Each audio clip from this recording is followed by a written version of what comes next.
The European Cricket League is proudly brought to you by Dream 11, HCL Software, Rado, La Junta de Andalucía, and Victorinox. Finals day is here again. Peacock Friday as well. Great to have the kids from the Nova School taking part in our cricket school project. But 4 matches coming and 4 teams all with the hopes of qualifying for Championship Week. Only one will get that spot. Welcome, I'm Mr. Maximo. This is the European Cricket League and it starts right now.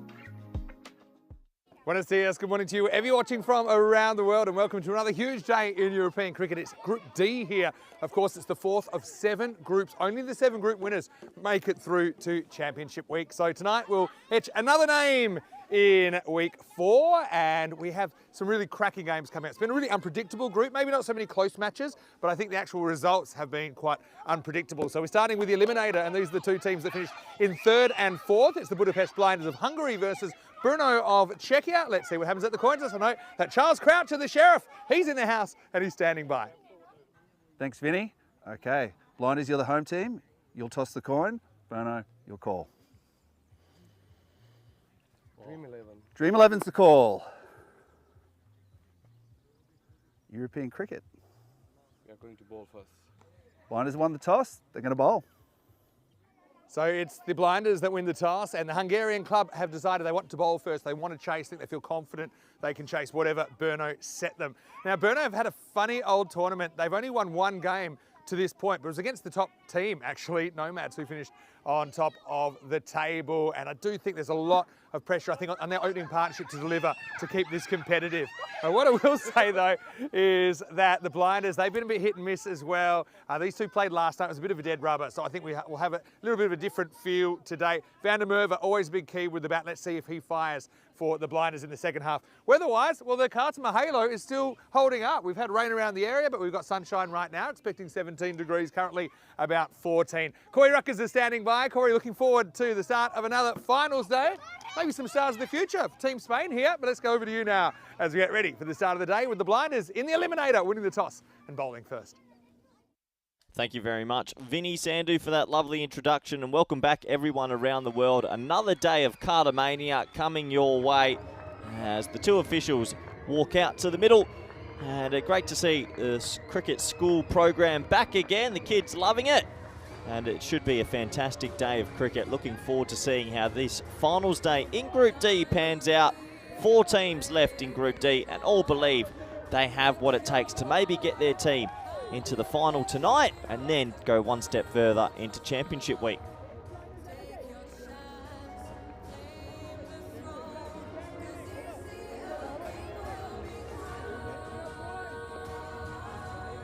So Budapest Blinders taking on Berno in this one. And it is a very good Blinders team. They made a couple of changes for this one. Amir Zahid and Mutu Ikram come into the side. But that top order, look out for them with the bat a little bit later. For Berno, Ratul and Stain, they need to get going early, see if they can get up to a good score. These 2 teams played each other yesterday, and, well, it was a little bit of a one-sided affair. It is a new day, though. A little bit moisture in the air. Maybe it will change what happened last night into a more competitive game today. So this is the Eliminator. The supercomputer does favour the Budapest Blinders from Hungary. You can understand why. Probably a bit more depth on the sheet of paper when you look at it. But paper doesn't win. There's Tyrone Peters, who's flown in, taking over for the next couple of weeks. And well done to all the officials. I know we just had a swap with the crew yesterday, and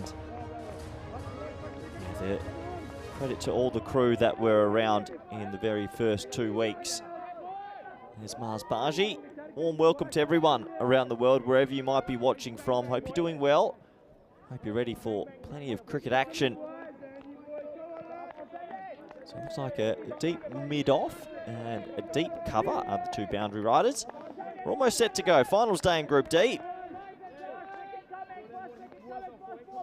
I'm sure there's plenty of nerves out there. Ball number 1 of the day. It's pushed into the offside and doesn't get out the blocks too quickly, but it will be a single to start. Yesterday, when these two teams play, Berno just couldn't get going in the power play and then tried to play catch up at the back end, but it was too little too late.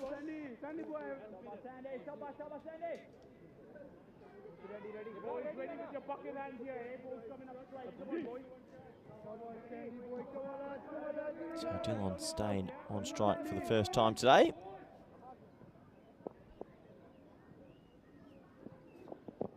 Big appeal, very big appeal, but more than likely pitching outside leg. We'll have a closer look.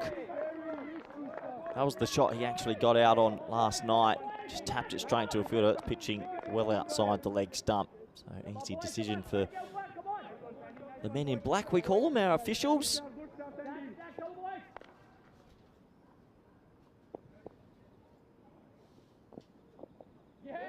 Good bit of swing. Good bit of swing across. And last night, Berno got off to a slow start and maybe took a look at a couple of deliveries and then lost wickets at the wrong time. Just want them to be brave today and chance their arm a little bit. Go out swinging. If you're not going to win this game, give it a red-hot crack.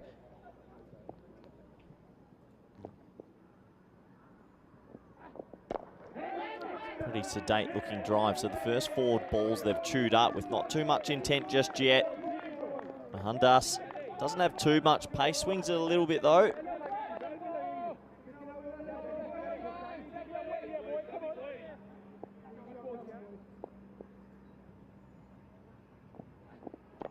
It's a nice looking cut shot. A little bit of a missed field, but gets a hand on it, so should just be the single still. Both openers off the mark, but you can feel that tension building already. You need to find a boundary early in T10 cricket, otherwise you really do fall behind the ledger. Drop down into the cardamom turf. A little bit of a bobble there, but gets enough hand of it to stop the boundary.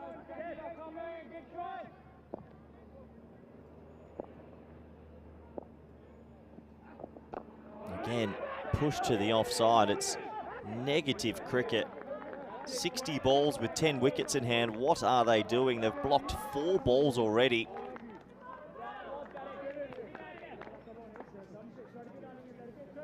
Peacock Friday, fully in order. Good to see some people following the guide. These are our stats so far in the tournament. So the first over was 2 for none. Here's teams batting first. The average is around 126. Interesting to see that chasing teams have won 24 times and setting scores 17 times. Highest successful chase so far, 157, and the lowest score defended was 98. 52 matches played in the 2025 ECL, our 5th edition of this marvellous event. So a very good start for the Budapest Blinders. Berno just need a confidence building over now.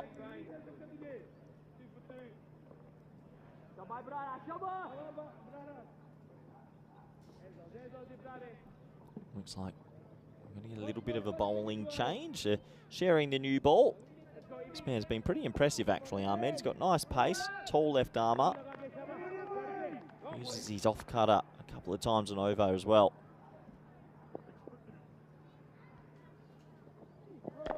Right, the one's clipped over the offside and it's been called a no ball. And they should get back for 2. So I think that might be no ball front foot. Was it for a fielding infringement? We'll have a look, but I think it's the front foot. So no ball plus 2.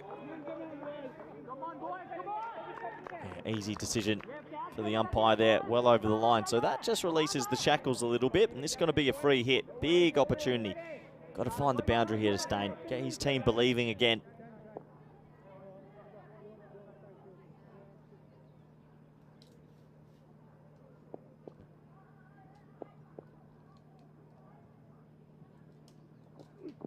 Oh, and he will. That has been mullered. A freebie pump for 6, and that's going to go into the fan zone. So that will take them on to 10. But a big no ball releases the shackles, and that's a nice shot. Here's the full toss, but you still got to put it away. Closer look at that height, just under waist height. We are quite strict on these, but that one was definitely under the waist height. I'm sure the scorers are up to date because there was a no ball. And yeah, I think that's meant to be on 11. Yeah, the score's just updating now.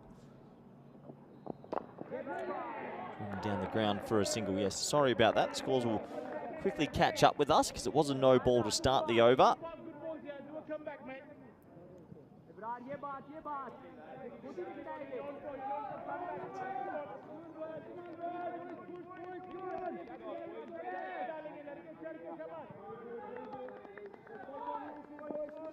So Ratul on strike.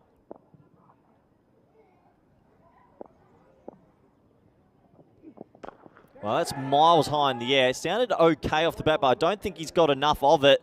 And a nice safe catch out there by Stefan Gooch. Ratul will go for one. It was in the wheelhouse, but just didn't get the distance. Got a lot more elevation than he would have liked. Sounded nice off the bat, but went more high than far away that he would have liked. And in the end, he loses his wicket. Early pole for Budapest Blinders, who have just had a happy knack of picking up early wickets in the last few days. The score's 12 for 1. It was a half volley. He'll be super disappointed he didn't put it away. He was looking to hit it more square than straight, and Gooch made good ground. Holds on to it. Old Australian reverse cup style. And a big wicket goes early here.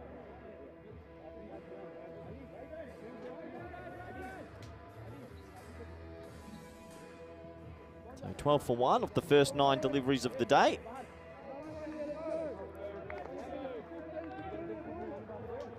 Does give someone else an opportunity to come out and maybe play a few aggressive shots. And I like this move. They're going to put Riaz Afridi at number 3 today. And, well, he'll either hit out or get out. He doesn't hold back, and I think it's the right call. He was batting at 6 last night, which was far too low. Can these two get on a bit of a run? They need something.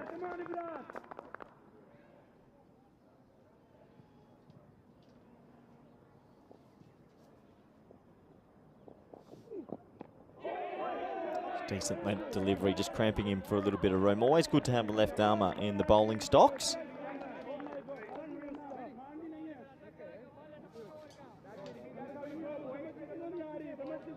Riaz Afridi, maybe not the most stylish of players you'll ever see, but when he hits it, it does stay hit.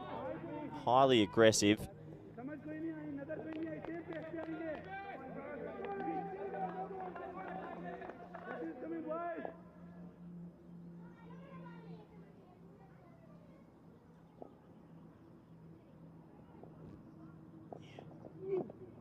That one edged away. He's going to go for a dark, and Berno having a shocker again.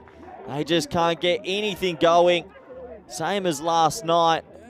And they're now 12 for 2. Afridi goes for a duck. And the Berno, who had a win on the first morning, feels more like a miracle than anything. Poor batting display as a welcome back Vinny Sandhu. Yeah, not the start that the Czech fans were after, that's for sure. Likes to go offside, doesn't he? Just was cramped for room. I think it's quite clever the way he bowled to him there, Ibra. Simple catch for Omar Zahid. And that's 2 wickets back in the shed. I didn't mind the idea to put Afridi up number 3. Maybe could have been a bit more patient. I know he's there to hit, but I also think if he just bats with his version of normal, he could have gone a long way there. But in the end, you've got to give credit to the bowler. So 12 for 2. Morning to everyone. And yeah, good to be back with you, Corey, and all of our viewers all around the world. So somebody needs to step up for Berno. Well, one thing I will say, Stain is still there. I've seen Stain get on some kind of weird, like hallucinogen-style heaters where he can't even remember his innings and he'll just whack 80. That's the mindset he needs to get in here. He's a guy who's got T20 I100s. You know, he's a quality player. I'm going to need to see something a lot more, Vinny, because they're 12 off 11 balls. They blocked the first over out. Just some of the tactics have been poor. You've done enough games with me to know that's way too early to call this just yet. Could be calling it pretty soon if they don't get on with it. Certainly. Ibra is feeling good. 2 for 10 in his first over. Last ball of it to Kande. Loses it down the leg side. So do you take anything away from last night's performance? I know it didn't really affect the standings, but obviously Berno, if they were saving their energy for this game, obviously hasn't really worked so far. I just think it was more a confidence builder for the Blinders. They got a couple of batsmen in form last night and dominated the game between these two. So their confidence is high, while Berno yesterday had that shock loss to the Croatian side and just seemed to be short of a gallop.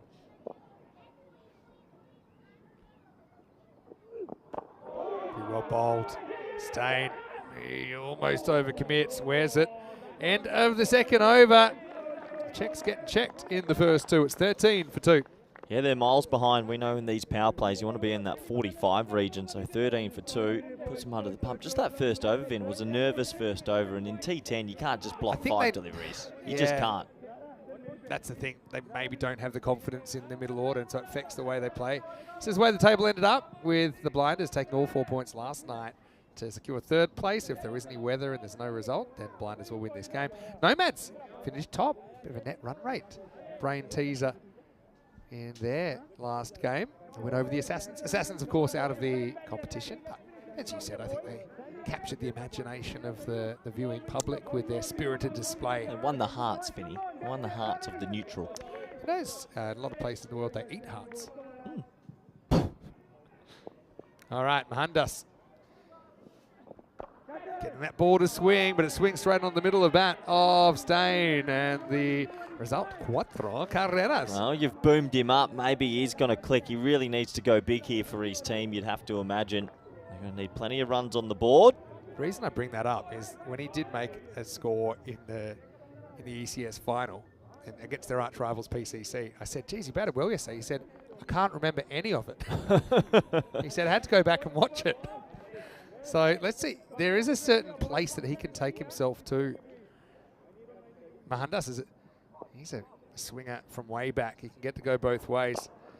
Getting predominantly to go away from the left-hander. Staying this time will take a single. Someone has to stand up now with him, whether it's Kande, whether it's Slanky's listed to come in next. Maybe the big unit, Badadeka. Let's see, Matab Khan, probably obviously another one you throw in there. How was your afternoon off yesterday, Vinny? It was good, actually. Went for a walk down to the port and watched a bit of ECN on the way. That's why I was lurking and keeping my eye on you. As you do. And yeah, it was nice. Had a nice healthy meal at the carvery. Went heavy on the vegetables first plate, thinking that would make me less hungry. It did. You don't go vegetables first plate. I thought that was my psychological tactic. And then I had a plate of meat anyway. Good establishment, that one. Come to Spain, everyone. Come to the Andalusia region. All right, Kande, yet to score.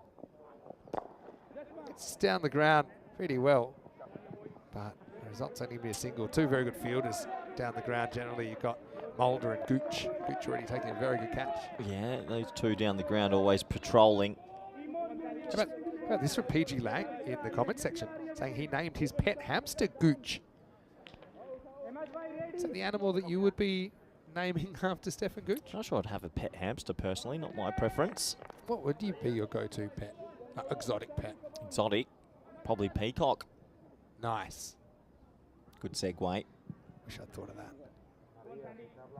Anyway, Stain generally getting balls that are swinging from leg to off. And he gets one here. Watches it go past for a wide.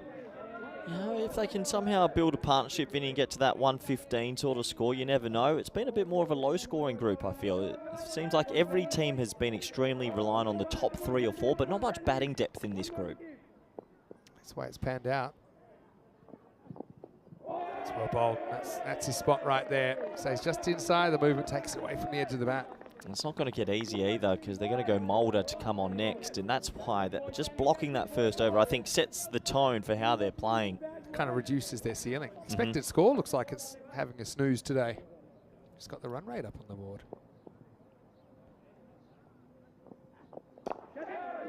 Takes this on, but the long off's back, so once again, just a single.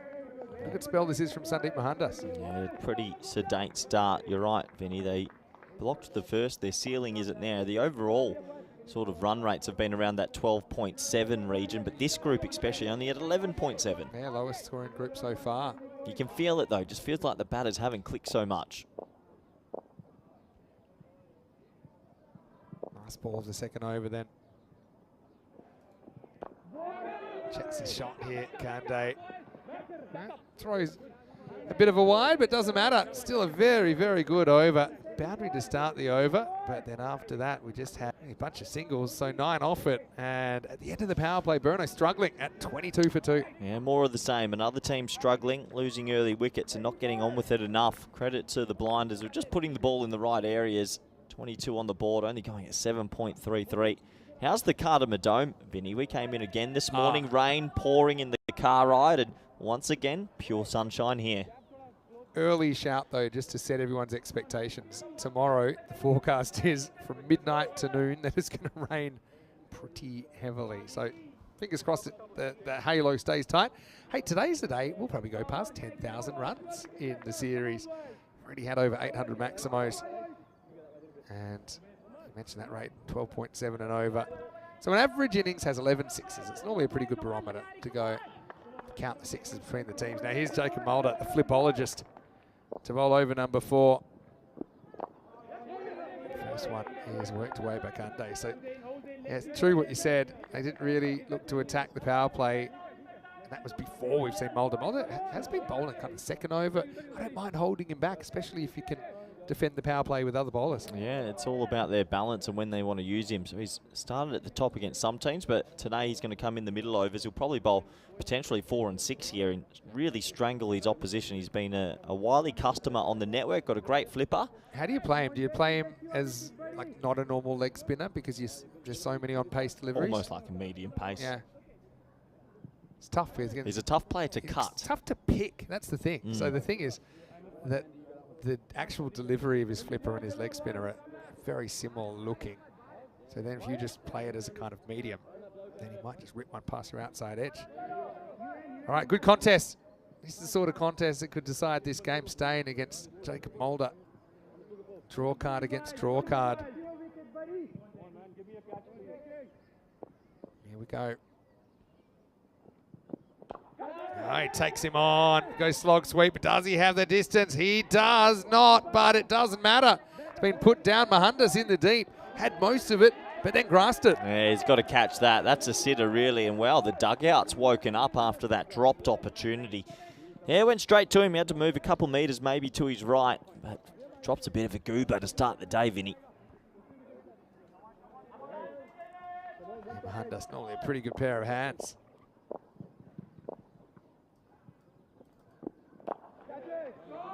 This is hit leg side, not hit particularly hard, so it's just going to be another single.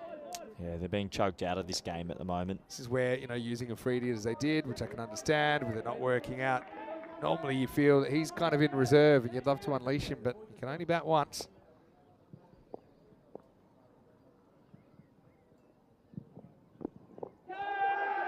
Full, bit of a shout, but umpire doesn't uphold the appeal. Well, what's going on with Berno's batting since day one? Because day one they made a good 115 versus Paco Care. They posted 130 odd versus the Swiss, but since that moment they haven't been able to get it off the square. Just burst onto the scene, their first ever, and it's still currently their only ECL win. I want to push for 2 here, Stain. Not the best turn from Kande, so they'll have to settle for a single again. Yeah, Rhino mentioned that, and I think it is a first when a team's only won 1 match in the group stage, but that match was against the team that finished top. Yeah, they just seem short of a gallop. This is almost 50 over cricket pace, Vin. This is T10. 26 off the first 23 deliveries today.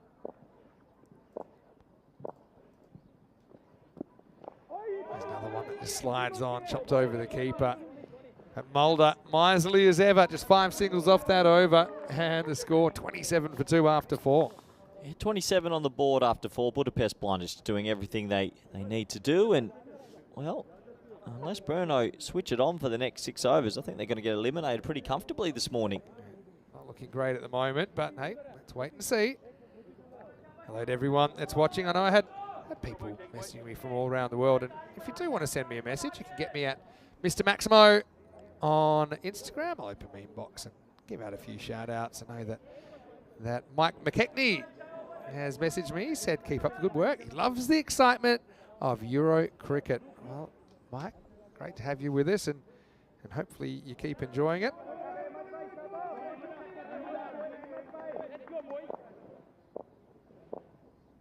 Okay, something's got to give here. He's Ahmed Khan. Inside edge, right, straight through Mars Baji's legs. And that's 4. Pocket of Suerte, just a bit of luck that Berno needed. Oh, the old nutmeg through the keeper. They needed some luck, and that went through Mars Baji's little gap there. Have a look at this, Vin. Not too far from off stump, but Baji just got to get something on it straight through. Left the old mousetrap open, didn't he, there, Mars? Good game, Mousetrap. It was a good game. One of the great board games.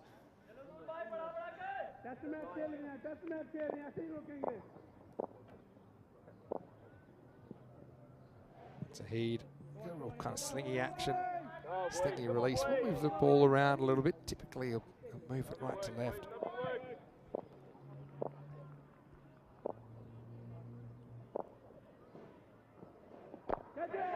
Takes this arm straight to the fielder, and that's gone. Ibra, not the man you want to hit a high-ish catch to because he's very tall. Kande can't get things moving. He has to step aside for 9. Berno in even bigger trouble now, 31 for 3. Yeah, they're in big trouble. He got lucky with the inside edge before, but not this time. Clunks one straight to square leg. He's not going to drop that. Berno almost with a foot out the door in this tournament, Vinny. They just can't get going with the bat. Yeah, they can't. Disappointment. Check it out here on the replay. Thanks to our friends at 2 Circles. Ibra takes it comfortably above his head. So Berno, 3 wickets before we hit the halfway point. They got 4 to 31 for 3. Yeah, hello to Macca as well, who's watching from Melbourne, Australia, watching on Fox Sports. He says, keep up the work, keep up the great work, loving all the action and commentary of the European cricket. Oh, thank you very much. And Macca, that could be actually quite a few people think I'm shouting about, but who's Macca knows who he is. He sent me a message, and I said, Macca. yeah, Macca. Pretty Aussie name, that. It is, isn't it? And also, while we're here, Dave and Amanda are watching from Adelaide in South Australia. Would love a shout out to myself and my wife. She's also a big fan. Well, Dave and Amanda, hope you're snuggling up. Hello, Amanda. On a Friday night and catching the European cricket. Good rock first up. It's Matab Khan batting number 5. Oh, Matam Khan thinks he's playing a 5-day test match and just fishes at one outside off when they've got 5 overs to try and hit 120. Just got to throw hands here no matter what. Go out swinging, Berno. I wonder if they just feel that 90 or 100 might play if they can get the early wickets. But well, that time he takes your advice, but the third's down Well, that's there. 4. And I think it is going to be 4 runs. Yeah. Check this on the replay. They're going to want to have a closer look at this, but his foot just went onto the rope. I reckon he's in trouble. We had the perfect view. Let's have a look. Yeah. Stops it there and foot on the rope. Definitely 4. I mean, he never lets go of the ball, or does he? He's touching the ball there. It's already been signalled 4, Vin. Good work from the officials. So, well, that's why you go 2 out. lucky boundaries, That's really. why you go out swinging. Yeah. You never know what might happen. Anyway, 35 for 3 now. 2 balls left in the 5th.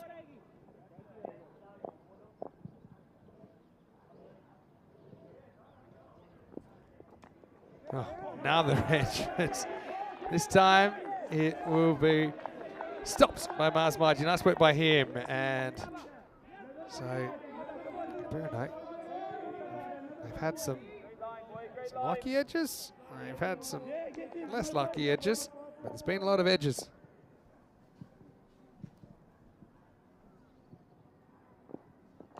Oh, There's another one. This time edges onto the body. Berno, they're going to have a big second half to stay competitive in this contest. End of 5 overs, and the score is 36 for 3. Hey, let's welcome you into the commentary box. Great to have you wherever you're watching from around the world. Thanks to Dave and Amanda for sending me a message. If you'd like to, you can get me at Mr. Maximo with 5 O's. Don't ask me why.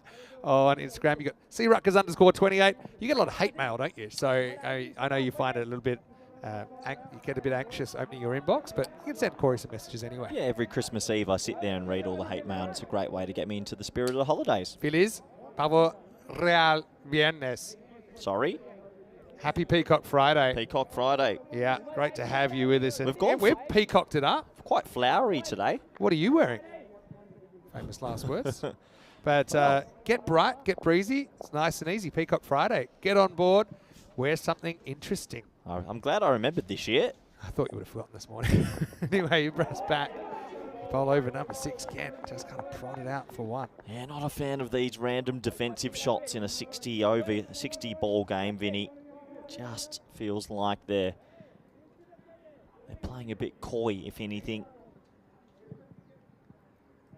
It's just not happening.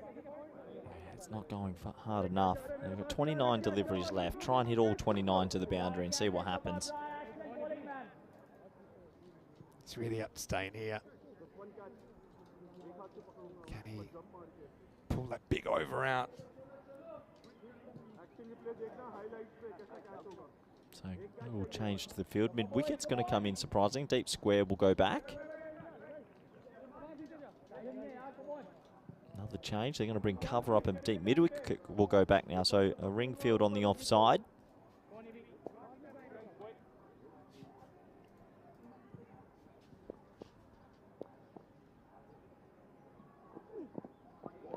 Poor ball that time, doesn't really swing back. Bit of a crew shift change as well with the blue crew. Might notice Tyrone Peters out there for the first time in the series. Got Asad Ali out there as well. He was here yesterday. It was his birthday, and we had a nice little cake for him last night, didn't we? Yeah. Well done to the crew that was here for the first 2-3 weeks. Well-deserved rest for them.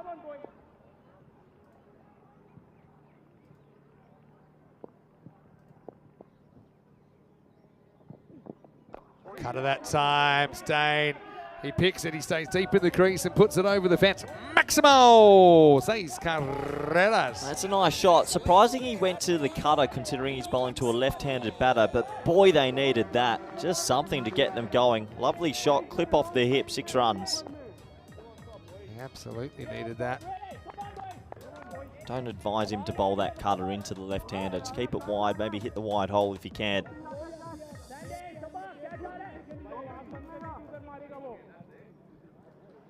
Ibra, another cool hairstyle.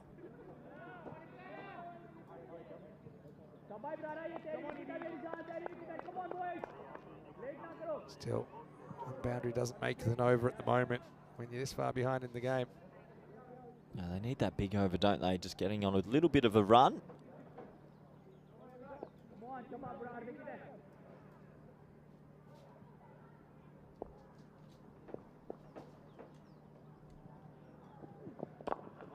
Takes it on down the ground, but only get a one. How about you? How did you enjoy your night when I was off?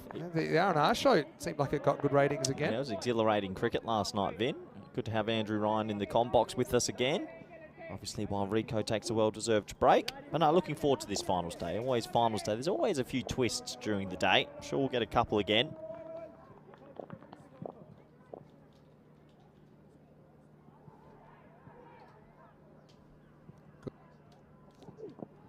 All right, well, this is a bit of a lucky one, but it's going to work out. That's going to be 4.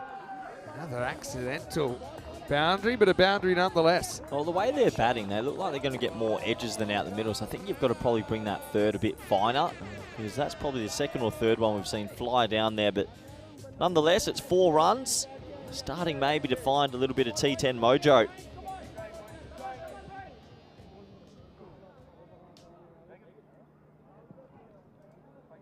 Up. Sure, he can hit a long ball.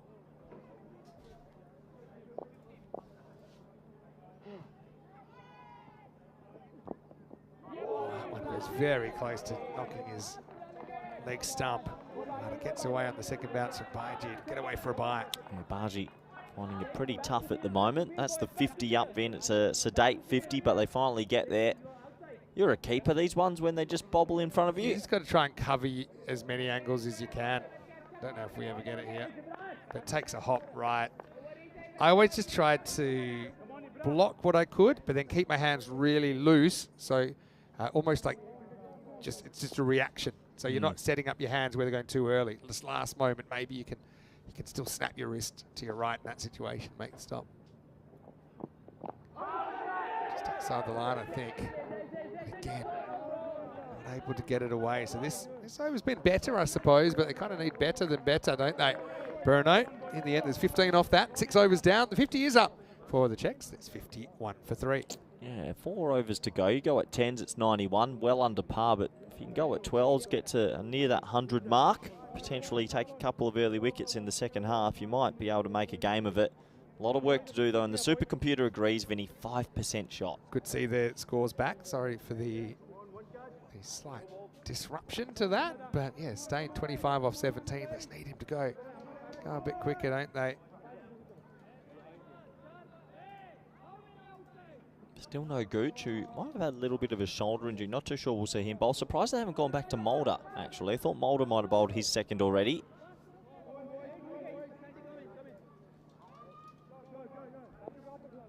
Keeping him up this lead, perhaps.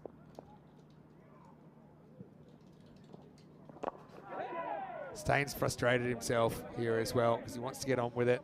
He also knows if he gets out, it's probably bad for the team, but really the replacement player probably isn't going to score slower than he is, you'd imagine. Well, he might as well just chance his arm a little bit. It's not through lack of trying, they're just clunking a lot of these deliveries. That's away straight to the fielder. Sums it up really for Berno at the moment. Yeah, left to right of him by half a metre is definitely 4, so it does sum it up a bit, Vin. It's today. Look at that dressing room. They're in tears. They know it's over. Very early to call it. I reckon, well, when it says 5% on the screen, you know. 1 in 20. Take your shot.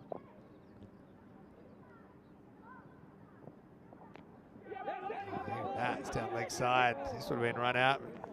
He doesn't hit the stumps.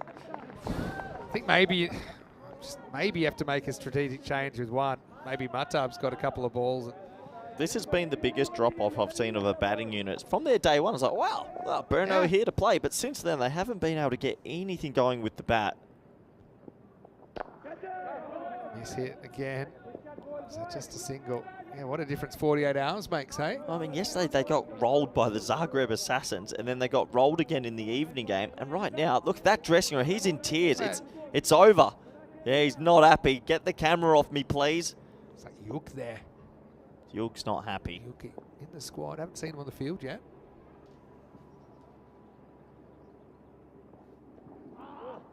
The only way I feel like they're going to get runs is from edges and wides at the moment. That's the way it's kind of been so far. Yeah, Yuk Warrior, one of the better names in European cricket. Oh, it's a fantastic name. Yuk Warrior. Give him a go. Send him out there next. Why not? They might have given him a game last night. They only made the one change last night. They brought a Freedy back in. I don't know why you do that if you're resting him. I know he's in recovery from some injuries. There we go. There he goes, more like it. Stain gets it, and he's going to put it onto the road. Look both ways. Freedy does the fielding. One hand, one bounce. Maximal, 6 runs. That might get the dressing room a little bit more excited. He's got a nice pickup shot when he gets it in his zone. Put that one away beautifully for 6. I feel like he needs to face the majority of the balls from here on in. Definitely has another gear he could go to. 60 now. Expected 90. Last ball, the 7th. Cracks it. Wants the 1. Direct hit to be interesting. He's pretty quick though. Stain hustles in, keeps the strike into the 7th. And the score is 61 for 3. Yeah, 61 for 3.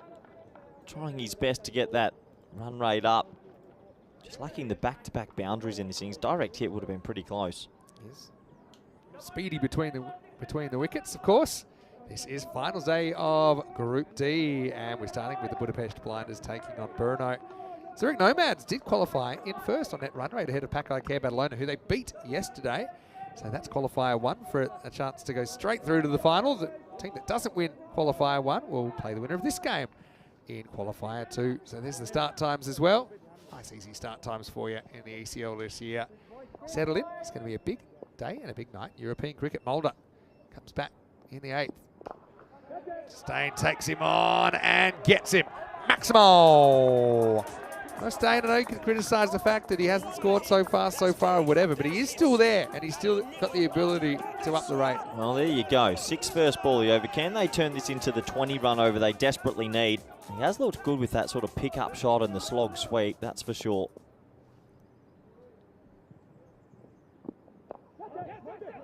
Okay. More than one here. So again, you want someone to get in a big heater, multiple boundaries in a row. Now Stain's gone 6 and 1, so hand it back to Matab Khan. What determines a heater for you? 6, 6, 4? 3 in a Yeah, row? 3 boundaries in a row is a mini heater. What's a big heater? Big heater is kind of 5 boundaries in the over. think it I'll allow a dot in a bigger I heater. think an NBA Jam on the What a game. 3 Do threes you know in a row. I played it recently?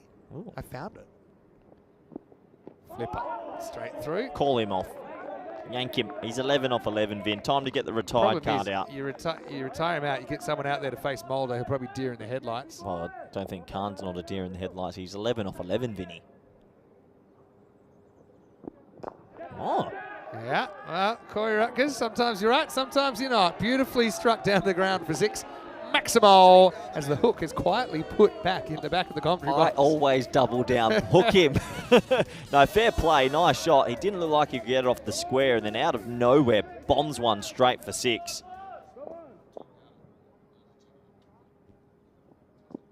Well, back to normality.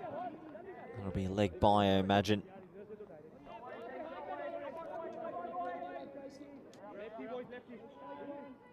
So also, I said I wanted to shout outs.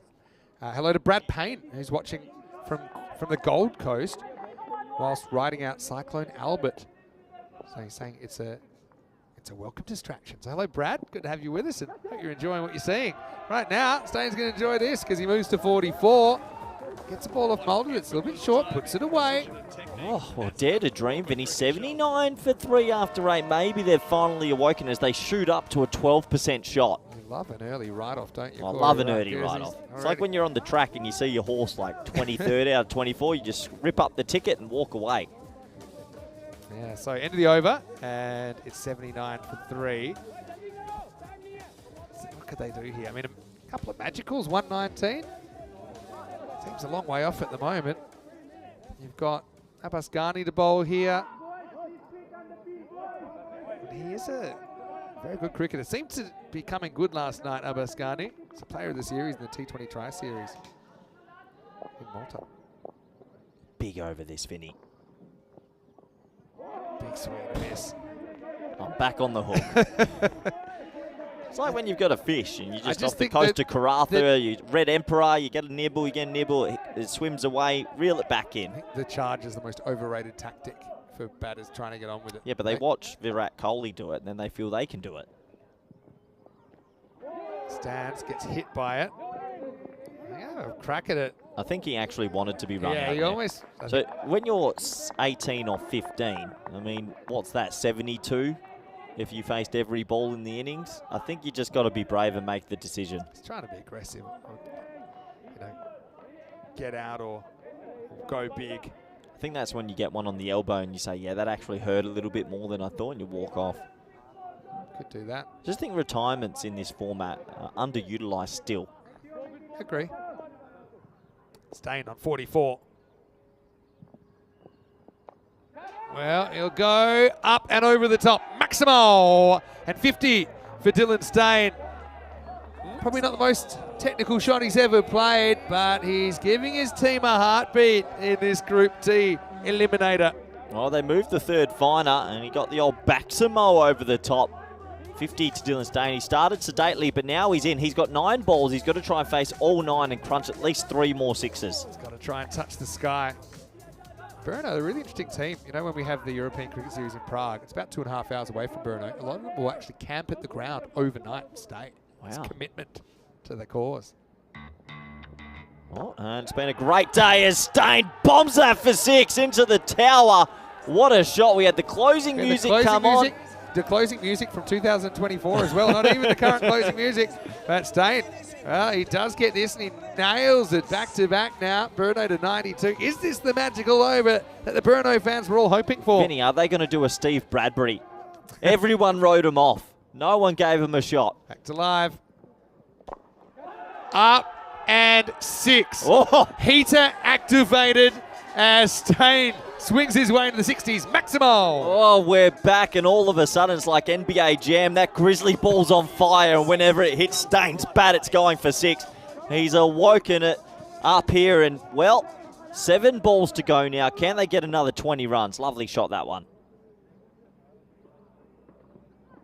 6 more. Thanks for coming. Maximo. It does go magical. It's gone very large indeed. 4 Maximos on this spin to finish the 9th over. And the 100 comes up for Berno as well. It's 104 for 3. Boy, did they need that. We've been patiently waiting to see some T10 fireworks, and it's back, baby. Brilliant batting. Means that they're on 104 with 1 to go. Tell you what, Khan, I don't mind if you run a single here. Get the big man back on strike. This is where the sacrifice has got to be Sacrifice play. Sacrifice. Where if he misses it, needs to just call his partner through, hold the keeper's end safe, and then get run out at the bowler's end. 25 off that 9th over. They've got to go to a 6th bowler as well. So Stefan Gooch hasn't bowled yet, and he's going to bowl here in the 10th. Yeah. So for any of our viewers under 35, NBA Jam was an arcade game that it was NBA based, obviously, and you would play it on a big, what are they called? Big machine. And then if you hit a few shots in a row, they'd say you're on fire, and the net would be on fire. And the ball would be on fire. You'd be on fire. And then pretty much everything you shot would then go in. So 28%. Time to believe. Khan's got to play his role here, though, Vinny. If he chooses a dot, got to yank him. The 100 seemed a long way off a moment ago. Still, it's not going to be a massive score. Whatever. 146. That'll do. 1. No, why would you even be foxing for 2? Calm down. You're red hot. Maybe he's just trying to fox the throw. Dylan Stain. But now we got two connoisseurs of European cricket going head-to-head. Stefan Gooch versus Dylan Stain. I don't think they wanted to bowl Gooch in the morning game. I think he's a bit sore on one of his left shoulder it is, but just because of the circumstance of the previous over, sort of thought maybe Bowls 1 over. Bowls 1 over's okay.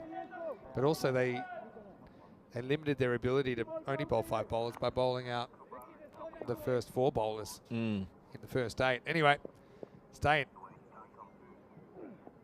is going to lift that one up. Going and not gone yet, and now gone for 4.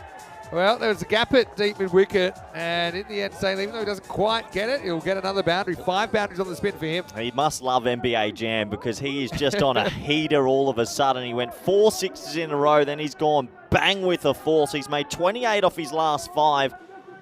And committing to the dive stopped him the chance to actually save the boundary there. Don't mind the dive. Does keep staying on strike. Would have got 2 anyway, I Big guess. 4 balls coming up in the context of this game. 9. Doesn't get it. Got to find a way to try and get back here, surely. I don't think you even take the 1. I mean, Khan's playing a 50 over game. He's 19 off 16, Vinny.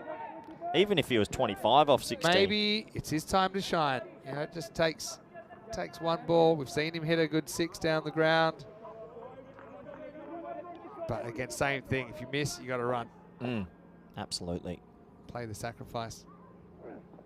Wow, he actually backs away.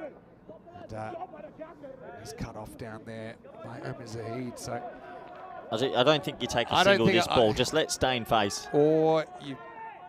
Yeah, it's complicated, but take a dodgy 2 maybe. Any relation to Dale Stain? I believe they're from the same country originally. Oh. Stain's actually got mixed South African and New Zealand roots. He misses. It's a tough mix to have. Yeah. Chokers. Exactly. Who would food poison who?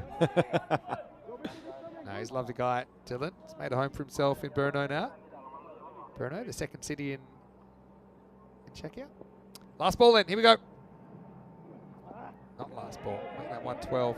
6 here, 118. That was the kind of 20 and over or so in the last 2 that we talked about. Gooch, though, he's bowled pretty well here. He's only gone for 8 at the moment with the ball to go. Probably try that again, I think. Nope, and he gets punished for it. Maximo staying to 79 off 31, so he does play catch up in the end. Didn't have a lot of help, to say the least, but Berno at least competitive here. They were staring down 5%, but they're up now. About a 1 in 4 shot from here, according to the supercomputer. Corey wrote them off about 35 minutes ago, but at the end of 10 overs, Berno from Czechia, 118 for 3. Dylan Stain's last 8 deliveries, he finds the boundary 7 times, and that does get him to a score that could be defended. They needed that cameo at the end, otherwise it would have been severely under par. I'm sure he'll get a warm round of applause as he leaves the Cardamom turf, but there is a long way to go in this game. There's the supporters getting around him. Yeah. Well, in the end, Matab Khan, again, it's about hard to get going. 2 4s and a 6, and he's 20 off 17 balls. But Stain, so he faces 79. So he's going at a rate of about 156 per 10 overs.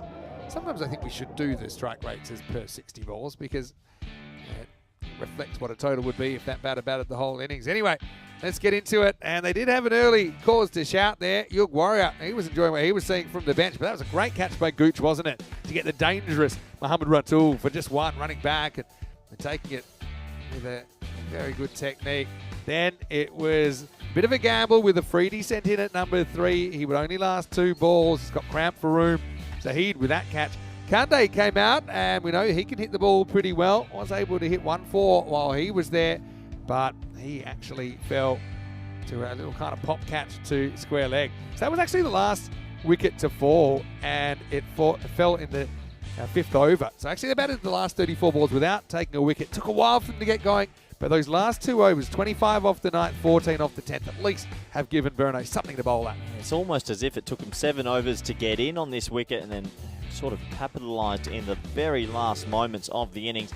Dylan Stain is the man who's on everyone's lips. That cameo at the end where he really got going does shift this game to be a little bit more open.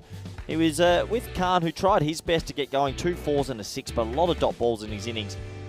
It was the last 8 balls for Dylan Stain. He found the rope 7 times, Vinny, and that has changed the complexion of this game. It was the heater. We were talking about it.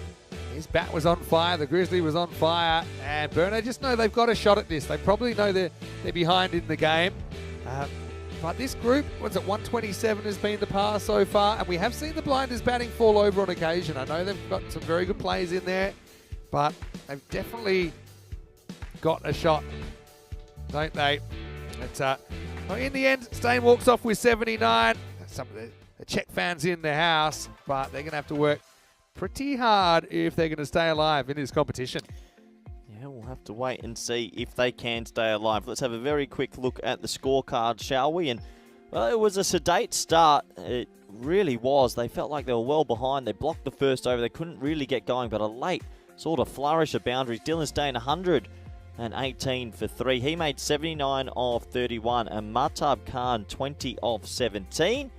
That got them into a position where they might feel a couple early wickets. They could steal this game back, and wouldn't that be some sort of story? I'll have a look at the bowling scorecard, and, well, they ended up using the 6 bowlers. Ghani didn't finish because his first over went for 25, but it was the 5th bowler being taken to. In fact, the 5th bowler between Gooch and Ghani ended up going for 39, and that's exactly what Berno needed. Well done to Ibra Ahmed, 2 for 24, Ahmed Khan, 1 for 19, and Mohandas, even though he didn't pick up a wicket, a fantastic economy of 5.5. So we're at the halfway stage of this encounter. Do join us back in 10 minutes for the all-exciting run chase. Thank you.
The European Cricket League is proudly brought to you by Dream 11, HCL Software, Rado, La Junta de Andalucía, and Victorinox.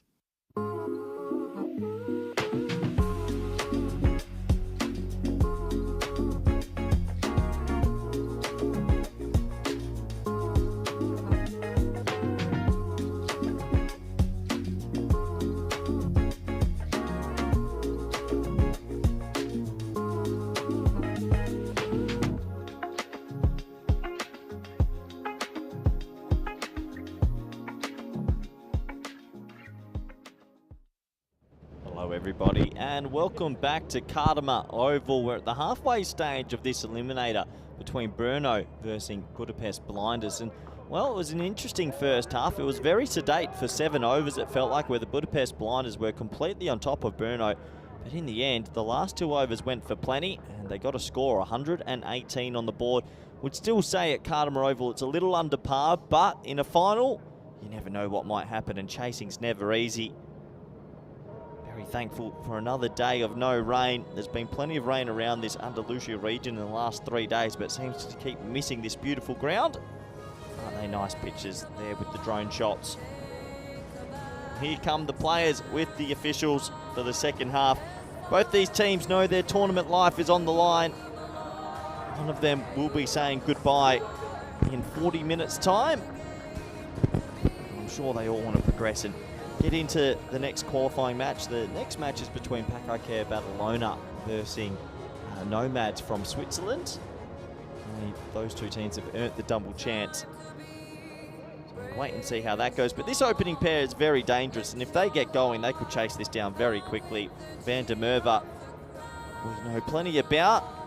He's rolled out for the Irish 11 in the past, and CRYMS at this ground. And obviously, Garni showed yesterday that he does have the ability to hit the long ball. I think he will sort of suit the pace that he is facing here. So an important start will determine this game. They're going to need some early wickets, I still feel, Berno, but if Budapest Blinders are to lose a wicket or 2, it will really open this game up because their middle order hasn't been clicking so much just yet.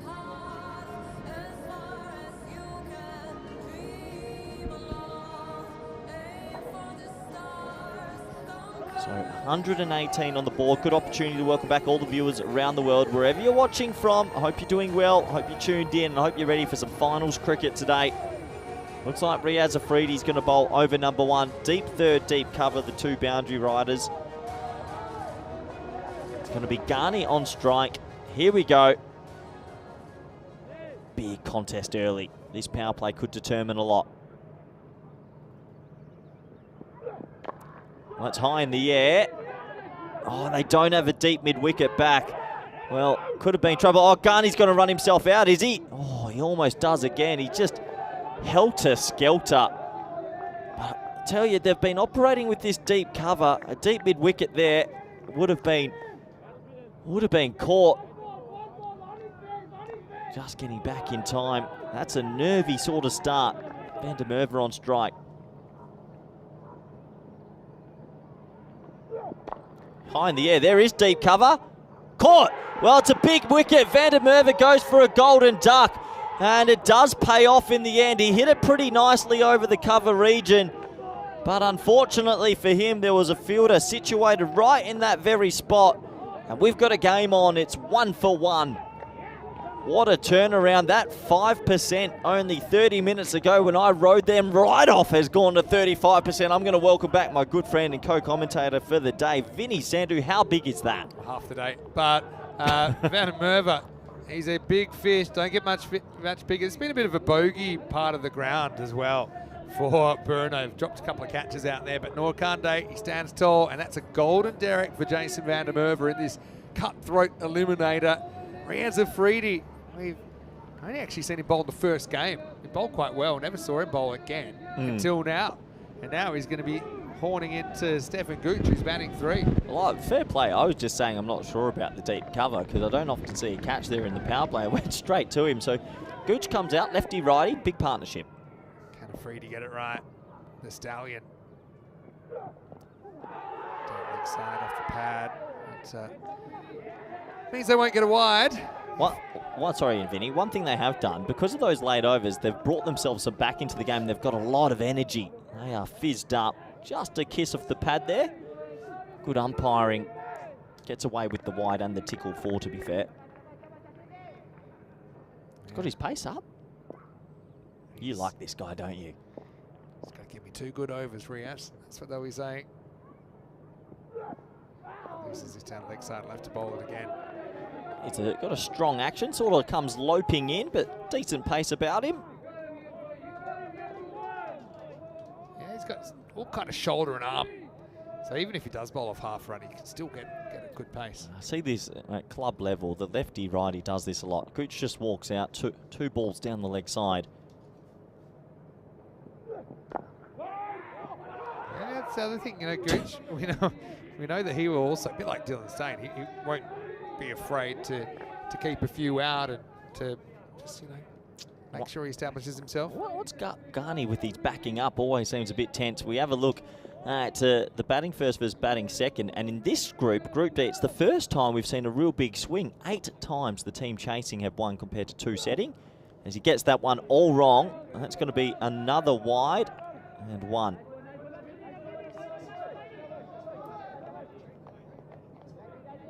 That one, I think, just under the waist height, but they'll have a little bit of a look. Freedy just losing his line to the left-hander here. Yeah, well under thigh height. Yeah, so Freedy got to get it right. I think he'll be happy in a sense that he's got the right-hander on.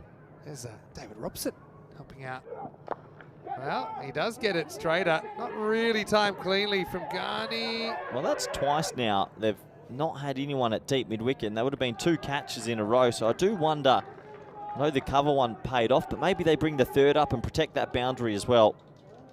I would be tempted to for Garney, who really does like to loft it over the leg side. It's true, but also the third's still a catching position, even if he's trying to hit in that area. A more false shot. Last ball, the first, Vinny.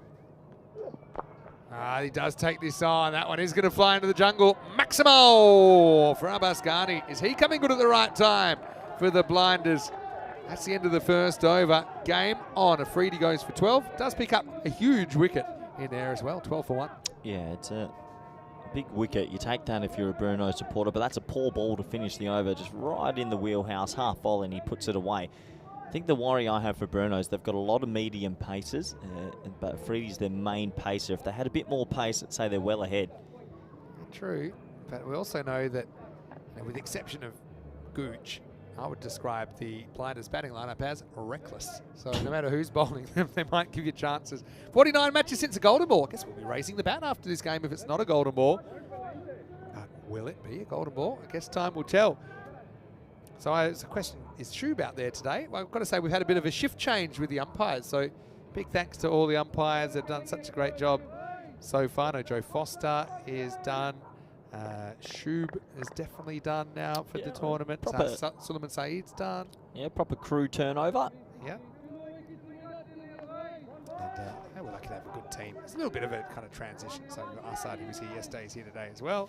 So this is where I think that obviously Mishra's a swing bowler, a little bit wobbly, but with the deep cover and a deep third and 2 backward points, he has to have his line almost perfect. There's huge vacant space all over the leg side. I think Gooch might take an educated risk here, skip across and maybe play a clip. Well, let's find out. Power play over for Niraj Mishra. It's definitely not out. Oh no, well, big run out chance here, lines them up. What is Garney doing? Garney has just basically... He cooked him. He's pushed Gooch off the plank. Ratul misses, but he had to throw around the big man Gooch. You can see he knows what he's doing. He takes a little hustle to the left, so I don't really think that he had a good look at the stumps, but that is kamikaze style from Garney. He's a bit of a chaos runner. We've seen him run out already in this tournament. Gooch probably had within his rights to just stand there, and it would have almost been a certain run at the bowler's end. Surely they go mid-wicket back this time. I think they're waiting for him to make a mistake. Just get it outside the off. This one will be called wide, though. Well handled by Ratul behind the stumps.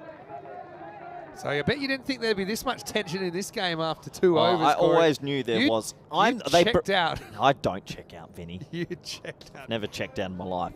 You're, They bring me in to fizz the game up. the inside of your head was like that the Simpsons. But we're back in now.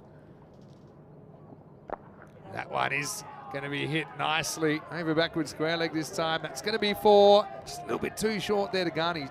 Jumps all over it. Well, I still don't get why they have a third man. Surely Ghani's going like this. If you bring him up, maybe put a mid-wicket in, and then maybe squeeze your 45. I just think that sometimes this Berno side aren't thinking enough. I think their plan is to keep it out kind of wide hole, and then they want to have the third in there. But the problem is they haven't really bowled there yet.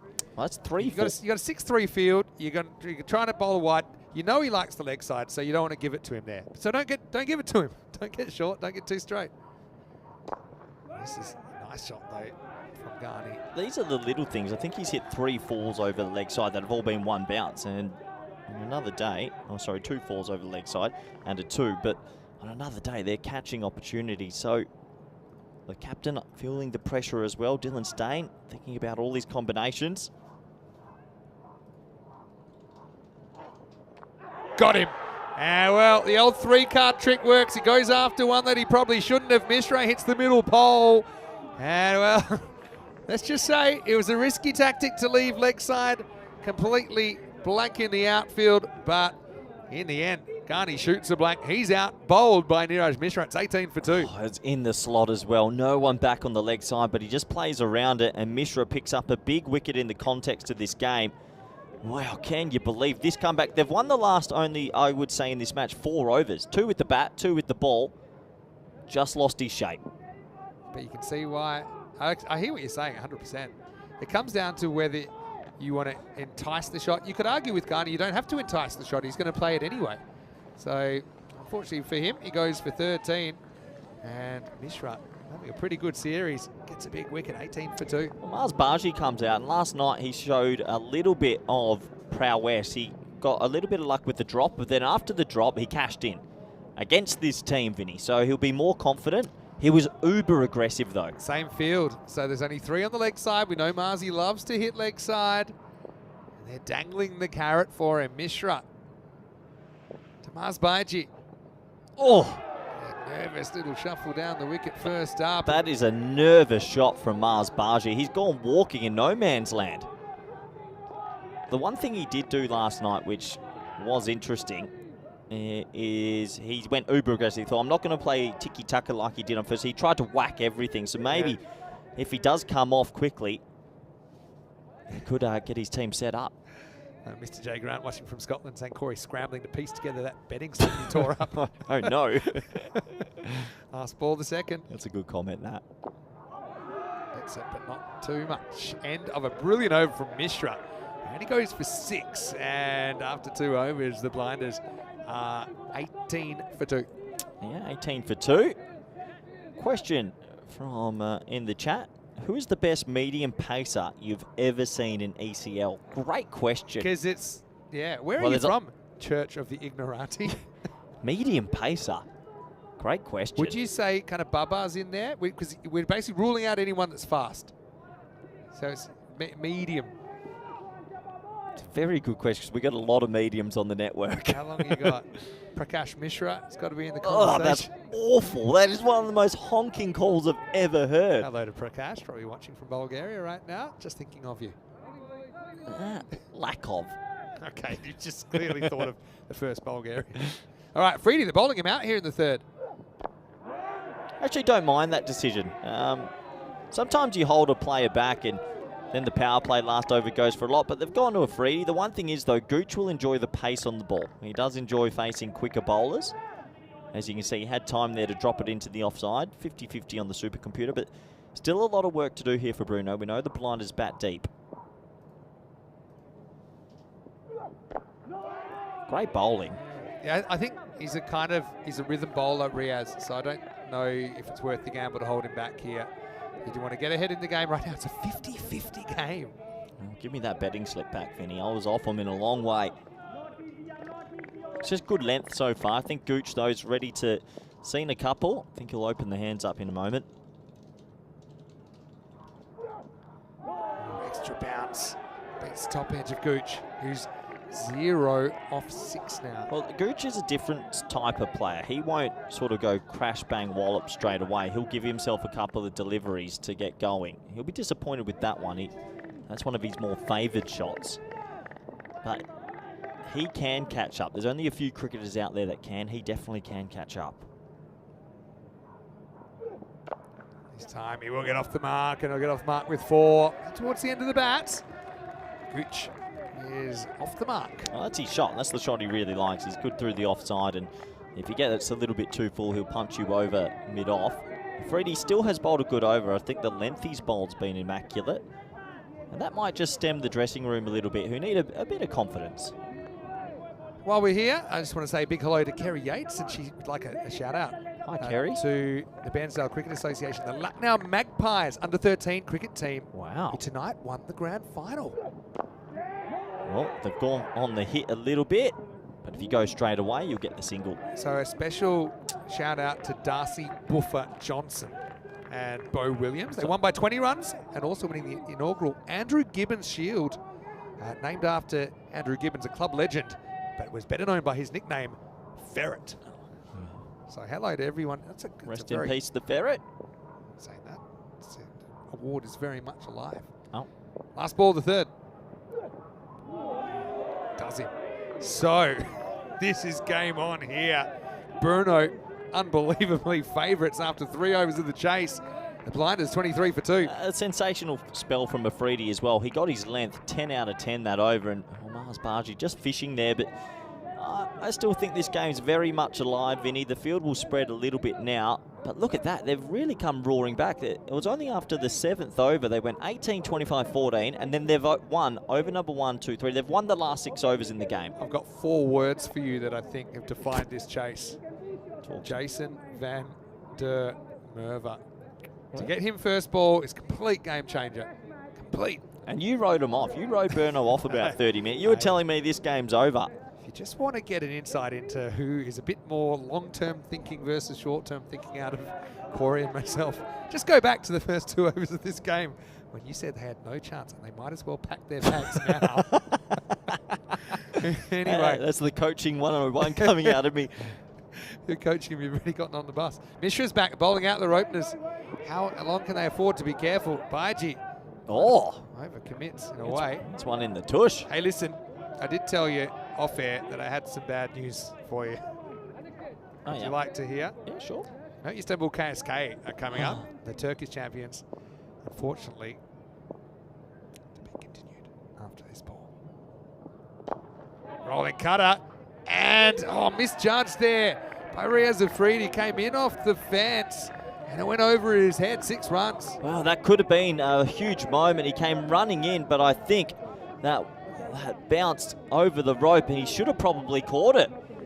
He rushed. He just was out of position here. Look at where he is compared to the boundary. Oh, it's terrible. He's miles off the boundary and almost loses his ankles for his trouble. That's a big moment. Don't need to over-attack here at the Cartermore Oval. You're only ever going to get one to you.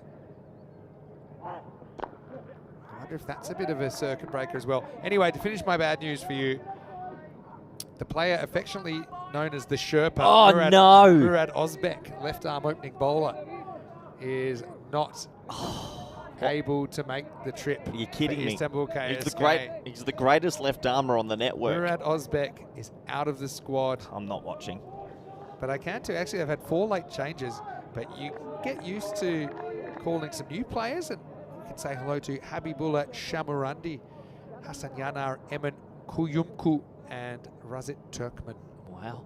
But the Sherpa, not going to be a part of ACL 25. Attempted umpire clothesline there from Tyrone, but waves the arms too early. I know you'd be upset. Heartbroken over in this corner of the box, Vinny. Anyway, game on here. Is this okay, Mars? But we'll have to settle for a single. Yeah, interesting game on our hands. The good thing, I guess, for the Budapest Blinders, they only have to go at 13.8 and over, which we've seen at Cartermore Oval is doable. But right now, they're feeling a little bit of pressure, and credit to the bowling group. Berno have put it in the right spots more often than not.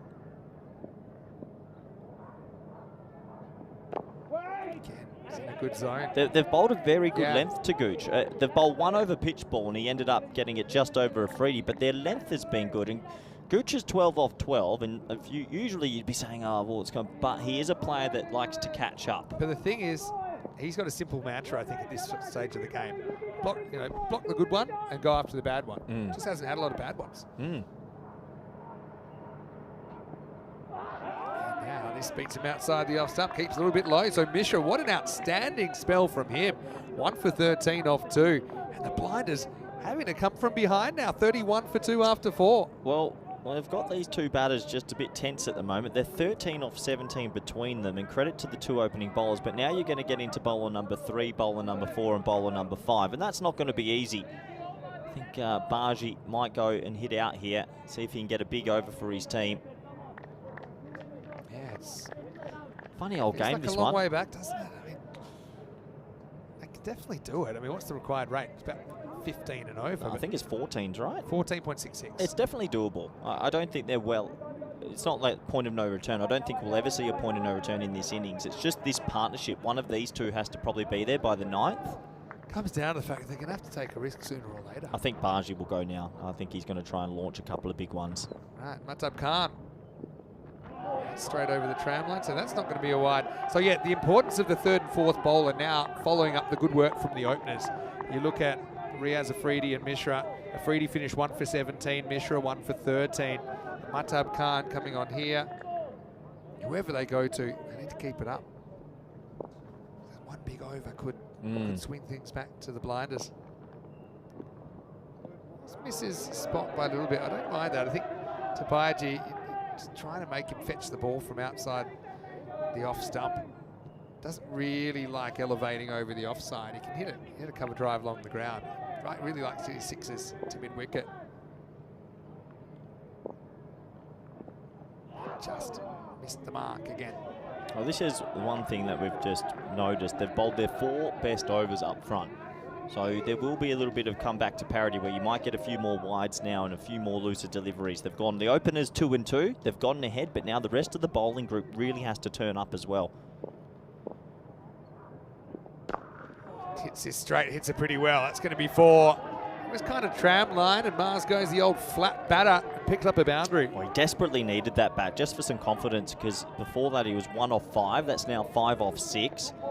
But as I mentioned, as soon as the openers are out the attack at club level, usually you face things that are a little bit easier. I also think he's on a shorter leash than he has been in the group games, as far as if he's 8 off 10 or something like that. I think they might look at making a change, especially if Gooch hasn't picked up the pace yet.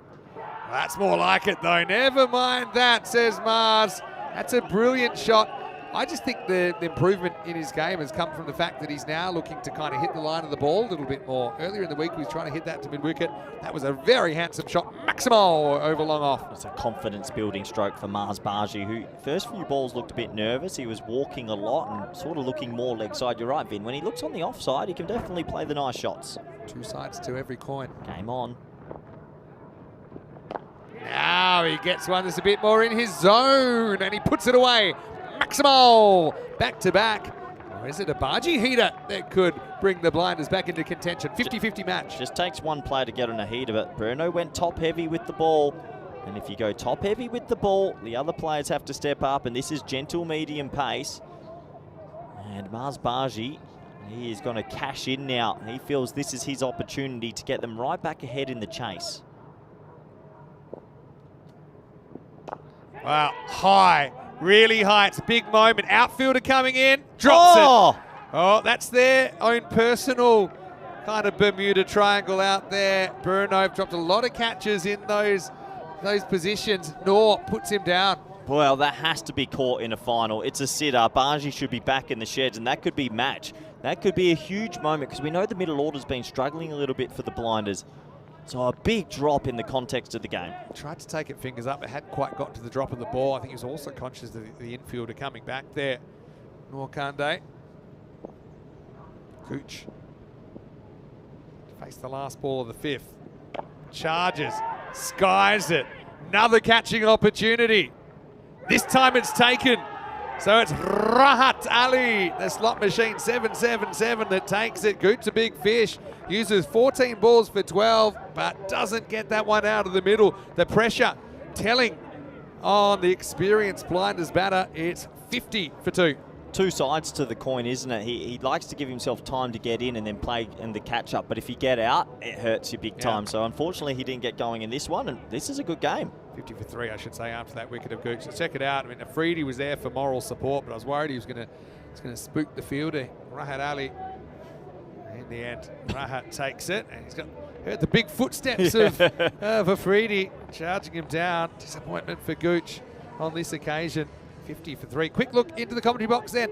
Let's welcome you to the Dream Box. Vinny Sandu here, Mr. Maximo. I've got Corey Ruckers with me. Special shout out to the Prague Dragons, Australian Football Club as well. I know that they're watching, and even though they're from Prague, they're supporting Berno, like I think the whole country is. Has the footy started back home, has it?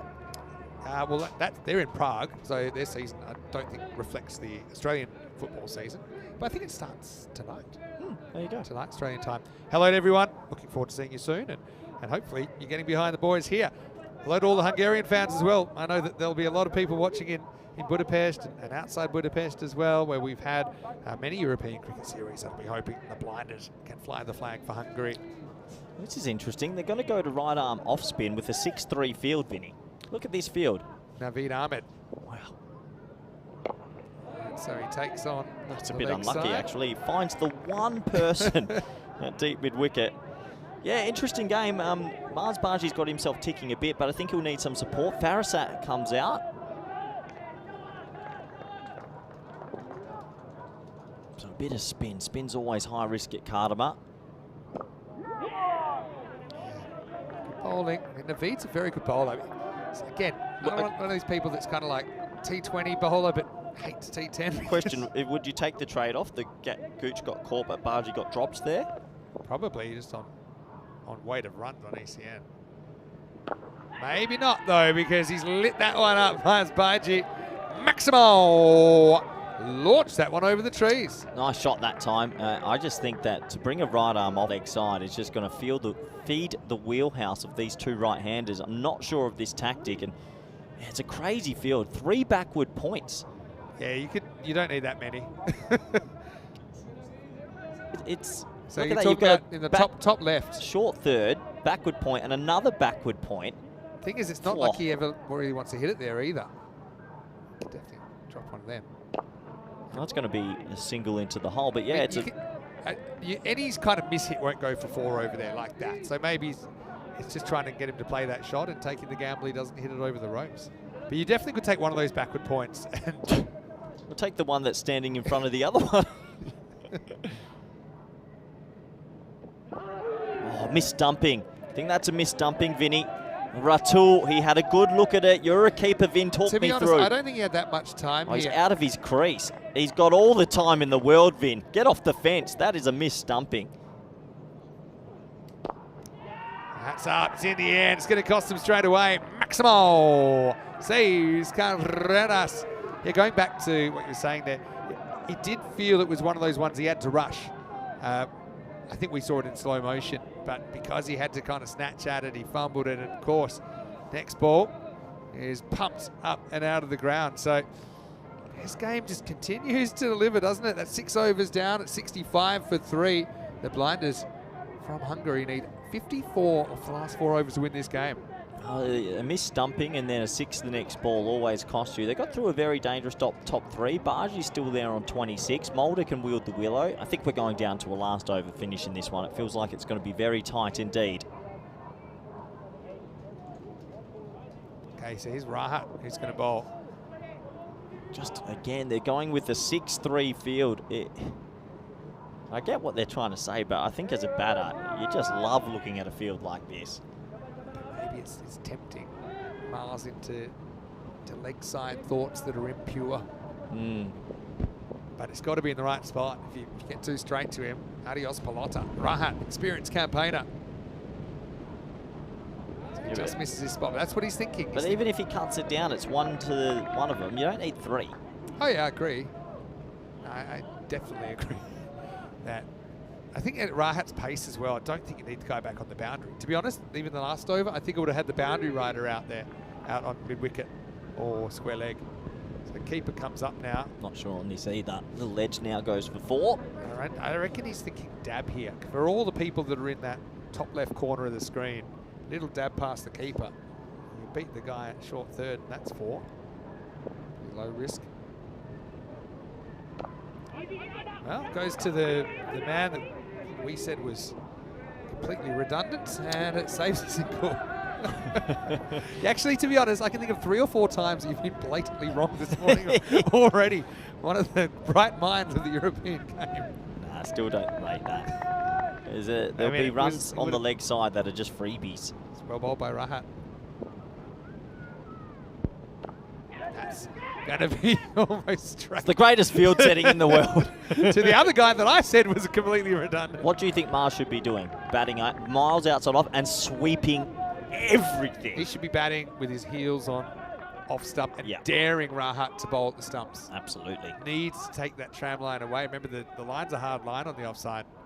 So Farasat got a confidence building 6 off the previous ball that he faced. Well, this one up in the air. Is it going? Is it going? It is maximal for Farasat. We know how hard he can hit the ball as well. I think there's a few heart attacks happening on the benches right now. 6 closer to the target for the blinders. I just feel like that missed stumping from Ratul could be a huge moment. It should have been out. And now Farasat goes bang, bang, and with his second life, you just can't miss big opportunities in finals, Vinny. All right, comeback ball for the slot machine. Gets a bit close to him. Now this is high. Afridi sees it late. Can't get there. Almost a wipeout. And in the end, it's not a terrible result for Berno. No one injured and conceding a single. Yeah, just 1 to the total. When he first thought, I thought, okay, that's going to go all the way down to deep mid-on. But luckily there was no wipeout there. They almost took each other out, Vinny. Oh, well, feel the tension. I feel like the blinders have just steadied a bit here. 2 players are in. That's super important.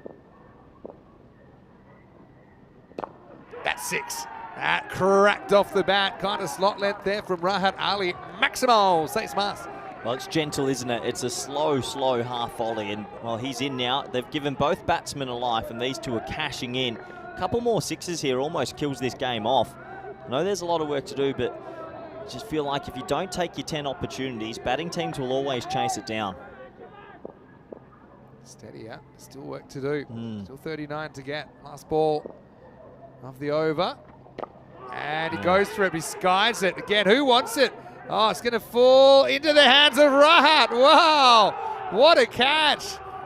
Baji, he skied one earlier, got away with it. This time the bowler ran the wrong way down a one-way street, but took it with Riaz honking his horn all the way. End of 7, 80 for 4. This game takes another turn. Oh, pretty good catch considering the circumstances. Baji just gets a little bit over-adventurous this time and plays a bit of a slog sweep, or fetches it. Could have left it for a wide, and to be honest, I thought that was landing in no man's land. A very good catch off his own bowling. Very, very good catch. I mean, to have two balls land between the infield and the outfield in the same over, he's so unlucky. Baji, though, hey, does his job, doesn't he? 33 of 16, scores it more than 2 a ball. Disappointed. Again, probably trying to go leg side, had it on his mind, fetched one from outside the tram line even. All right, so this is Jacob Mulder coming in. He's had a bit more of a leading role with the bat, I think. He's been handy with the bat. Yeah. I mean, he's been really good with the bat. Still, what is it, 13 and over? Usually at 13, so back the batting side, it's a 3 or 4 6s and really kills this game off.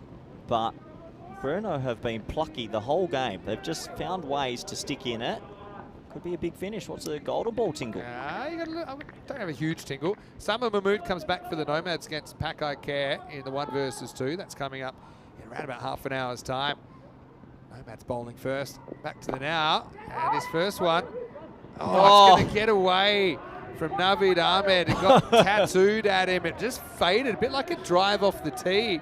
Never covered the line, and that's 4 runs to the blinders. I don't think he ever wanted to stop it, to completely honest. It did fade a bit. I'll give him that, but nah.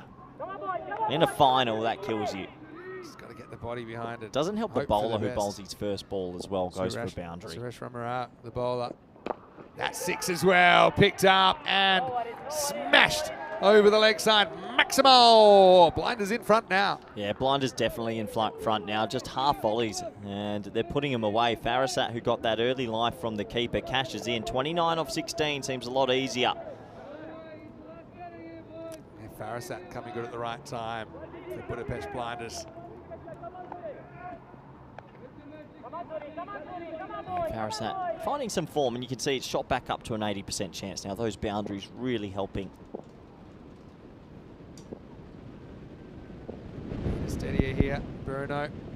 Oh, that's not a great ball. Full toss. Big gap down the ground. 4 more. Not done yet, but the Blinders are on a heater. It's 25 off 15 required. I think these boundaries here are killing it off, isn't it? 25 off 15 is pretty easy at Cardamore Oval. It's a full toss again. He just hasn't got going. But you just think about the first ball of the over. It probably should have been a single, and then a new batter on strike. Their fielding's cost them here. They're trying to find something. It's now or never, really. 2.5 overs left to go. Wouldn't even be in this position without late runs from Stain. That's a better length. You just have to keep it simple and bowl a length ball. If you go half volley to players like this, they'll hit you for 6. Biding his time at the other end. Need a wicket, need to remove Farasat, get 2 new players, and it opens up the door. But if they don't get Farasat the way he's striking it, game over. Got to take it down to a finish. Yeah, Berno. Morale. Better length. Just missing it. Just didn't come back enough, but not a bad spot to miss. Farasat goes now. Yeah, you need a wicket, desperately. What do they go up to? Maybe 40%? 30? Very interesting contest to start the day.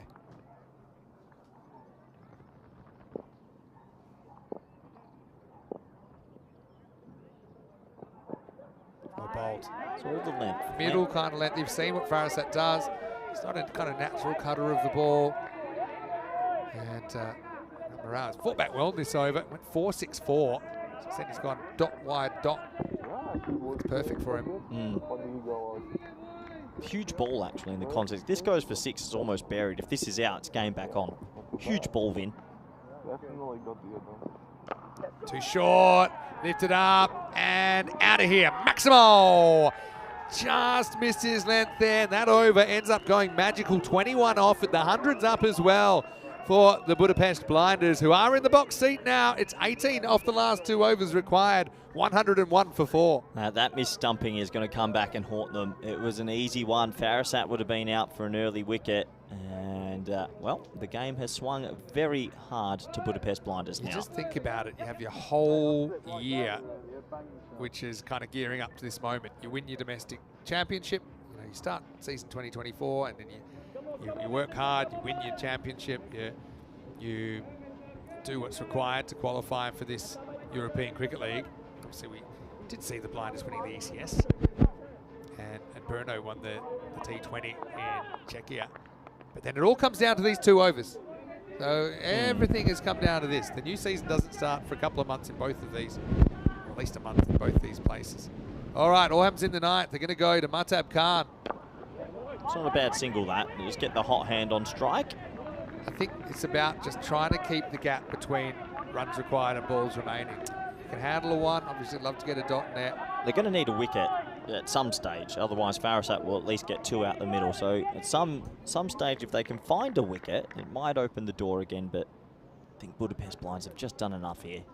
Feels like it. But we all know that things can take a twist. How about the Sophia Stars chase the other night? That's true. Kind of hit a brick wall, didn't it?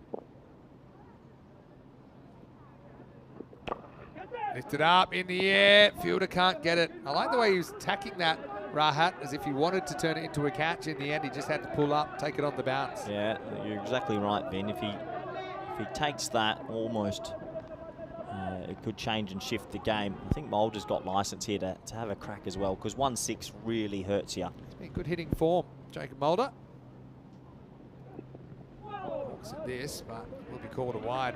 Feels like the extras column has also started to grow a little bit too much. Have a look now. It's 3, 5, 6, 7, 8 extras in 10 overs is a lot. In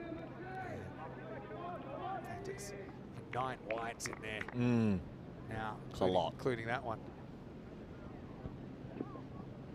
Another one. These extras kill you. Part of it's the game plan, I think. They don't want to get too straight, but then they have gotten straight too many times when they've had to correct, so still cost them the runs.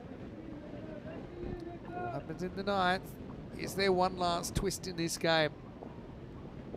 10 deliveries remaining, 14 required for the blinders. They'll survive. This ball. If they get the wicket this ball, bring a new batter out who might choke it up a little bit. Farasat hits this ball for 6, she done.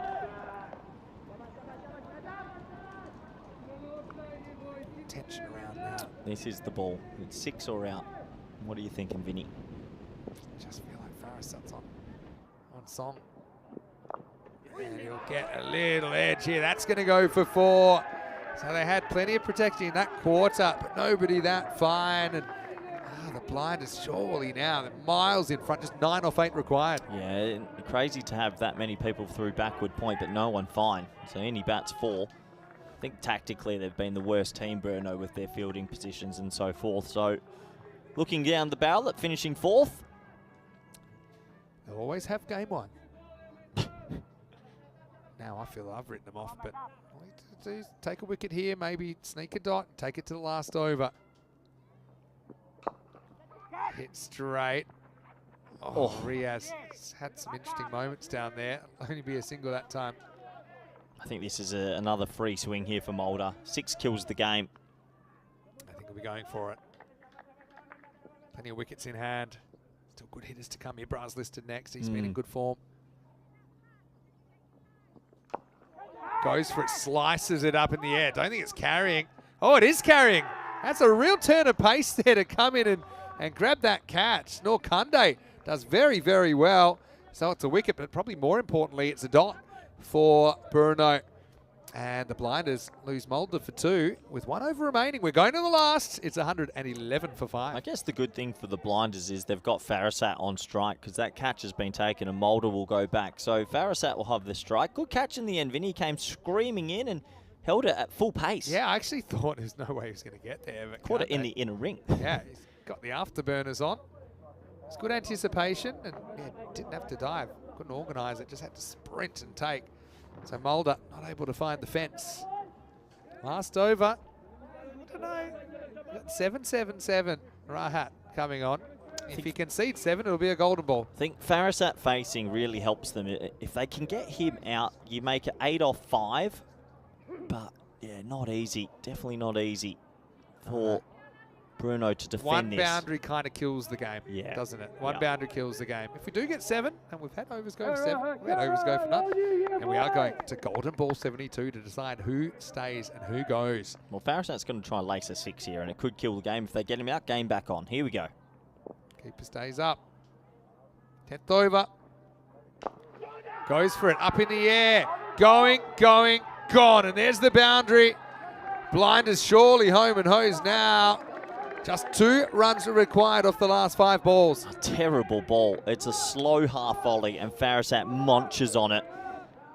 They've just dished it up in this back half of the lesser-known bowlers compared to the opens. He was batting out of his crease for that ball. That missed dumping, Vinny, probably kicks out Berno. Yeah, I know it wasn't as easy as you think because he wasn't out for that long.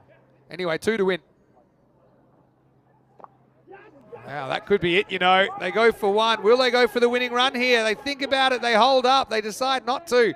The drama continues. Got to bring everyone up now. There's no more tomorrows. The scores are tied. You've just got to hope that you can keep Omar Zahid to 4 dot balls. You got to be very organised here. You got to bring the field right in. You need somebody probably at the bowler's end. I think you keep 1 back. You keep deep mid on because, yeah, for the catch. Maybe. You have to keep 1. But then you need a short mid on as well. So, any score wins it. Zahid's got 4 chances to win the game for the blinders. And he's stumped. Well, there you go. It's almost like a running jab, and that's kind of nerves given the situation. So the old charging bunt from Zahid's going to cost him his wicket, and the scores remain deadlocked. 3 balls remaining, 118, 118, with the blinders 118 for 6. It adds to the tension, but they're not going to mess this up, Vinny. He's got 3 balls. Any bat, if it goes anywhere, they're just running. They got more time to get this field right. You've got to have someone covering the stumps at the bowler's end. Hey, That's a teams must. don't do that. Teams Why don't it's they? Club, Why so don't you teach them? They don't know. But if he's trying to hit a normal shot there, he probably gets it away. For a tool as well. He just says, all right, hit it and we win. And he didn't hit it. And, good take by Ratul as well. Just going back to the stumping, I don't want to harp on it, but I can understand. It wasn't as easy stumping as you think, because he had to take it from wide of the stumps, and he knew he had to kind of rush. And so that's why he dropped it. So I feel for Ratul a bit with that. I know how it's worked out. Hasn't been too great. What about a wide to end here? Lefty comes to the crease. Could be. All right, score's tied. Ibra to win the game now. Hits it. Oh, got to run him out. And he's hit the stumps. He's out. But it has changed the strike. Ibra's run out for a golden duck. Farasat will get the strike back. And this game continues. 2 balls to go. You got to love it. Now I'm searching for my betting ticket so I can try and tape it back together. They needed 1 off 4. They now need 1 off 2, but Farasat's on strike. And good fielding. He took his time. He had a fumble, composed himself, and made sure he got it onto the stumps. He did the direct hit with the fumble as well. So, Farasat. Couple of golden ducks, always I still interesting. think now I kind of get you keep one floater back. You've got to keep one back for the catch. You pack the infield. That's the thing. That's what they did. That's why that was run out. You always keep one back. Rahat did really well to get back to the stump so quickly. Ibra hits, runs, has run out. I think they could go one more on the off leg side straight, I agree. But anyway, Farasat's going to try bomber 6, let's be honest. Fielding practice for Berno. This is tough as a fielder because you know it's got big. A free shot to just try and bomb it. Yeah, of course. Here we go. Bomb time. Farasat to win the game and send the blinders to the second half of final day. And he will do exactly that. And that will cross the boundary. So, not sure if they completed the run or not, but I believe it's been given 4 runs. So, well, we go right to the second last ball. What a great eliminator. And don't forget, it's just the first of 4 matches today. So there's so much more coming up. You've got a feel for Berno. Gave it their best shot, but I think they'll know and be able to kind of pinpoint what was between them and going further in this tournament. Just the fielding, I think that's some of the tactics talked about, but this moment belongs to the blinders, the Hungarians, through to qualifier 2. Yeah, good game between 2 evenly matched teams. And well, in the end, Farasat does the job for his team. He gets the runs, the captain. He brings up a 50 with that shot, so he did really well coming out when he did. And him finding some form's going to help them for the rest of the day. This is what's coming up with the Zurich Nomads taking on Pakar Badalona, but now we know that the loser of that game will have to take on the Budapest Blinders in qualifier 2. And of course, the winner of the next game will go all the way through to the Group D final tonight. So yeah, pretty entertaining game there. Berno, they fall just short. But obviously they've brought a great flavour to the competition. They've got some characters in there. And looking forward to getting over to Czechia. I know that at Berno they have a great ground that maybe they won't be able to use after this year, so maybe it'd be a great time to have a European cricket series down in Berno again. Now, we still got a couple of slots to fill, but the blinders, well, it certainly wasn't standard. They lost Van der Merwe for a duck, but they do recover to be the winners of the Group D Eliminator and progress to the second half of finals day. Yeah, congratulations to them. We'll have a very quick look at the highlights, Vinny, and wrap this one up because we've got another game just around the corner. It was always going to be an interesting chase, but when Van der Merwe went very first ball, Vinny, we thought, well, Berno, could they be on here? Yeah, it was a big moment, wasn't it? JVDM had to walk back. Garney seemed on, didn't he? They had this tactic where they just left kind of open spaces on the leg side, outfield. And he was kind of feasting on it, wasn't he? But then went for one shot too many. That one pretty much straight as a die. Crashed into middle stump. Mishra was excellent. And it was the good work of the openers, Riaz Afridi and Neeraj Mishra, that really kept Berno in this game, created an opportunity for them to get the win.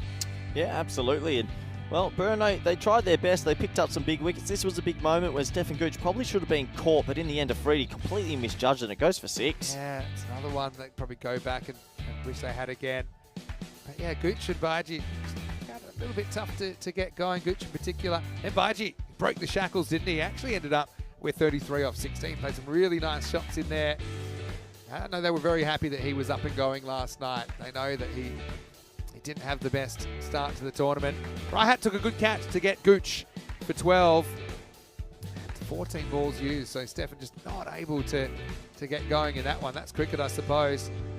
But the Blinders, they kind of held true to their tactics. They continued to be aggressive. It just went a lot closer than I think that they were hoping. Baji found the offside. I think it's been a real key to his turnaround. Then kind of went back to old habits here, dragging this one from outside the tram line to get caught down the ground. And Berno just felt that maybe they have a chance. And Farasat, he then kind of went on a bit of a heater himself. There was that mis-dumping, talked about it at length. But I think Berno, they got their tactics right a lot of the time. It's probably not enough to defend this, because there was the odd ball that they were able to get kind of tram line for that field, but the ones that got too straight, typically they disappeared. Budapest Blinders were closing in. Mulder had a bit of a free swing at this last ball of the night. Nice catch by Kande coming in from deep point. But when Farasat smashed that 6 off the first ball of the 10th, it was as good as done. Single tied the scores, and then it was a little bit of the old shake and bake time there, I think, as Zahid just tried to literally run the winning run without hitting it. And then we had this run out, so we had 2 wickets in 2 balls. But Farasat, he did get the strike back after that run out, and he was able to manufacture 4 off the last ball that got the Blinders the win. So congratulations to them, commiserations to Berno, of course. And the Battle of the Bees, it's the Blinders that will continue in this ECL. And the Blinders, they have a pretty big ceiling. If they can click, they could cause some upsets this afternoon. Let's have a look at the scorecard. And, well, it was Farasat, that crucial 51 off 17. Here's the difference. 11 extras is a lot when you're defending 121. And they did a good job to get through the top 3. They just couldn't get the number 5. Yeah, and actually brings up his 50 because it was credited 4 at the end. So the ball must have crossed the rope before they finished, completing the winning physical run. 2 for 29 for Matab Khan and 2 for 26 for Rahat. But the early work was done very well by Riaz Afridi and Mishra. Picked up a wicket apiece, and both of them had excellent economy rates. So commiserations, as I said, to the Czech side. For the Hungarians, and they're elated. They will continue to the second half. But we will continue when we're back in just about 10 minutes. Vinny Sander here, Mr. Maximo with Corey Ruckus. Quick look at the teams there. Osama Mahmood coming in for the Zurich Nomads. Paco Care are batting first after getting sent in. So that game will start in around about 15 minutes. We're back in 10. So sit tight. We're only just getting started. This is Group D, Finals Day, live from Spain. You're watching the European Cricket League.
The European Cricket League is proudly brought to you by Dream 11, HCL Software, Rado, La Junta de Andalucía, and Victorinox.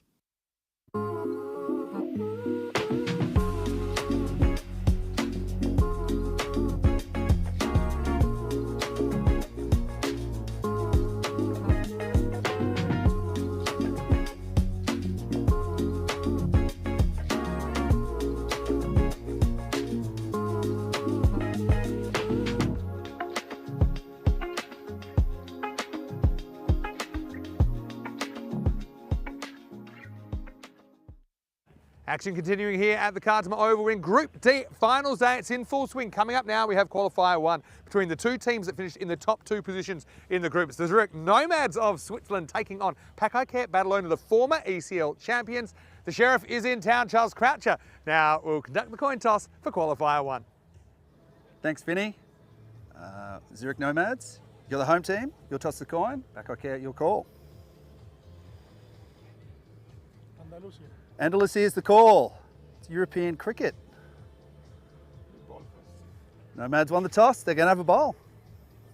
So the Zurich Nomads have won the toss and elected to bowl. So the Nomads have had a really interesting couple of days really on the field. They had a little bit of a shocker in their first game. They went down to Berno, but they've recovered. They've won all their other games. They ended up actually beating Pack Badalona yesterday, so they will have some confidence that they can get this done. Got a real raw team. I quite like that. There's some real experienced heads in there, but then they also have some of these kind of young guns that I think they're starting to get used to the bright lights and all the attention of the European Cricket League. Also, I think they've got some really good options with the ball. They've got left armers, right armers, they've got some spin in there. So let's see how they go against the Pack Badalona team. Okay, we know they're missing one or two players that we have seen here at the Cardama Oval before, but they just know how to win, don't they? And the other thing about Pack Badalona, they're bowling. You're going to get some very, very tough stuff thrown at you when you do get on the park in the second half. Wonder how Fahim Nazir's feeling. Obviously took one on the elbow last night, and of course he'll have to face up to Mohamed Kamran when it is the Nomads' turn to bat.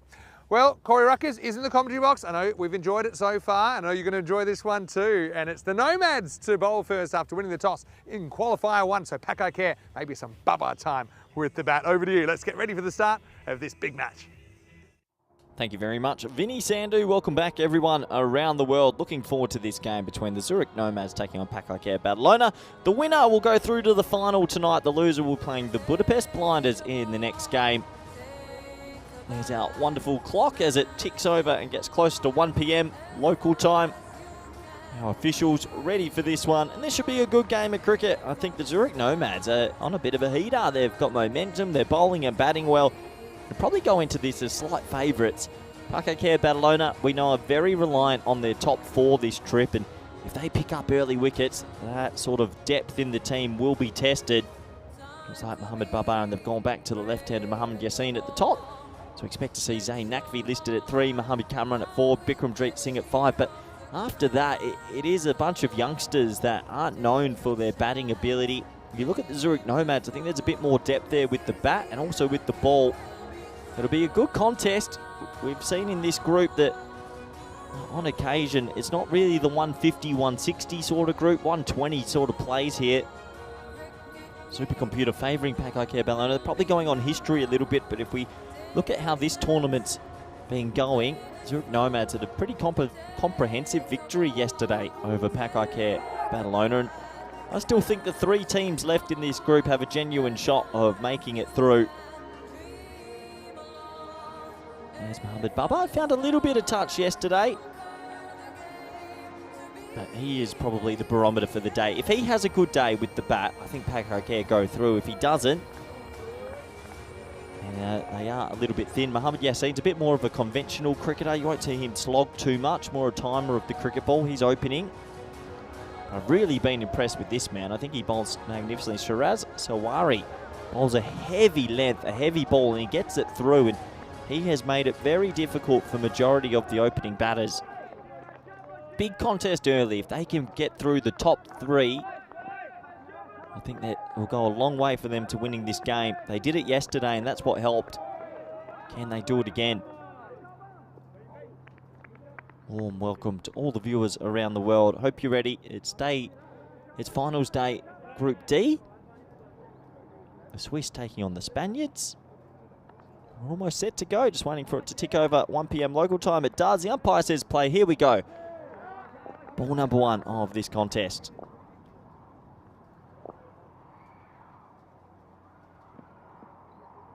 Well, it starts with the wide down the leg side. That looked like a genuine loosener. Almost everything in slow motion. Well done from Hassan Ahmed just to get a claw on it, pat it down. Sawari yesterday bowled a spell of 2 overs, 1 for none. Quite remarkable. You see there, he really gets nice lift and carry. He's a bustling sort of bowler. Comes from the chest and the shoulder, but he gets a lot of bounce. That there, very good ball.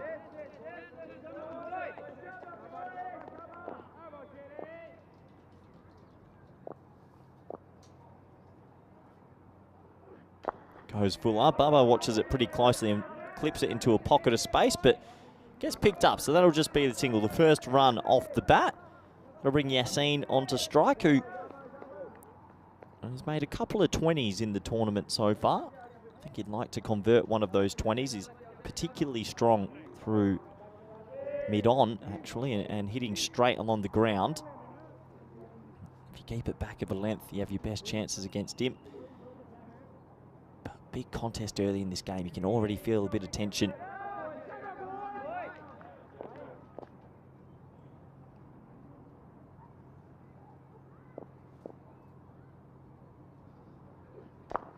Really well bowled from Sawari. He's done this all trip.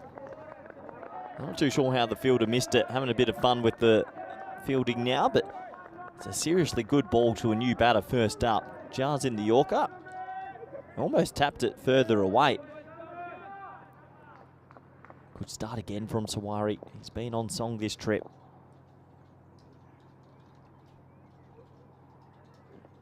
That one pulled away into a pocket of space. That actually might go for 4, and it will. That's not a bad shot. Maybe not out the middle of the bat, but it'll be the first boundary in the contest. So 4 to the total. Expected score 88. It's pretty rogue, but I think anything around 120 in this group seems to be the way. Cramping in for room a little bit, but Yassine was able to get his hands through the ball and get it away for 4. Big opening partnership with Nakvi at 3 and Camran at 4. I think the Zurich Nomads know that as well. Deep fine and deep square, the 2 boundary riders now. It's pulled hard, and it is going to find deep square leg. One bounce as he taps it away, just the single. Not a bad shot, but straight to the fielder. They set the field for that. So 7 off the first, last ball. Sawari.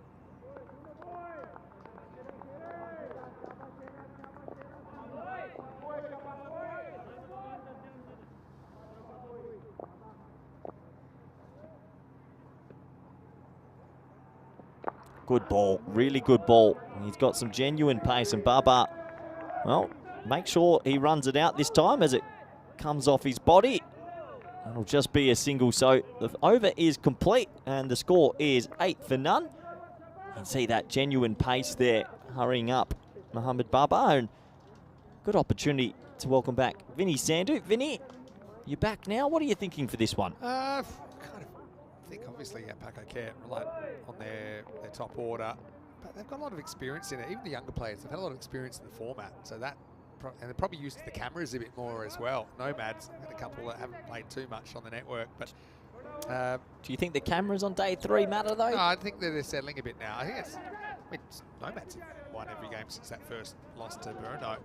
Well, if you talk about going into finals day in form, they're the informed team. Definitely. With bat and with ball. But, I mean, I'm wondering, Nazir facing up to Camran, is he batting a metre out of his crease? And he won on the elbow yesterday.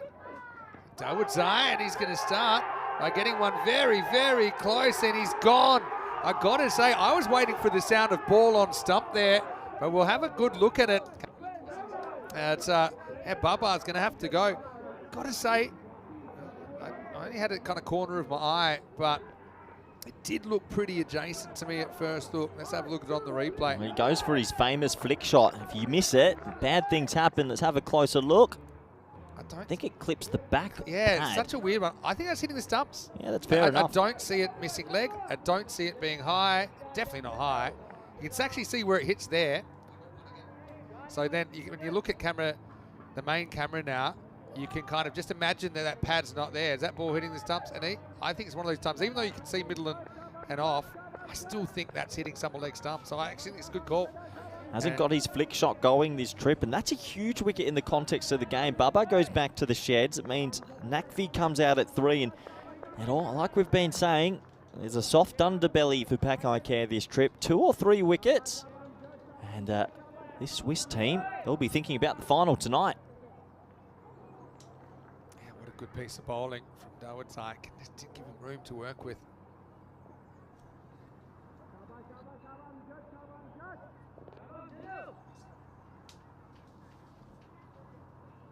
Nakvi goes carefully. Well, this is the thing, Vin. They lose the player that usually gets on with it in the power play for them. So Dawood picks up the big wicket. And now they do feel the pressure. Pakai Care are behind. Yeah, well, people watching on here and all around the world. Forward at the stumps again. That takes off and gets through for a single. The thing is with this Pakai Care team, they lose their enforcer in the power play. They don't really have too many enforcers in that lineup. So this is a dream start for Zurich Nomads. I think that was a fair enough decision, Vinny. I think that's clattering into leg stump. Yeah, I would do that thought experiment. If you just visualize that ball without a batter. Is it hitting the stumps? I think so. I think it's getting a bit of that leg stump, probably at least half. It's a big fish. You've seen, it's looked pretty good when we've seen him. He's an excellent on driver of the ball. They've got the long on back at the moment. Yeah, he's been getting a couple of 20s. I'm sure he'd like to go bigger than that today.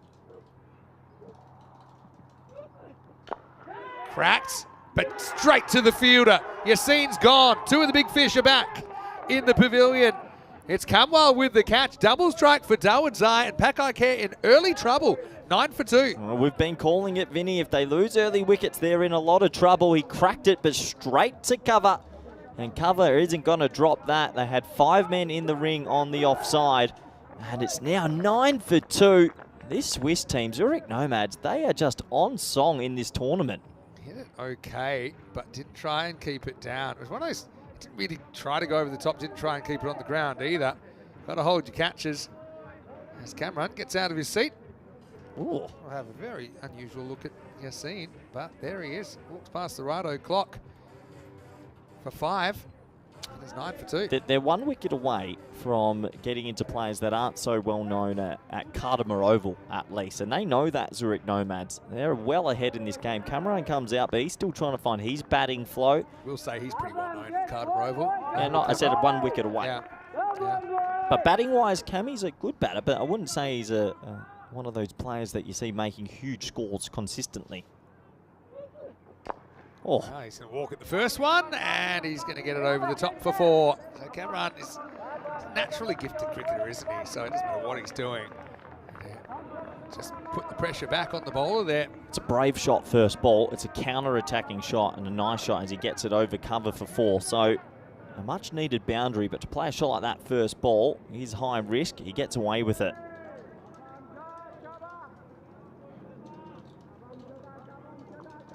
So Pakai Care. Time to think. Yeah, they're on the ropes a bit here. Sawari's definitely going to be bowling the next as well, Vinny. Yeah, it's a fun play to watch. Cameron, always fun to watch. Shot. Beautiful little flick away. Kind of threatened to straighten, didn't it? But never did. And he just dismissively flicks it down to fine leg for 4 more. Well, they need the best of Cameron with the bat today. 17 for 2 after 2. 2 boundaries just steady them a little bit. But I know this Zurich Nomads team know they're a couple of wickets away from getting the youngsters out there. Nice leg glance that time. Such a big advantage as well. Remember, whoever wins this game, they will be top seeds for the final. I don't think we'll have any rain by then. And hopefully we don't have any at all in the next 24 hours. But there is some suggestion it will come in after sunset. And so if you did have a rained out final, the winner of this game will be the qualifier for championship week. Is there some rain around tonight? They're expecting it to start probably around about just after the final ends. Okay. But of course, Yeah, you don't want to run that risk, do you? no. There's many reasons you want to win this game. That's just one of them. Sawari, the very impressive opening bowler, coming on again. Yeah, something about Sawari, isn't there? Yeah, he's bowled super well. Big Hercules. Just unleashing a few thunderbolts. Swiss god. There he is.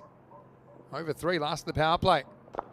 Shot. Beautiful lean shot there. That's actually going to go for 4. But well, I was going to say it's going to go for 4. I think it might have actually pulled up short. What cricket have we just watched just then, Vinny? I feel like we've just gone into proper cricket mode. I was kind of mesmerised by that ball going across the turf, but credit to the field, never gave up on it. Let's have a look at it on the replay. Has he done this? Well he done. has, yeah. How's the shot and the cricket and Oh. along the carpet and the fielding? And Wakas Kawaja.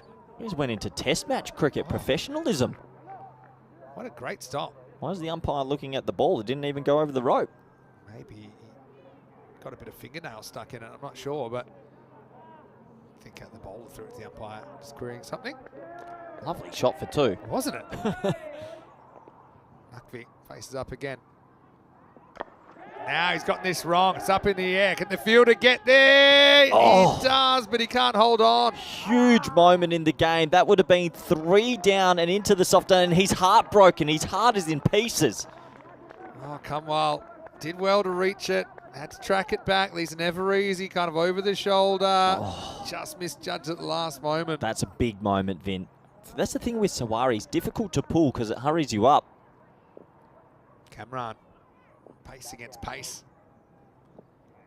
Oh, yeah. Bouncer down the leg side will be called wide. So wide for down the leg side. Did he use the one for the over, Vinny? Felt like it. Let's have a look at it. Oh, yeah, definitely. Good take by Hassan Ahmed. He's kept really well in this series.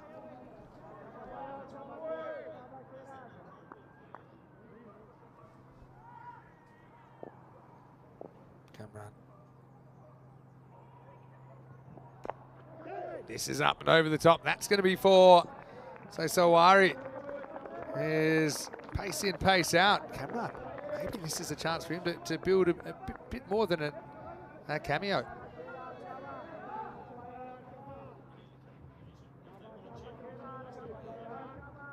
Yeah, lovely shot that time. So Cammy's gone 4 over cover. His leg glanced to 4, and that's a nice shot over point. And he's faced 3 balls.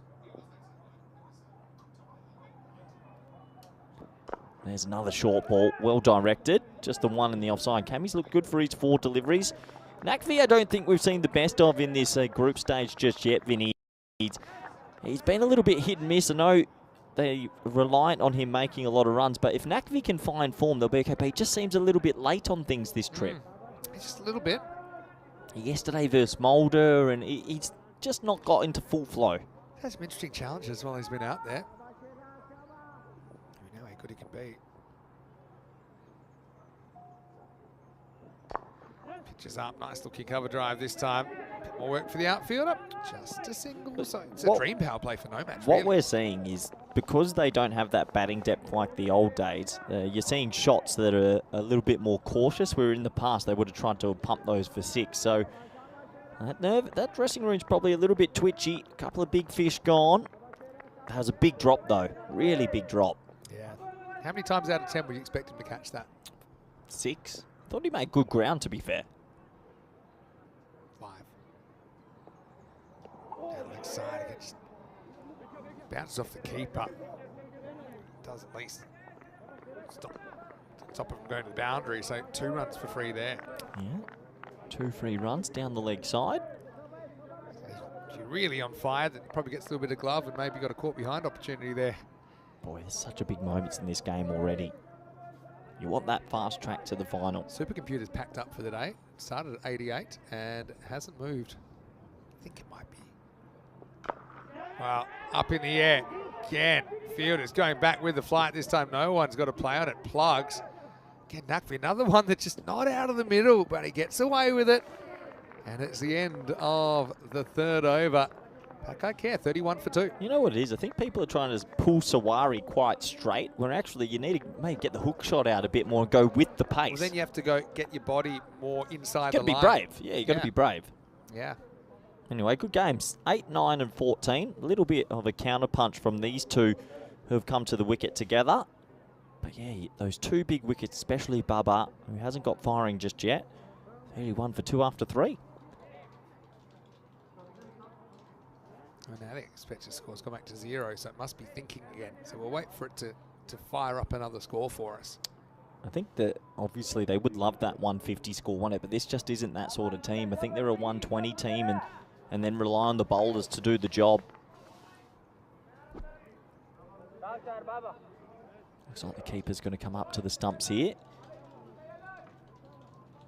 Seen a bit of that today. Keeper's happy to come up to the stumps. Always good to see. Yeah, I mean, I think it's gone out of fashion a bit at the higher levels of the game. It actually has. Everyone's so good at little jinks now. Yeah, it actually has. Everyone can ramp and reverse paddle at the higher levels. Just another dying art that I perfected that is pretty useless these days.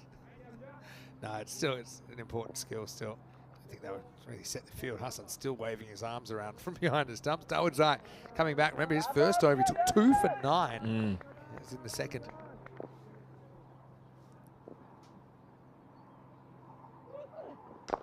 Well, hit straight, hit very well. Solid drive from Cameron. Maximal, 6 runs. Well, Cammy's come out and actually looked $1 million.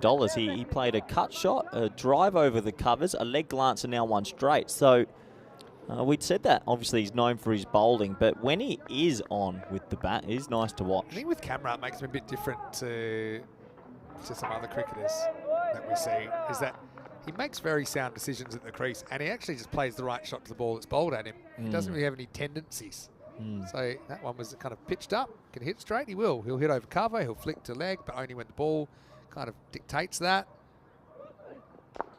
Just like that. Shot. Smashes it through the covers and 4 more. Well, he looks like he's seeing it like a watermelon today, Cameron. He's hit it to Alistair Priddle, but Mr. Baywatch out there doing some roaming. Good to know the supercomputer has been fixed, I'm told, so we can trust the numbers. That's a beautiful cricket Just shot. a standing that doesn't overcommit forward, kind of reads the length very well. Beautiful cricketing shape, finds the gap. Yeah, making a cannon noise off that Grizzly bat as well.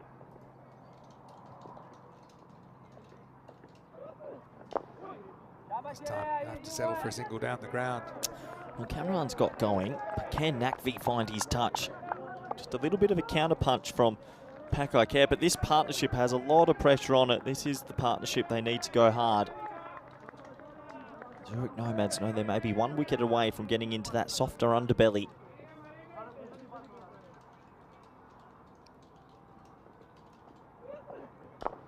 Goes up and over the top, and that's going to fly over the giant ball. Maximal, 6 for Nakvi. Some beautiful hitting in this over from these two at the crease, just inside out over cover. Nakvi's got that potential in him. When he smokes it, it looks beautiful. That's a great cricket shot. High bat lift, snap down on the ball, just lean back a little bit to get the elevation. Bit of Max O'Dowd in his setup. He's got a very high stationary back lift. It's a pretty big compliment. It's not really like a lift, it's like a bat hold. Now, standing pull, up in the air, 2 fielders converge. They can't make the play. He just hasn't got the pull shot going as good enough so far for Nakvi, but his driving's looked good. 49 for 2 at the moment. Last ball of the 4th. They've fixed the run rate up a bit. Look at this vid. Look at the Scorpion. Yeah, I like Spine cruncher. They'll throw themselves around, this team. Come on, boy.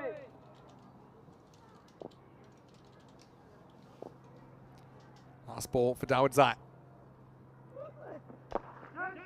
Middle kind of a length. This time no Scorpion required. That'll be the 50 for Pakai Care. They've had to work pretty hard for them so far. 4 overs into this qualifier 1. And Pakai Care Badalona, 50 for 2. Good partnership growing here. They've put on 41 already in 2.2 overs. So they've done it during a high pressure moment in the game. Having a look at the Worm so far. It was a sedate start, but just going in the right direction at the moment for Pakai Care. So Pakai Care started 65% favourites now. I think last I saw was 63. So I actually think before the game, that's probably doing history But I just think with the way this group is, I think Zurich Nomads went in today slight favourites. Okay. They've played the best cricket in the group. Yeah. Bit of spin. Both teams had one loss, one off performance. Just Zurich had theirs first up. Qualifier probably had theirs against the Nomads where they got outplayed. Niasi, kind of a bit of a crossroads moment here. There's your 3 backward points to the spinner. I think 2 would do the job. Anyway, here we go. Clever bowler. Niasi, like all bowlers, he gets collected sometimes. You know why so many teams are getting away with this 3 backward points? No one's playing a paddle sweep or a little ramp for 2 or 3, or 4. No one does it, and the teams are getting away with it. I just think he might be thinking of that little lap. Nakvi, his eyes went there. Or he could just do this. He steps back and he puts it up. And great effort. Has he done this? Oh, that is incredible fielding. Have to check the feet. I think he's done it. Brilliant fielding. I thought that was going. Let's have a look. It's all about where he takes off from. So I don't know if we ever get the feet here. I thought that was 6 for all she wrote. Oh, is he behind the rope? Well, we might have to have a closer look. Come on, boys, come on! Oh. Yeah, I think they just need to check where he took off from, but I think he got away with it. Well done. Well done. Throws in the leggy this time. I can't believe he stopped that, pulled that back from the beyond. Anyway, Shot. 100% effort this time. It's going to go into the gap for 4. And he can't believe it. Not meant to be a gap there. Well, sunglasses have come off, but the result's going to be 4 runs. Finals day pressure, finals day action. You're seeing it all here in European cricket. What I've liked about this inning so far from these two, they've shown that you can play shots on the carpet at Cardamar Oval. That's a high percentage shot to not get on. He's just kept it on the ground for 4. 56 on the board now. Yeah, he's interesting because he's just got a genuine leg spinner. He just did it then, yeah. Yeah, and he doesn't really disguise it, but he's like, all right, play it. Now, you could probably just genuinely bowl leg spin if you wanted. But Kamran has moved to 30 now, just 10 balls. Quicker one. Bad miss for Kamran. That's his first sort of false stroke.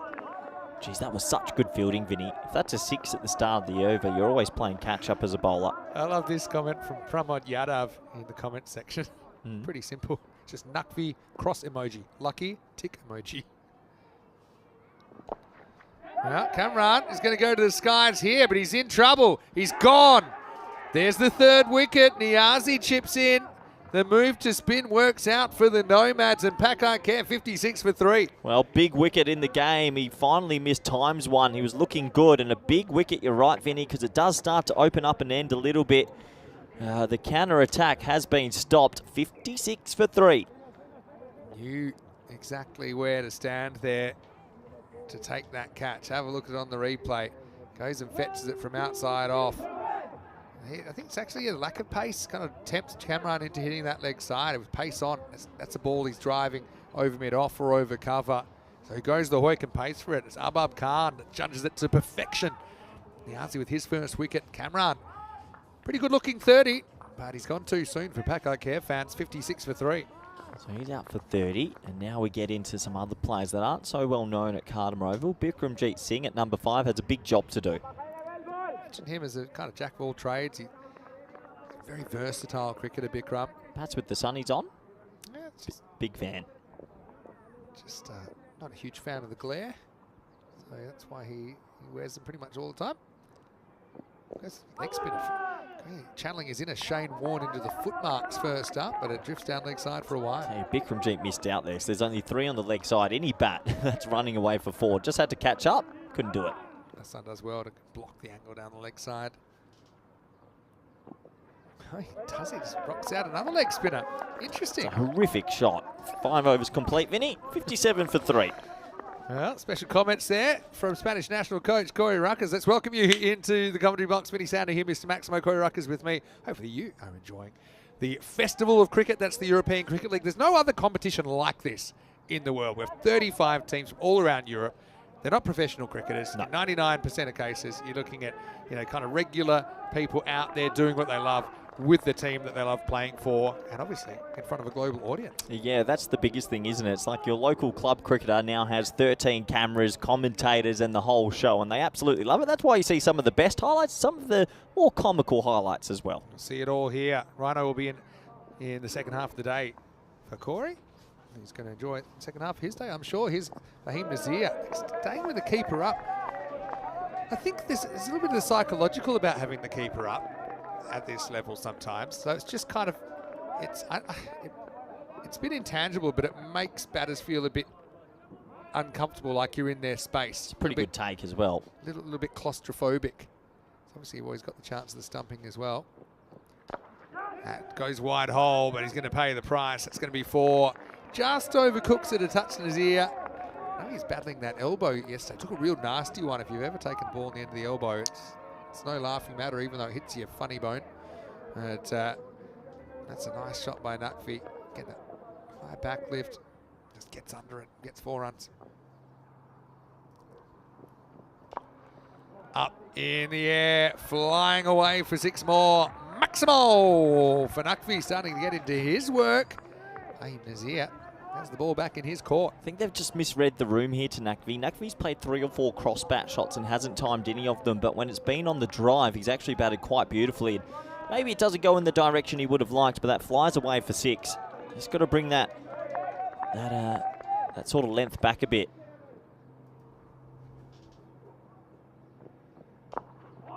Closer to where he's going for there, Nazir. Went for a magical half and over, 10 in his first 3. Can claw it back though. To be fair, it's a good recovery from Pack. Okay, they were 9 for 2 of 10 deliveries. We saw that dropped catch. Fielding wins games on finals day. They've come back pretty strongly so far. So it's kind of in the slot, but he gets away with it. One thing about Nomads, they've got that kind of that bubbling enthusiasm, don't they, as a side. They've worked really hard to get here. They actually won the first ever European Cricket Series we held in Switzerland, which is going all the way back to, I think, June 2020. Wow. Won it in slightly greasy conditions. Hassan Ahmed took a very important catch late in the piece. Alton won every game and then lost that final. But we didn't see them win the ECS when we were there in 2023. Great take, that late tail, but swings for a wide. So yeah, they wanted this shot, they've got this shot, they're going to make it count. Yeah, absolutely. Good keeping there. Went away late, just got his hand down on it. Getting some compliments for your peacock shirt as well, Corey. Yeah. Good today. Thank you. Again, a lot of compliments lately. Look what a budget can do. All right, that's it. And that one's going to go all the way. Maximo. Sace Mars. Oh. That's 6 runs. Nice. In the end, he gets another splice drive. And, well, if you're going to bowl outside the off stump, you always run that risk. So that's now 76 for 3 after 6. Yeah, swings hard. No one back here. Going, and flying over the boundary for Seis Carreras. That will be at the end of the 6th over. It's 76 for 3. Just think they missed a trick there to Naqvi. They're bowling wide of off stump, and they knew he can smack those drives, and it's really sort of broken the shackles a little bit for him. They've gotten through 3 of the top 4. There's one more they got to get through. Yeah, it's not that Abbas and Moksham and Bikramjit can't hold a bat, but it's just not as heavy as it used to be for Pack. Yeah, it's not quite as intimidating, I suppose. Hassan Abbas in there, for example, does have an ECN century. So they'll know what they need to do, Pack Care. Back to Niazi now. He's going to bowl over number 7. And he's going to get met. First ball up into the jungle. Maximo, first one for Bikramjit Singh. Well, the dressing room still looks quite calm. Just a little round of applause for Bikramjit Singh, who gets that one out the middle of the blade.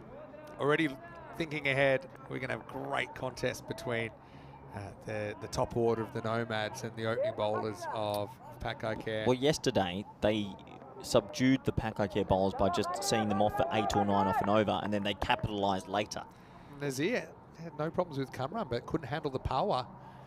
He wore one on the elbow against the Assassin's pacement. But, yeah, so, I guess the Nomads love the confidence. They were able to win this game yesterday. Doesn't look like Pack Care are going to bat him out of it here. I don't think any team's been batting anyone out of it in this group at all. Leg spinner. Nope. It's the regulation, and it's going to be out of the ground. Maximo, 6 more to Nakvi. Well, Nakvi's found form at the right time for that dressing room. They needed someone in the top 4 to go bigger, and he might be the player to do it. He's 38 or 15 now, and that's the most convincing short ball that he's played so far. Yeah, watch that one flying through the cardamom sky.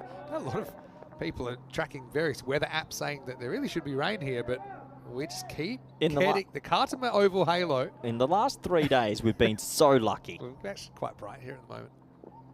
There's the leggy. Goes for it, and he gets it pretty well. Is it enough? Maybe, maybe not. Oh, it's not out. Oh, they're going to run here. They should run 2. Well, unbelievable. And now there could be a run out, and he's going to be run out. So we have to look at the 6 first, and then we're going to have to look at the run out. Poor running from Bikramjeet Singh, who might have blown his shoulder apart. Well, we have to look at the 6 first. Yeah, we will. I think it's clean. I'm positive he got it off before the boundary. Where did he come from, though? Because he was running outside the boundary for a while. I don't know if he did. I think his last couple of steps were in. I think, to be honest, I think this is run out. What a mess. What a mess. Oh, that's pretty... Well, I think that's good. So they'll have another look just to make sure where he took off from. But look at this poor running between the wickets. And then they start running and they realise there's 2, but unfortunately, it's too late. That's going to be run out easily. Poor cricket. Great fielding again in the end. And there's it's out. Wow. So in the end, it was a panicked throw to his teammate that the teammate couldn't handle. But that elicited another run, which ended up being a run out. So that's a crazy bit of cricket, really. And in the end, it wasn't Nakvi who got essentially dropped, but it was Bikram that is going to pay the price. It's going to be 90 for 4. Tell you what, Wakas Khawaja has saved 9 runs out there on the rope. He tapped back at one that was 5, and then he saved there. So it's really good fielding. And another wicket goes. I think when it came off the bat, they just assumed it was 6, but not there. Anyway, Bikramjeet Singh goes for being lazy between the crease. Always run, kids. You never know what will happen. All right, so 90 for 4. What a bizarre piece of cricket. Very ECN, that dismissal, wasn't it? They just thought it was 6. Crazy. All right. Mr. Leggy. And well fielded, despite the influence of Asad Abbas, who's come to the crease as non-striker. Well, that's the first ever ECN marriage. Give me a Palinka in Hungary anytime. That's a shot. Now, this is a shot that doesn't happen enough. No teams have 45. Thank you, Universe, for one team finally playing a shot in this gap. Teams keep having 3 backward points. Just get down on your knee and sweep it. 4 runs. Finally. Also, he kind of bowled it into that zone as well, didn't he? Teams are getting away with no fielder there. You've just got to... If you get it there, it's guaranteed runs. Handy boundary, but... I'm tired of seeing 3 backward points. We have a look at the previous editions, Vinny, and it all started in 2019, and I've got a little story. When we won that VOC Rotterdam Champions League trophy, we went out and celebrated in our full kit in Lamunga, and I'm holding the Champions League trophy, and I ran into Kenny Dalglish. Oh, did you really? King Kenny, I've got the photo. It's in the yearbook, and said, King Kenny, I've also won a Champions League as well. Oh, and he got a photo with me and said, stop annoying me, bugger off. I've got a story about when you won that night, because back in the days when that was it for the year, I went out and I actually swapped my shirt, which was just a regular polo shirt I'd gone out with, for Peter Saylor. So I still have it, number 8 shirt from the first ever ECL final, one of my prized possessions. How is Pete going? Is he still able to walk? Funnily enough, he messaged me 2 days ago and just to say how you're doing, and yeah, he's good. Sauce? He's a good man, Sauce. On his day, he was a serious cricketer. Clip this and send it to him. Give him a free afternoon. All right, Asad Abbas comes on and gets it past the bowler, Kamwal, who does some sort of calisthenics manoeuvre. Can't stop it. Nakvi's wicket here can be the difference between a 135 and a 115. It really can. He's 43 off 18. Still don't think he's been at his fluent best, but he's doing a good job. Maybe just missing. Umpire has a good look at it. Really good look. I think it's a good decision. He had a long look at it, but just maybe felt like it was sliding. It's on the full. I think you'll just continue on that Yeah, with angle of the you can already ball. see the angle. That's missing leg. Look where the ball's released from. Missing by a stump. You always see where the keeper ends up as well, gives you a little indicator. Little indication, but remember the keeper's taking the ball a lot further back than the line of the stumps. Moves to 43. Abbas has a crack at this, but we'll have to settle for a single. Just one more to the total. Good start to this over for the Nomads. I had a question. I know there was a lot going on with that last run-out dismissal, but it wasn't a catch. There's Charles. Oh, wow. The sheriff's in town. Uh-oh. You better watch out. You better not cry. This one, little edge, and it's gone. Nakvi out for 43, caught behind by Hassan Ahmed. Kamwal, well, get his man in the end. Heavy kind of length. Nakvi basically tried to muscle this one up down the ground, gets a feather, and the simplest of catches behind the sticks. So Pakake have lost a 5th wicket now in the 8th over. They're 97 for 5. Yeah, poor head position, tried to overhit it, loses his balance, and he has to go. So Nomads have broken through that dangerous top order now. They're going to be bowling to maybe lesser known batters at Cardamar Oval, as it looks like Mochim coming out. So this is an opportunity for the Nomads to dry it up. Yeah, disappointment for Nakvi, who will depart for 43. Still hanging in the game though. Pakake probably still favourites if you look at the predictor. It's 97 for 5. I like the use of the term cricketainment, which is something we like to use here in ECN circles, and yeah, they were saying that kind of catch to run out was pure cricketainment. Brilliant fielding. Edged, and another one. 2 balls, 2 nicks. Kamwal's on a hat trick. Well, a golden duck for Mochim, 97 for 6. Well, we've talked about it, and right now Nomads come roaring back. They burst through the top eventually, 97 for 6. It's a really big 13 balls come up, and Kamwal's going to be on a hat trick. Yeah, and what are the odds? I mean, quite often you might just swing and miss at this, but he's back deep in his crease. That was a bigger edge actually than Nakvi's, and a fairly easy decision. You can see back and across, looks like maybe a cross seamer. And Hassan can't believe his luck. Another one easy as pie. So hat-trick delivery, Motion goes for a gold, and Rabani comes out. And Rabani, look, he has the ability, but he's a young man. Just goes to show this group has been so important about the top 4. For every team, it's very top 4 heavy. Looking for odds here. I think hat-trick's on here. All right, you feeling it? Feeling it. All right, hat-trick ball for Kamwal. Worth an appeal because it's a hat-trick ball, but definitely not out. What an over. He takes 2 for 2. He swings this game back to the Nomads. And you can see with that shot there, Rabani's a lower order batter, but he's going to be batting at 7 or 8 in this. Yeah, just gets done for pace there, doesn't he? You can see when the bat came through, the ball already cannoned into his pad. 97 for 6 then after 8. Just goes to show that you pick up wickets regularly. You then end the last few overs bowling to players that aren't so recognised. Yeah, depth is something, obviously, that really comes into the equation. Teams that go deep in these tournaments, and of course we've seen the Western Shield now, where we had the World 11 and the Asia 11, Europe.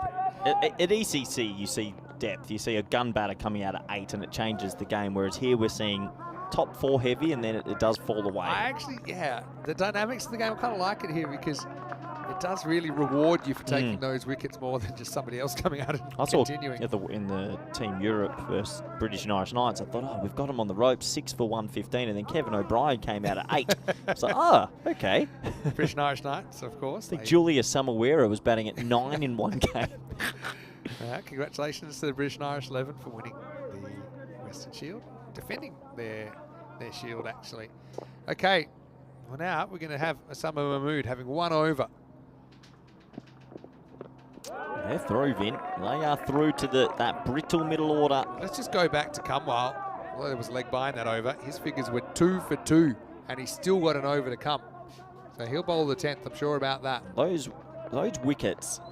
Oh, just got to be careful as a keeper there. These gloves are very close to the stumps. I might have a little look at this one just to make sure, because Mahmood bowls a wide there.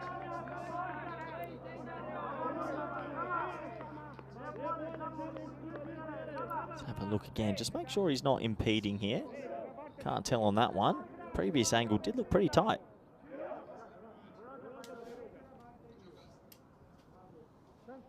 Anyway, Abbas. Can he get going? Is there a late flurry here for Pakai Care? He goes for it, but doesn't really get it. Fielder comes around, holds on to the catch. Well taken. Azim Nazir, the captain. Well, I'm going to tell you his age in a moment. You won't believe it. I called him Jonty Rhodes after his direct hit one stump run out on day one. But this is a very athletic piece of work to capture Asad Abbas for two. And Pakai Care now 98 for 7. Well, the collapse is on. It's what we've been saying for the last couple of days, and the Nomads know it. They've done such a good job at picking up wickets at regular intervals. And right now, Pakai Care that we're looking at maybe a 130, 140. Might be lucky to get to 115. So another wicket goes, Vin, and that's... Now they've lost 4 wickets for 7 runs. Oh, yeah. Who's the player in this lower order for Pakai Care today that can get going if they do lose the top 4? Who's the one that stands out? Is it going to be a Tiff? It's hard to say. I mean, maybe. He's coming. They're all kind of equally capable. I've got a question. How old are you, Corey? 33. Azim Nazir is 46 years old, and he made that look easy, that catch. Very good work. You hung up the boots long ago. Smart man. A Tiff, the Fizz, batting. The Fizz at 9. This is Hassan. He's kept really well up to the stumps. They are through, and they know it. Clever bowling. You've got some tail enders at the crease. It's great keeping because you just got to forget the batter, forget everything else, just track the ball. He does it really well there despite the distractions. Gets his body behind it, takes it in front of his chest. Very good keeping.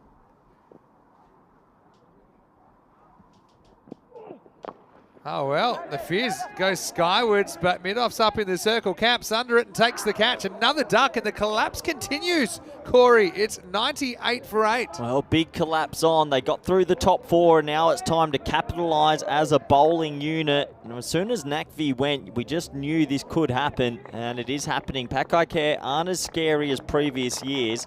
They still need, I think, 20 runs in the next 8 balls.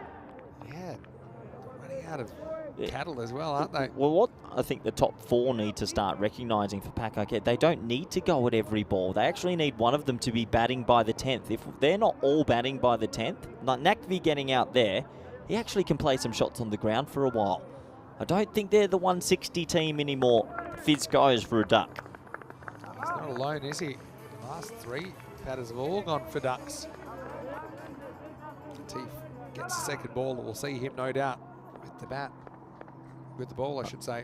All right, Jaffa Raza, batting 10. Jaffa. Out. And gone. Well, another hat-trick opportunity has Osama Mahmood. Kind of see you and a raise here to Kumwal, who took 2 for 2 the previous over. Mahmood's got 2 for 1. The one was a wide. And Pakai Care down to their last man at 98 for 9. There's still 7 balls on the table. Is it fair to say their tail starts at 5? Mahmood's got 3 for 1. Another hat-trick ball. Jaffa Raza, 17 years young, believed he could smack one out the Cardamom Oval. Never going to happen. And right now, the collapse is on. I've got that as 5 wickets for 1 run, 6 wickets for 8 runs. 6 wickets for 8 runs is what I was going to say. And that has happened in 14 balls.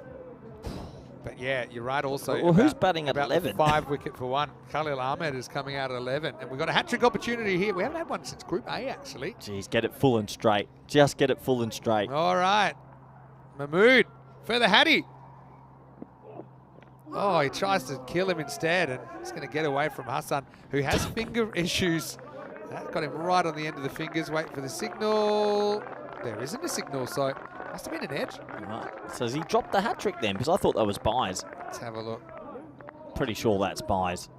I don't think he hit it, but let's have a look. You pick an edge? I don't think the umpire's just conferring. I think he's saying that he thought there was an edge. Well, it doesn't matter. It's going to be 1 to the total no matter what. So, in the end, maybe they gave it some runs. I think they did. So technically, that's a drop catch off the hat-trick ball. But I think the noise was the ball hitting the gloves. So if he caught it, I don't think it would have been given out. Anyway, hey, that's the way the cookie crumbles. Oh, what's not good here is I think the keeper, your man, Ahmed's actually Oh, no. maybe hurt a finger here, so we're going to have the medics run on. Oh, new medic. Vinny. Let's have a look. Uh, Yeah. No rush. She saw her this morning. I think she's just covering Magic Spray Valentina and Sophia. She looked like she didn't really know where to go. It must be first day on the job. But she knows basically that 90% of the role is unloading a can of Magic Spray wherever it's desired. I heard that some of our crew did the first aid course yesterday. I said, what did you learn? They said, you get the magic spray, you spray it everywhere, and everyone's good. So 99 for 9 Just after confirming 9. upon further review, it was given a bye. Finn, look at all the 9s. Have we ever had that? So there you go, it was given a bye. Have a look at those last 10 balls. Whoa. 5 Ooh, hold on, wickets. let me try this. Wee, Well, this team, if Budapest Blinders are watching this closely, they got to fancy their chances if they pick up 3 early wickets. They don't have it this trip. Well, so it was a 2 for 3 for 1 over. 3 for 1 over. Thank you. All right. That's not a bad shot. Only get a single. Bring up the 100 though for Pakai Care. Do you think that the Pakai Care Brains Trust need to be saying, okay, if we've lost two or three of the big fish, the 4th person has to make sure they're there at the 10th? Because that's a huge drop-off.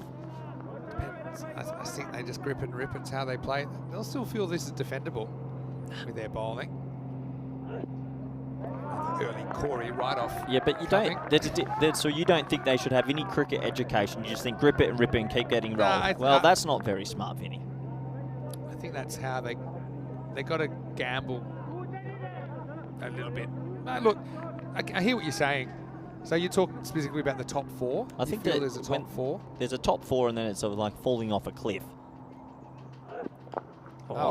Or you can just do that. Going, and gone. Rabani off the mark with 6. Maximal. Oh, little Rabani gets 1 out the screws. I just think in the next... Look, they're still going to be in the comp if they win or lose this. I think in the next game, let's say they're a 3 for 50 and you've got one of the big wigs there. That big wig has to understand he needs to be there at the 10th. You can hit 4s. You don't have to go at every ball for 6. Yeah. Because the fall off the cliff's huge. It's such split-second decision-making, though. Goes upstairs here. Yeah, well bowled. Good short ball to the lower order batter. Good call.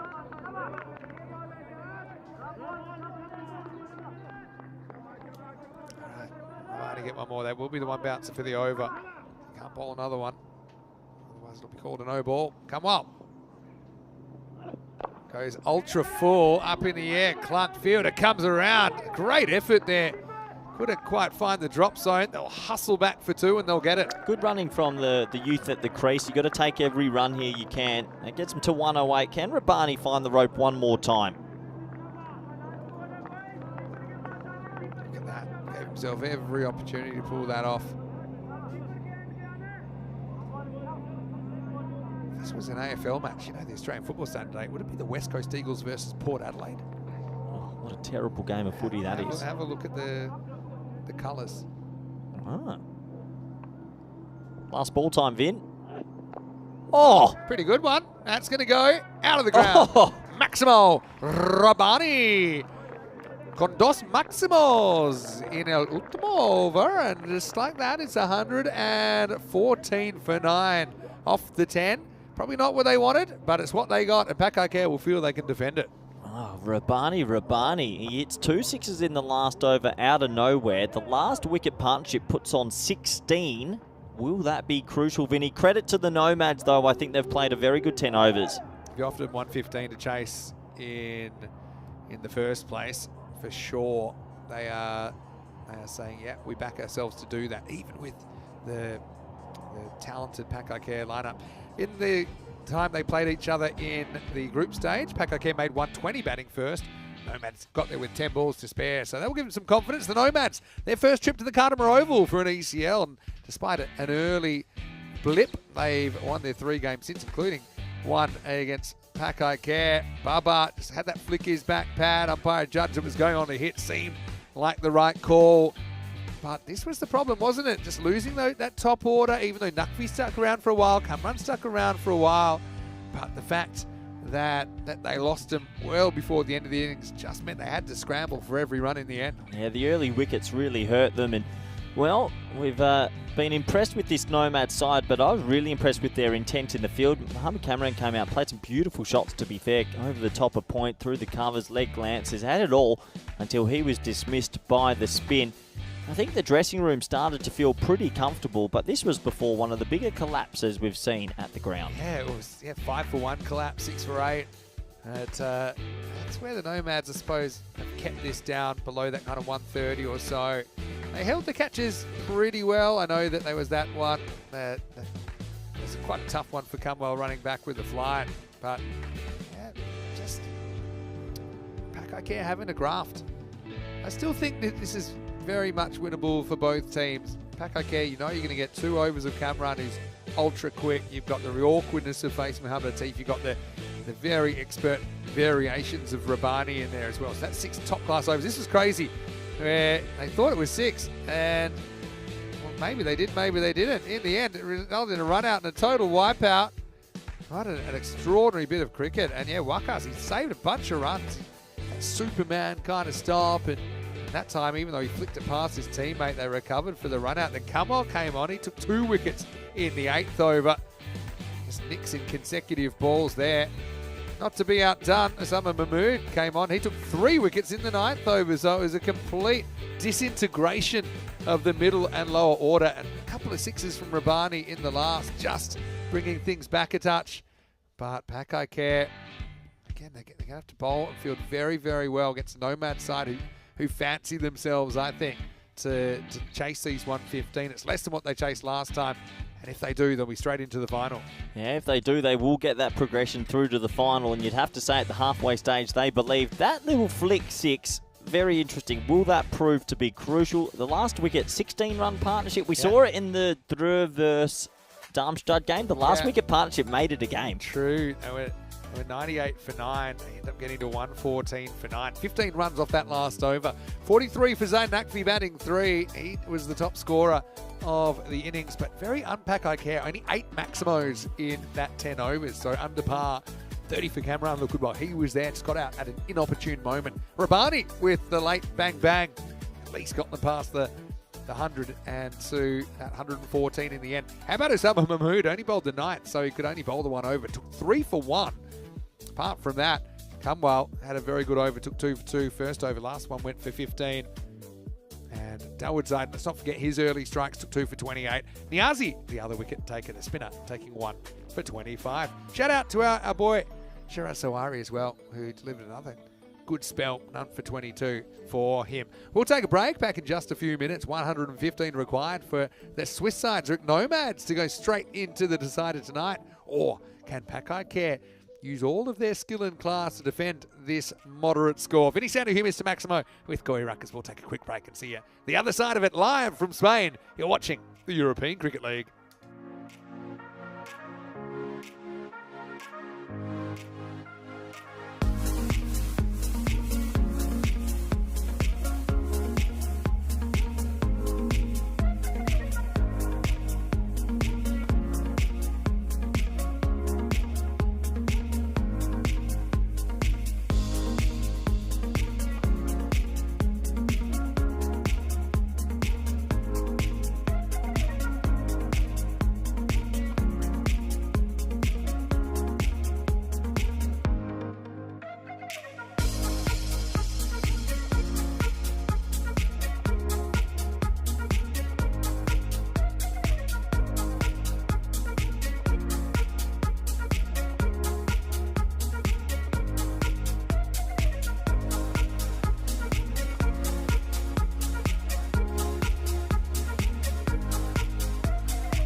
ready, we are so divine. Blue water and yellow sand, just you and me.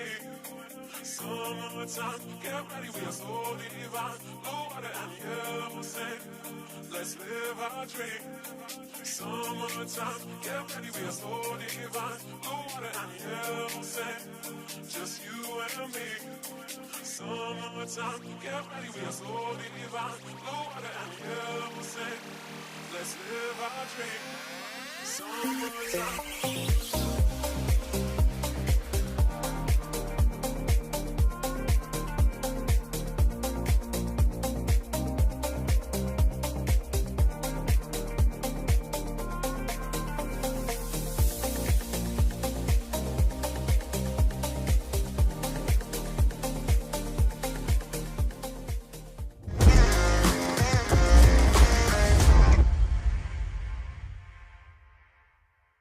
The European Cricket League is proudly brought to you by Dream 11, HCL Software, Rado, La Junta de Andalucía, and Victorinox.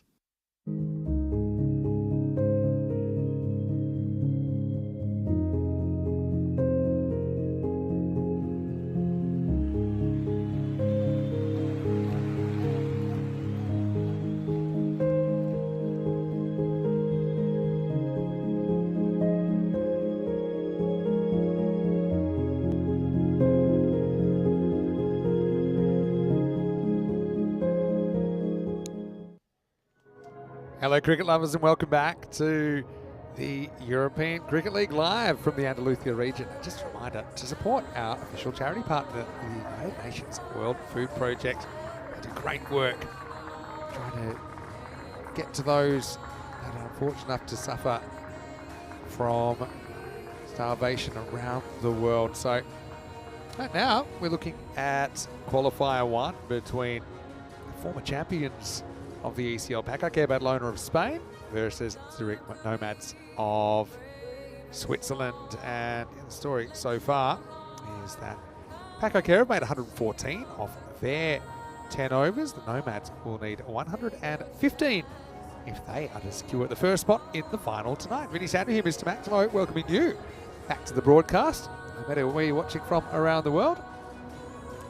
Good challenge, I think, for Pack Care, because it isn't a particularly imposing total, but certainly I think it's enough if they're able to take early wickets and do a bit of a number on this Nomads batting lineup. Vinny Sandhu here, Mr. Maximo, joining me, of course, for the second innings. His last innings of the day is Corey Ruggers. Yeah, good to be back. Look, these first 3 overs, they're going to tell the tale, I think. If they don't get those early wickets, this Swiss team's got enough to make them chase these runs. It's under par score. It really does feel like the first 3 overs might determine this game. They need early wickets. If they don't get it, we saw yesterday, Zurich Nomads, they chased down a score in the 120s versus Pack only 1 down, Vinny. So early wickets is the key. Nazir and Mahmood are good players, and what actually helps them a lot, they've got 2 left-handers facing left-arm bowlers. It's a really good matchup for Zurich Nomads. Yeah, true. Nazir copped a nasty one on the elbow. Back in the crease now. Yeah, let's see how he takes on Mohamed Kamran, who, really, as far as the continental European bowlers, I think he's the fastest that we've seen. So Still fast enough? he certainly is. 115 to win for the Swiss. This one down the leg side. He is called wide. Well, it cramped him for a little bit of room, and it almost got Nakvi, the keeper, as well. Yeah, almost a strangle there. Just could easily just flick the glove on the way down the leg side. Luckily for the batter, he doesn't catch up with it.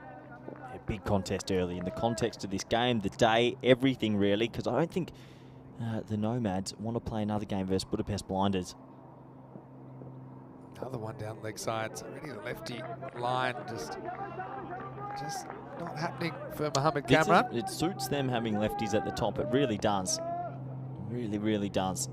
A couple of lefties at the top. Mohamed Kamran with a slightly different look compared to when we last saw him on ECN. Took a bit of a time out of the game. Got married, I think you said. Might need a profile picture redo. He'd be keen for one. Probably just use Photoshop and add in what you need to add in. Better. A lot better. That one nibbles away and almost takes the outside edge. Yeah, a little bit of movement this time. What are you happy with off Kamran if you're 8. Zurich Nomads? So 16 off 2 overs? 16 off his 2 because they haven't made 130, you could go that. But I think they'll still find boundaries naturally because he's got that pace, and if you get a bit of bat on it, it usually flies away. He did play well yesterday when they chased down 120. That's exactly what he does, Nazir. Very intelligent. Just guides it up and over the top. It flies for 4. Well, nice shot. Just uses the pace, and that's what you got to do. You don't really try and bang him over his head. Just use that pace, and the ball will fly away. That's the right recipe for success. Use it. It's very tough to catch that, and I don't know why he was in off the ring. He was 2 meters in. Just crazy. Fahim opening for the Nomads. The Swiss team really missed him, actually, last year at the Euros of Cricket. Nazir's perfect to sort of foil Kamran here. He's got a good technique. That's exactly what you do. And I think all the teams have been quite successful at just, look, don't attack him, just use the pace and defend the good ball. I don't think it's been his zippiest over either. It's a little bit of the old morning 3, I think, for Kamran. It just seems kind of 80% of his pace so far. I think he said he's not too comfortable with his foot landing, and he doesn't feel like he's at his top pace. Maybe trying to get more swing than anything. It's getting a little bit. That one actually holds its line. Maybe an attempt to cut it again, a signing. He's going right into the bag of tricks. Yeah, I think he's realised maybe he's not got the foot grip that he likes, so he's actually changing it up a bit. And gee, on another day, that could have been a little edge. But this is a good start from the Nomads. If they can go a single and a single, you take that. Do you think they are opening with a tiff or I don't think they should go a tiff. I think you go Baba. Well played. Pace on it. Happy to keep it out. We've had a few of these little battles, haven't we? We have, and this is very good from the Nomads. This is just good match awareness. Nullify Kamran's 2 overs. Target the weaker bowlers. Your game on. Yeah, so if you need 12 and over, you can probably settle for 8 or 9 off the, let's say, the 6 overs that are, I'd say, premium overs. And then the others you can go after. You back yourself to get kind of 14, 15 and over and catch up. So it looks like a little bit of byplay. Brings fine leg in, moves square leg back. Maybe saying you might get the next one up high. Last ball, the over. Great batting. Yeah, no look, little flick from Nazir. Knew the fine leg was up, got enough on it. So Kamran goes for 10 in the first. It's 10 without loss. Such good batting from Nazir. He read the room and just got a little touch on it. All the boundaries of Kamran in this tournament have been behind the wicket. But that's really clever batting because it was a well-directed sort of cutter into the pitch. Just use that pace. 50 matches since Golden Ball. Time to raise the bat. Had one on opening day of the ECL. Very, very good way to start the series. And Peel and St John's were the team that found themselves on the wrong side of it. Even though they seem to be all over Darmstadt CC. Fell away towards the end. That's what pressure can do. Ahmed Babar does get the second over, as you suspected. Going to wobble a few around. Mahmood takes strike.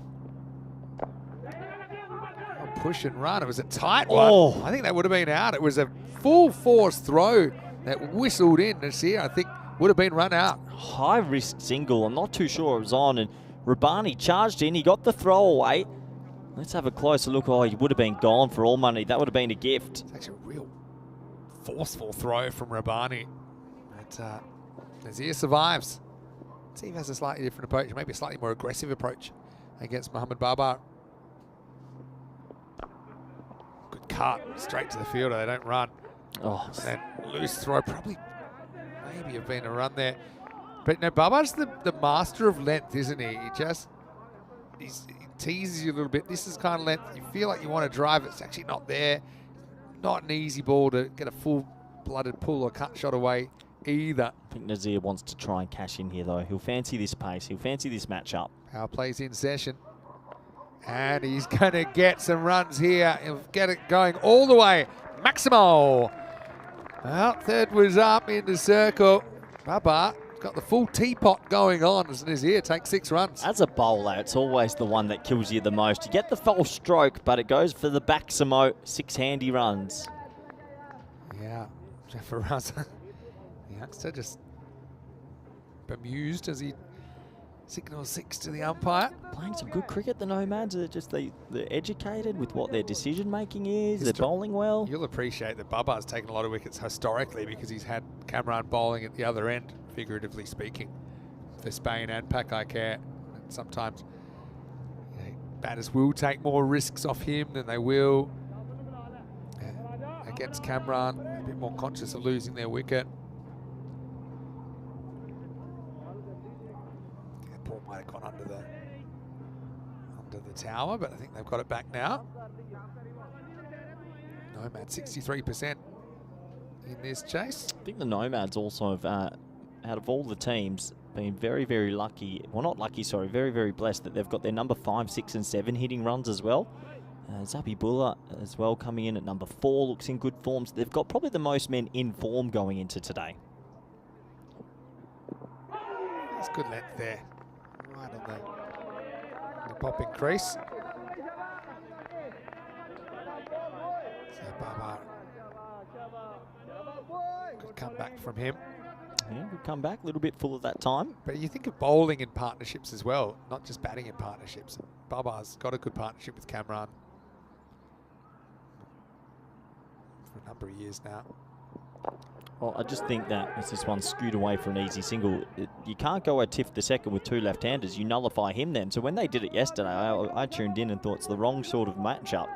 The left-handers at the top of the Nomads lineup, the 3 left-handers, actually hurt Qualifier a lot because Cammy and a Tiff want to bowl to righties. So just working out well here for the Nomads. Osama Mahmood made the switch to the Nomads from power. Winterthur. Early walk. Gets just enough to get it over mid-off. Might not even go for 4 here. Necessary dive from Yassine, but does the job.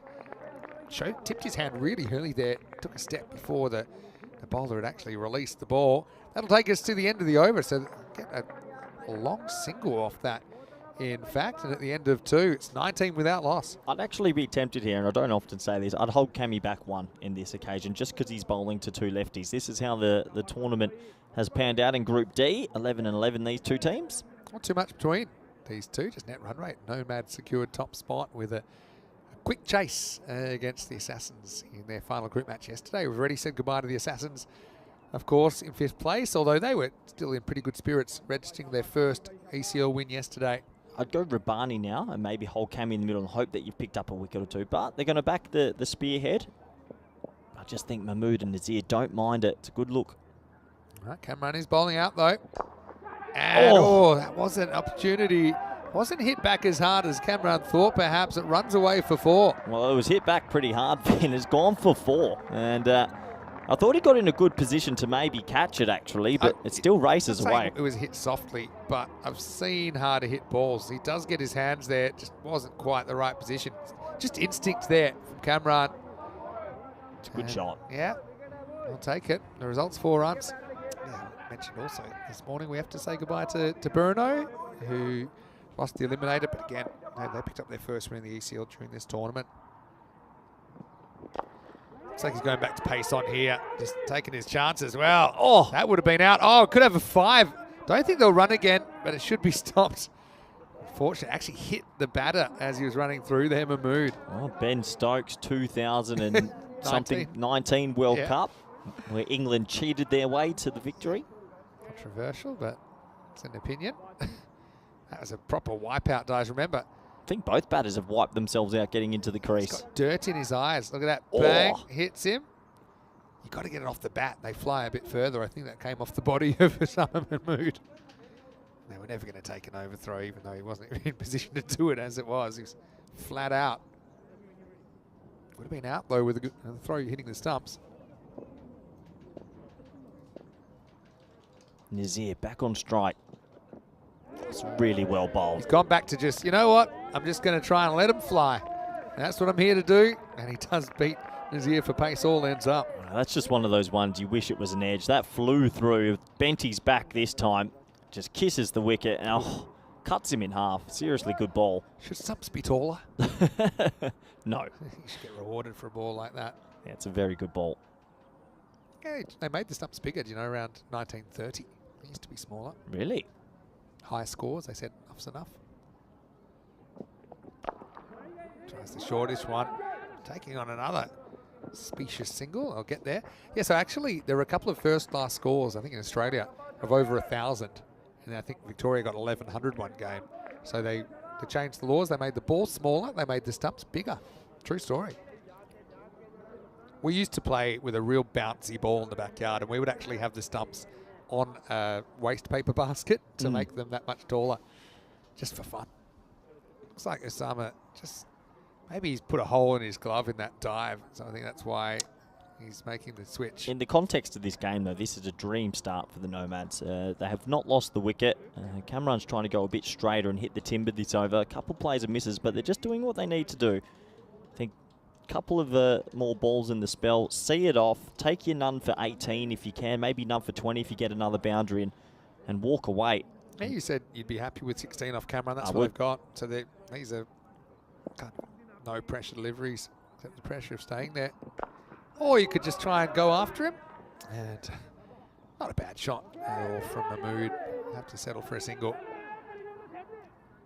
A few things being yelled around the field at the moment. Well, they would have hoped, they would have talked when they came out, said, let's get an early wicket or two. But the two left-handers are nullifying the left armers. Hare's holding up so far after a couple of days of play. Just looks like he's coming off a shorter run here. Sometimes when he comes off the shorter run, actually somehow it's quicker and it can fox the batsman a bit. But that's a much shorter run this time. Mixing it up a little bit. All right, last ball for Cameron. Shoving down the ground. They will take a single at the end of the 3 over power play. Pakake yet to find the breakthrough. Nomads, 27 without loss. Not a bad spell from Cameron. He only goes for 18 in the power play, 2 overs. You take that any time, but they'll just be disappointed he couldn't find the wicket. I think it was smart cricket. They got the cut shot and the little flick shot for 4 and then took a couple of singles. How tempted would you be to maybe try and ramp him if he's not quite hitting full pace? Always. Just any, like even if he is full pace, if you get any bat, it's just 6. 10 wickets in hand. I'll be surprised if it'd be interesting to see who they go to here. If they go to Rabani or Atif. Now, Atif's running up to bowl, but I would be tempted to go to the right-handed bowler here. I think they're going to go to Atif, who's currently on 199 wickets. Yes, he is on 199 wickets. So this is a chance for him to pick up his 200th and be the first ECN cricketer to achieve that. Of course, he's the leading wicket taker on the network. Yeah, so 199 ECN wickets, which is pretty incredible. He's had an amazing month, has Atif, with the ball. Been a good again so far in this tournament. And it'll be a special moment for one of the nice guys on the network if he does pick up his 200th here. Yes, for sure.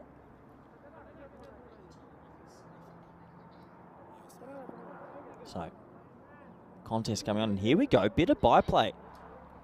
Oh, the old going round the wicket, going over the wicket. My coach used to tell me to do that. I said, is it such a great tactic? He said, it confuses them.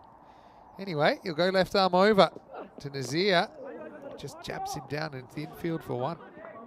Well, throw comes in. Oh, it's hit the stumps, and there's a big appeal. Well, they'll get an extra run, but this might be close because Nazir stopped running. Oh, wow. Big appeal. Let's have a closer look. He just started ambling through, and Baba let it fly. He's just going to be home. Good bit of fielding, though. I've seen that a bit too much, don't you think, Vinny, of players stopping running? Watch this from Nazir. Oh, I'm in. Whoop. Yeah, good throw, though. Jeez, there's too much of that. There are too many players just walking the Not first. that far to run. It's basically 20 yards from popping crease to popping crease. I like this, Nazir. I like how he goes about. Not the running, but nice little setup on him. He's back slightly out of his crease. Got given out LBW yesterday. Despite making that change, but that is up. It's out of the ground. The Fears gets met, and that's over the 10. Maximal, 6 runs. Perfect matchup for the Nomads. He goes the cutter, but the cutter's less effective against left-handed batters. And a beautiful shot from Nazir. Nomads in complete control.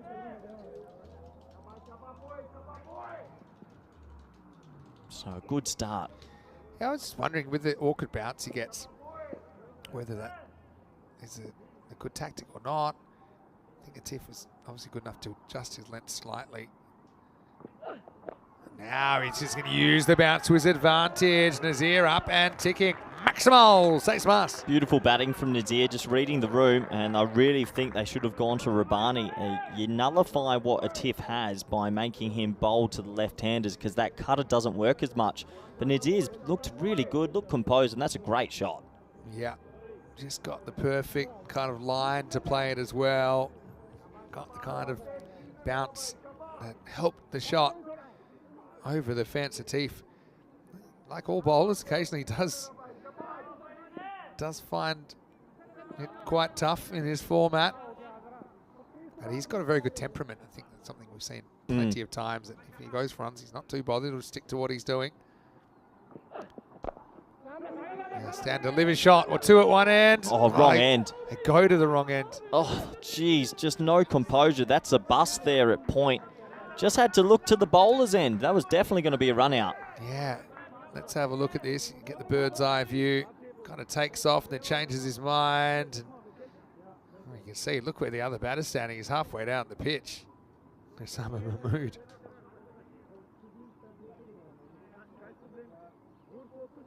That's a good view of where Fahim Nazir is standing. It's a good step out of his crease. Atif.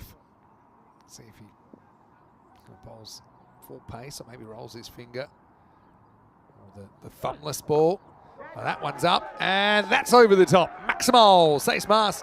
They did have third back. It was right on that line, but Jafar Raza couldn't get up and pull it down in time. 6 more. Nomads taking control in this chase. It's a small thing, but that's actually a catching zone, and they've got quite a small fielder there. And that's a genuine edge. And let's have a close. How look Jafar Raza got to it. It's a small thing, but the higher levels you go, that's a very important fielding position. They've got Bikram, who's got a good pair of hands, and he's on the edge of the circle. Maybe if they swapped him, that might be the play. Last ball of the fourth, and it's kind of clunked out. They'll take an easy single, so that over went magical for the Nomads. 21 off it, and at the end of 4, it's 48 without loss. That's the over where they go from behind the rate to in front of the rate. So you've absorbed 2 overs of camera, and obviously the over from Atif turned out brilliantly for the Nomads. Looks like Rabani is getting ready to bowl over number 5. Yeah, Rabani coming into the attack, and they're having a very good game, the Nomads. I thought they bowled well, they fielded well, they had that big finish with the ball, and now they've done what they needed to do with the bat. And it's just a bit of a match-up thing at the moment. The 3 left-handers at the top do nullify what Pack I Care have with 3 left armers, so Rabani might be more key as the day goes on. Got to kill a slower ball, Rabani. Nazir, 38. Oh, it's shocker first up. It's miles too high. It's a pretty good stop by Zane Naqvi behind the stumps. Gets that one all wrong. You know, as a batter, when you miss one of these, you're spewing, because if you get any bat, that's going to fly. Yeah, but it's a good look at Rabani. He just goes pace on. It's probably chest high. The thing is with Rabani, he's a talent, but he's still raw. He's a very raw bowler. Cross seam here. Free hit. Oh, gee, that's not great either. I reckon they're going to have to check that. That looked high to me. Yeah, that was lower, but is it high?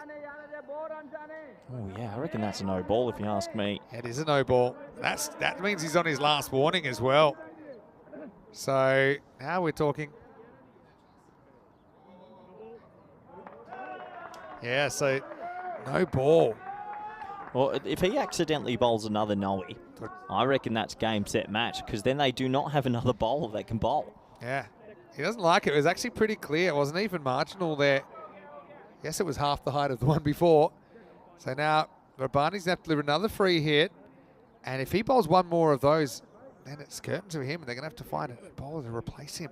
Well, they're in trouble and they know it. And the thing is, when he bowls that back of the hand slow ball, sometimes he gets that wrong and it can be an air ball. So there's a lot of pressure. 50's up. Where those 2 noes.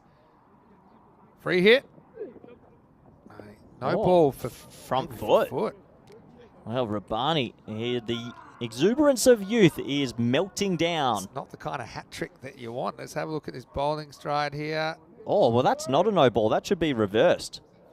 That has to be reversed.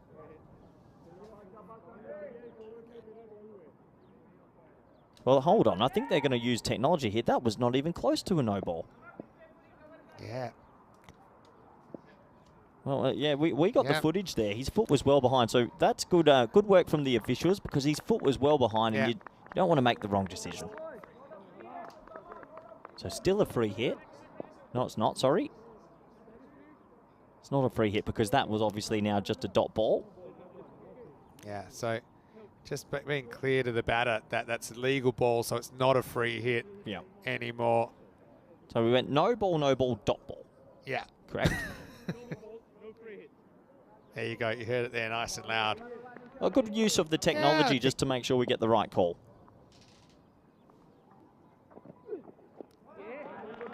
Good slower ball there. So what a weird start to an over. Well, he is under the pump now, Rabani, because if he gets anything wrong, he's going to be out of the attack. Good slower ball that time, but I've seen when he does this slower ball, every now and then it can be the air ball. Air ball. And if he does one air ball, see you later.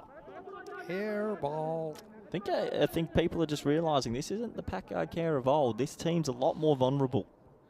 It's an opportunity, though, for the next generation to step up for them. They have brought some youngsters. It is an opportunity for the youngsters. Over 70 cricket teams there. Well bowled. I think it doesn't have a clue against its slow balls. It just thinks that charging wildly and swinging for the fences.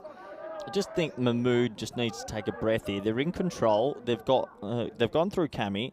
They both suit Tiff. So if they can focus on Jafar Raza, the youngster that has to bowl, Big Muhammad Baba has another over. They just need to take a breath, but they're in a good position still.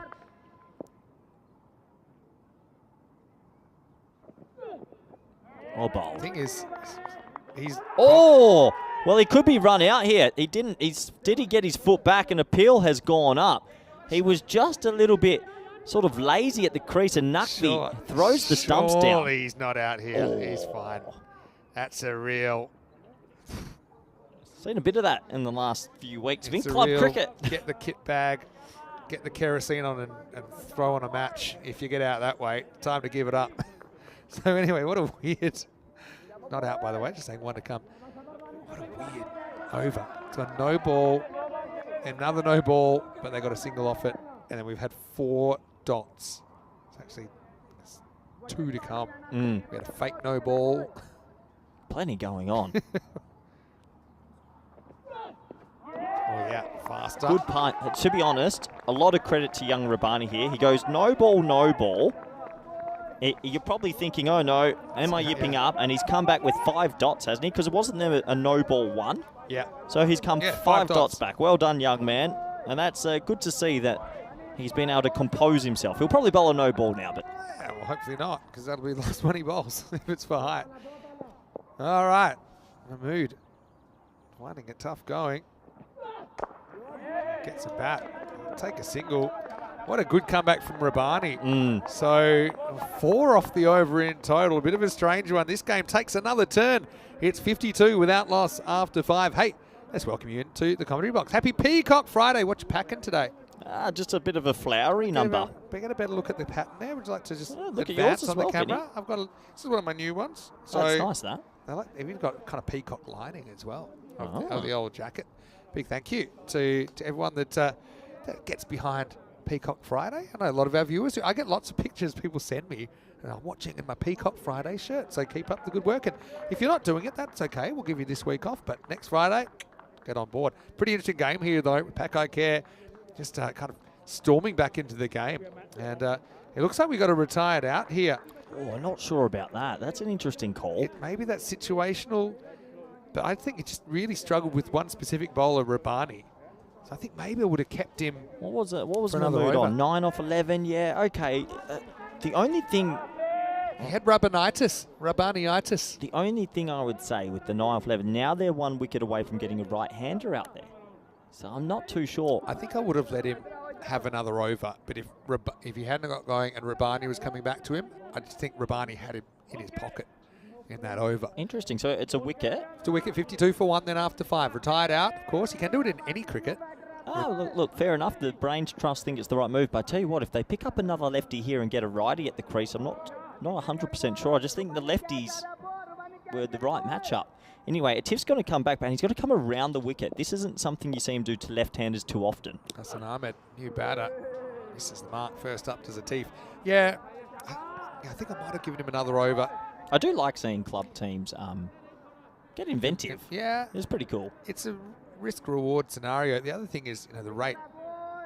They were ahead of it after 4, and then they were behind it after 5. So they probably felt things were tracking in the wrong direction. You've got Nazir there, who now has been kept away from the strike for the last 7 balls now.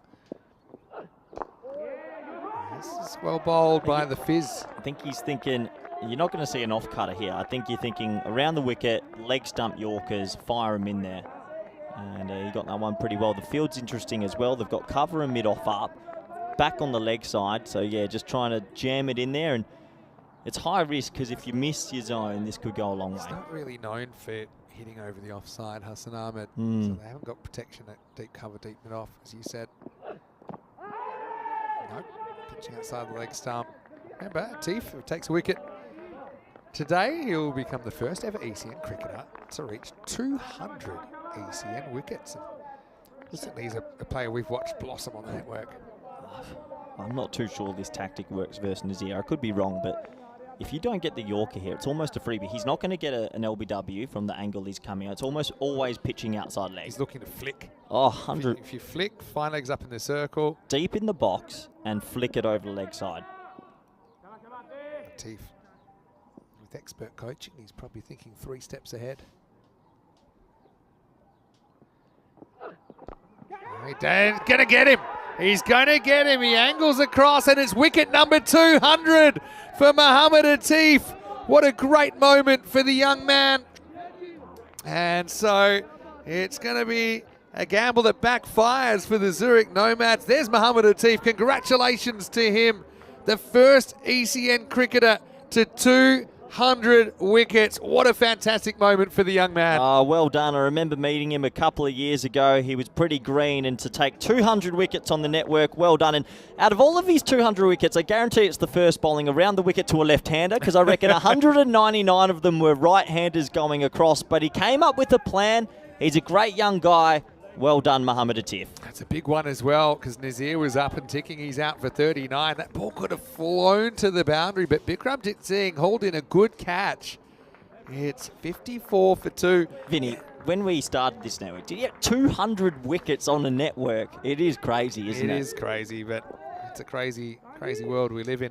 But the thing is, if he had that tactic, he had to make sure he got it outside off stump, and that's exactly what he did. Well, he didn't go block hole to Nazir. He said, I'm going to go across you, and it worked. So now he gets to bowl to Zabiullah, a right-hander, and this is the matchup that Atif wanted. So it goes back to that retired out. I think it was actually slightly high risk. I know he's 8 off 11, but it exposed the righty. To be fair, though, Zabiullah has been batting well. He has. Loves the long handle. Gets a cutter first up. Just run seems to have dried up here for the Zurich Nomads. Hey, here's some numbers on Atif. Send me the graphic, by the way. Yeah, I will. But he's basically bowled 376 overs. He's bowled in 205 of the 210 matches he's played. And he's taken roughly 200 wickets for 4,000 runs at an average of 20. How good. And an economy of under 11. Which I think in this format, considering the level of cricket he's played, a lot of internationals, even playing for Europe against teams like the World 11, it's an outstanding.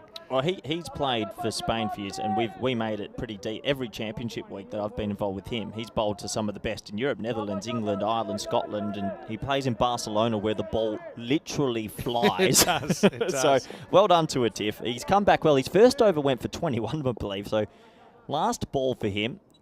Can he pick up one more and get to 201? Well, that is pulled, and well, no sense of sentiment for Zabiullah, who puts him up and into the jungle. Maximo, bit of a steadier for the Nomad. 6 overs down. They're 60 for 2. I just needed a steadier. He goes short. Poor decision from Atif. Still learning his craft, but that had to be the slow ball cutter. Anyway, 6 runs to the total. Oh, do we have a game on? 55 of 24. I just feel, Vinny, with what's left in the bowling tank with Baba and Jafar Raza, I think that the batting unit, Zurich Nomads, are still the favourites. Yeah, well, it's touch and go. There's Atif. I think that's back nice from graphic, the ECN in 2022 when he's playing for Paco Care. That was when they won it. Of course, we've seen him in a Spain shirt. You've obviously put a bit of investment in him in the national setup as well. He did 2 years of touring with us and only played 2 T20Is, but he trained, he stayed around the boys, and just that helped his growth immensely. And then probably in the last 12 months, he's been playing as a genuine regular in all our formats. So he bided his time, and in all honesty, away from the cricket, Tiff's one of the absolute beauts. He is He's a great ambassador for Spanish cricket, speaks fluent Spanish. Yep. You know, he talks to the media when there's opportunities. Works with juniors. He's a great kid, so well done to a Tiff. What's the difference between him as a bowler now then and him as a bowler Just 4 years ago? Education.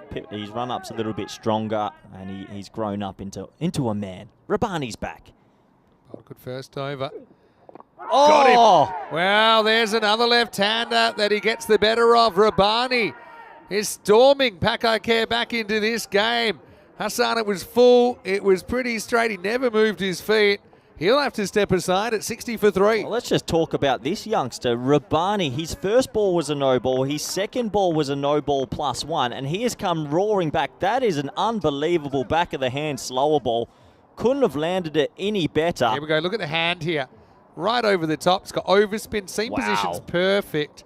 And Hassan, again, doesn't really move the feet too much. Rabani, much better start to this over than the last one. Hassan out for just a single, and the Nomads find themselves in a bit of a tough spot all of a sudden at 60 for 3. What a player. He's also one to look out for. He was so under pressure at the start of this spell, but he's come roaring back. Maybe we have a good game on our hands. Well, you know what? You're going to get Cowboys coming out, and the Cowboys stay on the horse, then the Nomads will win this. And if the horse bucks them, the Cowboys could go down. Barney. You know, the one thing though, Pakakare have done tactically something that I expected them to. They've gone top heavy. They've bowled their best 7 overs. They've held Jaffaraza back. Jaffaraza's 17 years old and got a lot of work to do here at the end. So they've gone top heavy. Zurich Nomads probably need to realise that and not panic just yet, because the next 3 overs might be easier for them. Oh, lucky one. They won't get a run.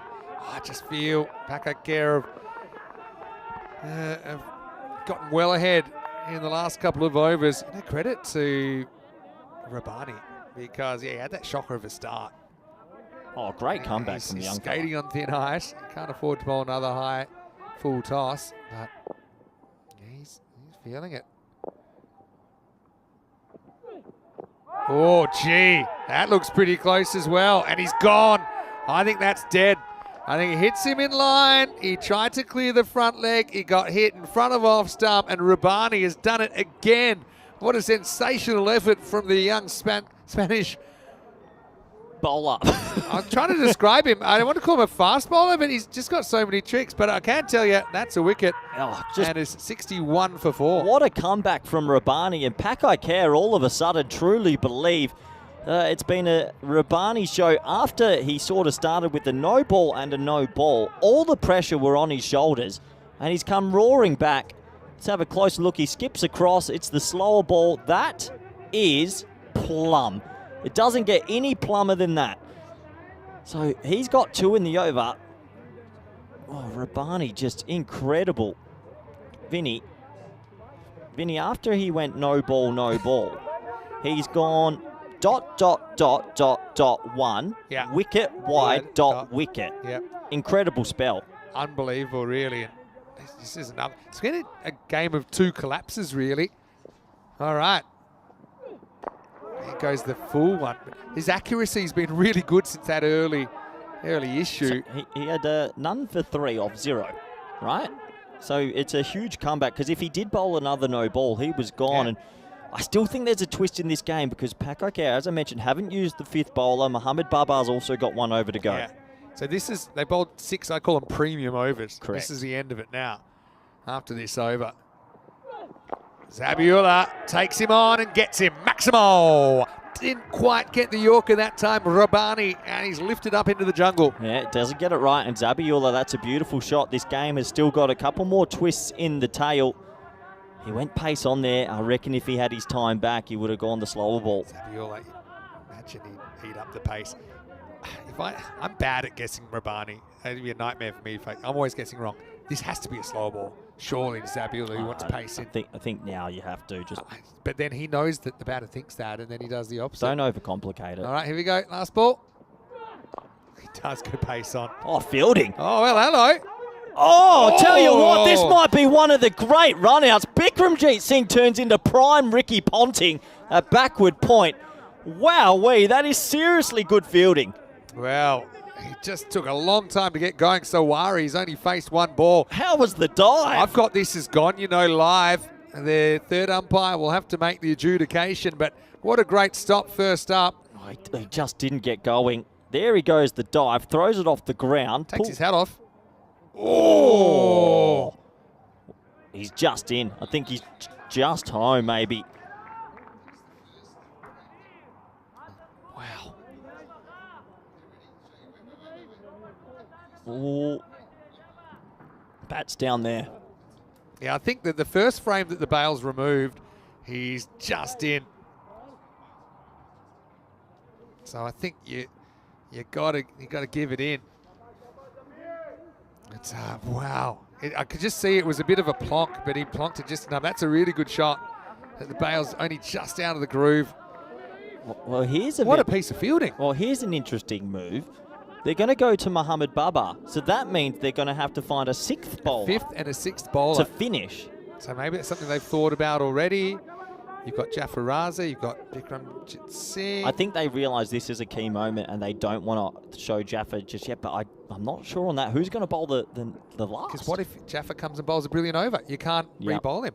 Okay, that's a look at the what's to come. Meanwhile, this ball isn't coming, it's going. Zabula goes maximal and puts it out of the park. Well, what's happened to the leg stump there? The leg stump's off and the bail's off. Don't know if it's the wind or he hasn't touched it with his bat, has he, Vinny? Well, the bail's off. I assume that this just might be... I don't think there's any evidence. Did you see that? Where's the bail? Yeah. And he's out. How good are my eyes? That's a very good spot. I think...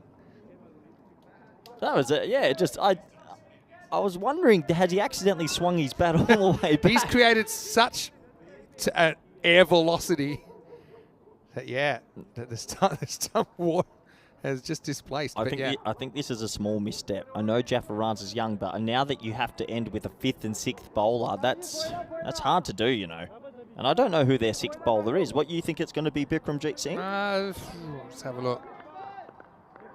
Motion? Can he? Could be Motion. Could be Khalil Ahmed. It's just, I know Bikram's been used in that role in ECS cricket, so I would have thought that might be what they'd go for. That one's hit as well, and it's going to fly. Maximo!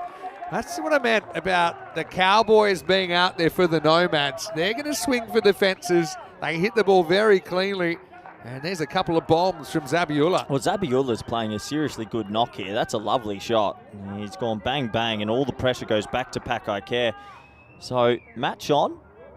I still think, because of what we know is to come, the Nomads are ahead in this. 34 off 16, wickets in hand, and a fifth and sixth bowler to come on next. And he wants more. Oh, it throws the bat this time. That's going to bounce just inside. Cuatro carreras. Zabula is on a heater. Well, Baba to his knees in frustration. The run's flowing now for the Nomads. It's a catching spot, Vinny. You don't need deep cover. You might as well have him there because that would have been a wicket.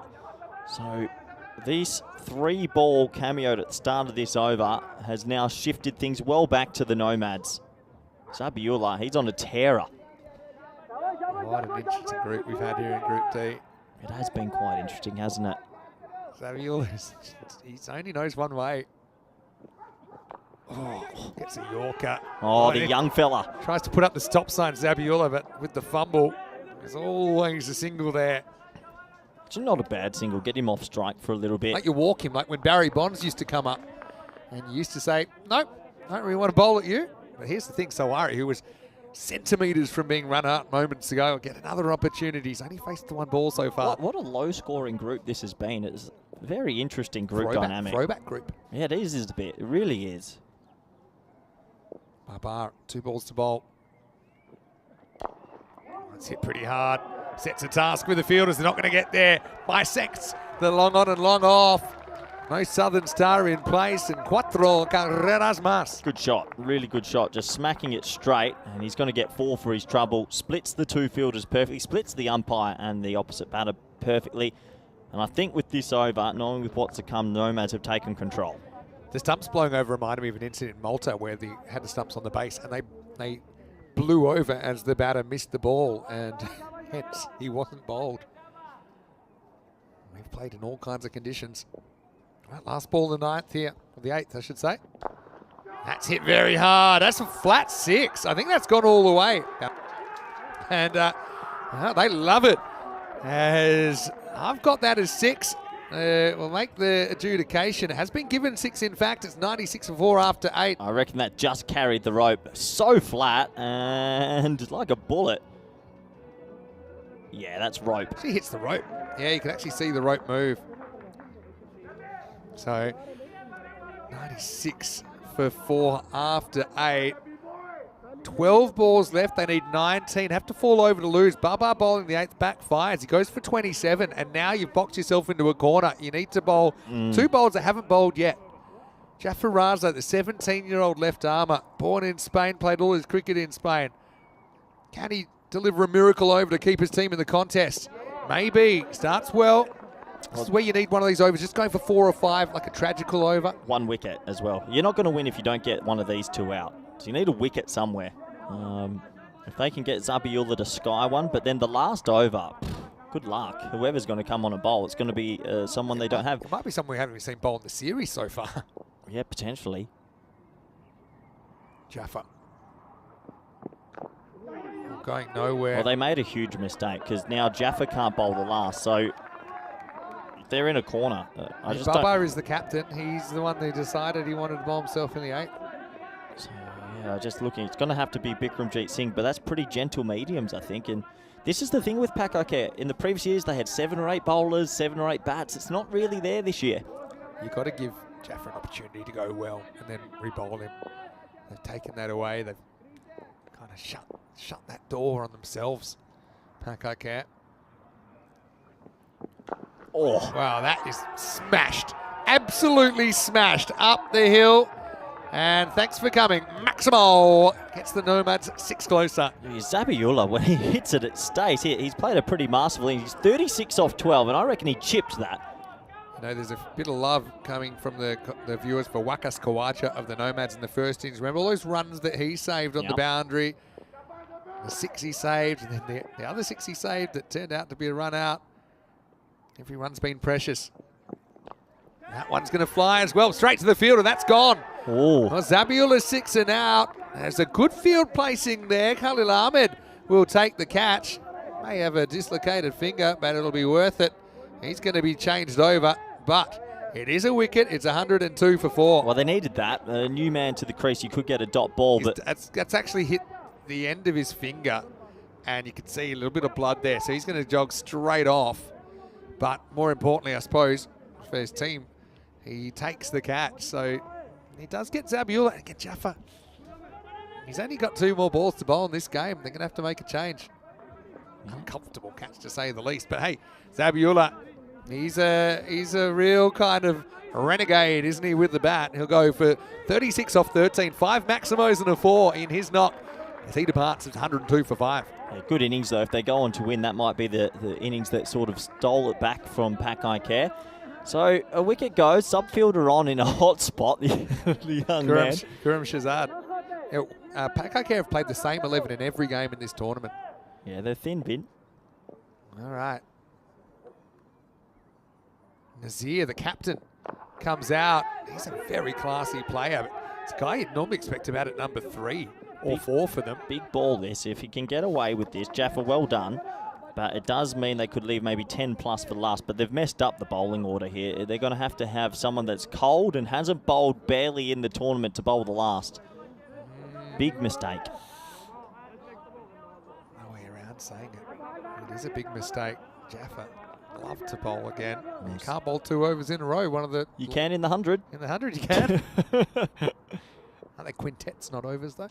Last ball of the 9th. Up and out of here. Maximo.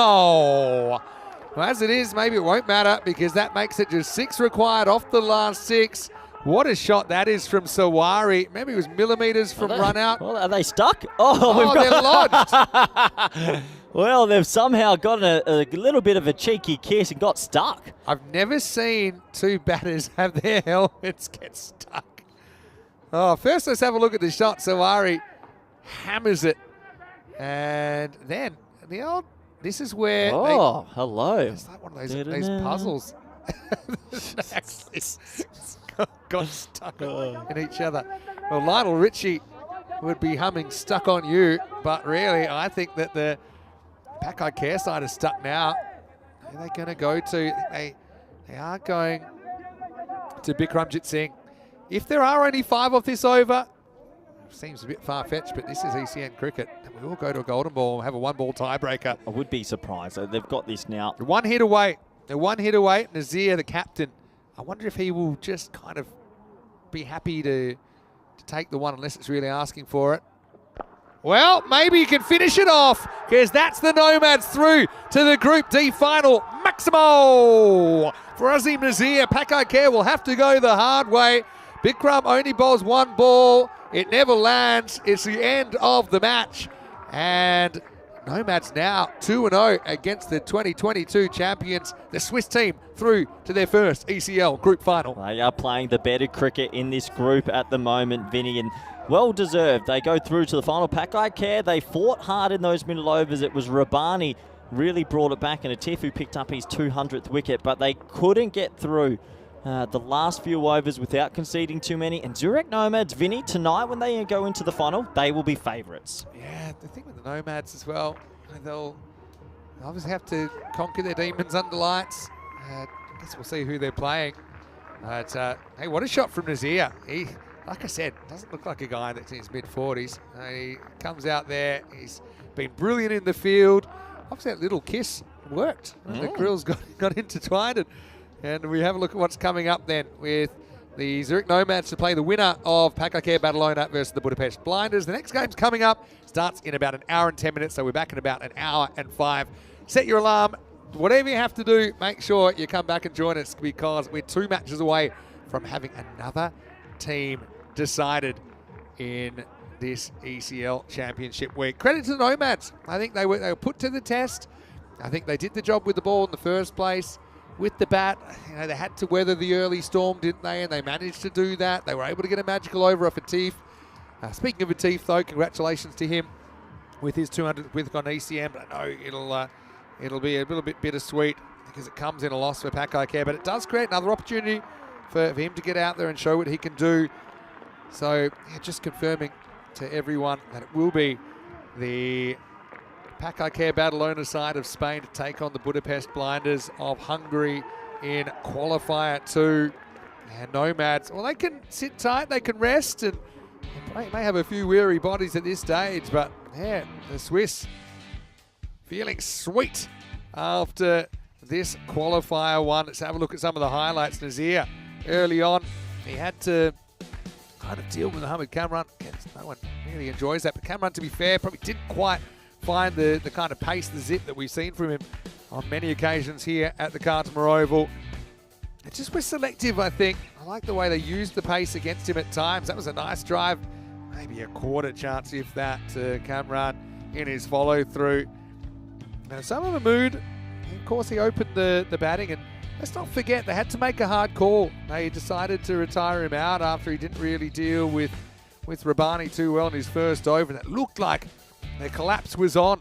But the Nomads, they had faith in their other players, and I think if you want to go a long way in this competition, then you need to be able to have that kind of confidence in your teammates. I mean, it's a tough one for Mahmood to swallow, I know that, but as it was, they were able to get the result in the end. That was a big moment for Mohamed Atif, his 200th wicket on the European Cricket Network, the first player to ever achieve that milestone. But really, Zabiullah, he was a real key here, wasn't he? In the end, he will take the player of the match, and you can totally understand that. because there were wickets falling all around him. And this one, I think it was a good decision, hitting in line and going on to hit the stumps. That's that overspinning back of the hand slower ball from Asad Rabbani. End of Kamwal, dangerous hitter in his own right. But Katil Zabiullah will just continue doing what he wanted to do, which was hit big. And this was almost an outstanding run out. Look at the quick release. He was only just in there. That was Sawari who was at risk. It got a little bit tight, maybe a bit close for comfort for the Nomads, but that was a flat 6. Again, the tactical misstep we thought it was to bowl Babar out in the 8th. It meant that Jafar Raza was limited to just the 1 over. He was able to pick up that wicket, but also there were a couple of crucial maximos in the 9th. It did all happen in the 9th. Then we had the little kiss where the helmets got intertwined. Well, it worked for Nazir because it was a kiss of death on Pakai Care, who will have to go the hard way through qualifier 2. Azim Nazir pumped the only ball of the 10th over out of the ground to bring up the win. And the Nomads have secured the first spot in the Group D final tonight. 39 for Fahim Nazir. Got out at a kind of a crucial time. Faced 22 balls, but he played some very good shots and weathered the early storm. 36 for Zabiullah off just 13 balls. He was adjudicated man of the match, and I can totally understand why, because that was a clutch innings from the big all-rounder. Asad Rabbani was brilliant after a real weird start. A couple of balls that fought gravity. 2 for 13, his final figures. Wickets also to Atif, his 200th in ECN cricket, and 1 for Jafar Raza in there as well, who could only bowl the 1 over. But, yeah, the Nomads, they have managed to secure that first spot in the group final. Pakai Care will have to go through the blinders. That's the next match coming up, starting in about an hour's time. Until then, it's Vinny Sandu here, Mr. Maximo, for European cricket, along with Corey Ruckers. Big thanks to him. He'll be back tomorrow. Andrew Ryan, though, will be my commentary partner for the second half of finals day when we return to the Khartoum Oval in the beautiful Andalusia region of Spain for more European Cricket League.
The European Cricket League is proudly brought to you by Dream 11, HCL Software, Rado, La Junta de Andalucía, and Victorinox.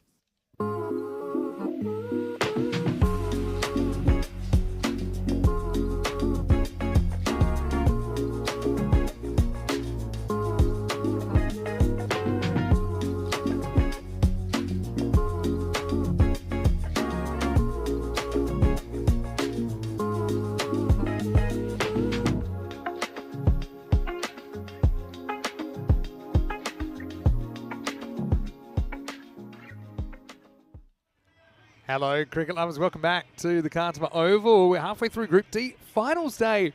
So already we've seen Berno bow out of the competition. The Budapest Blinders knocked them out in the Eliminator first game of the day. And then Qualifier won. The Zurich Nomads, the top seeds, won their way through to the final at the expense of Pack I Care. So Qualifier 2 becomes Pack I Care Badalona of Spain, taking on the Budapest Blinders of Hungary for the chance to make it to the big dance. A little while ago, we had the Sheriff, Charles Croucher, with the two captains. Let's see what happened at the coin toss. Thanks, Vinny. Pack I Care, you'll toss. You're the home team. Blinders, your call. Rado. Rado's the call. European cricket. Bowling first. Pack I Care won the toss. I'll have a bowl.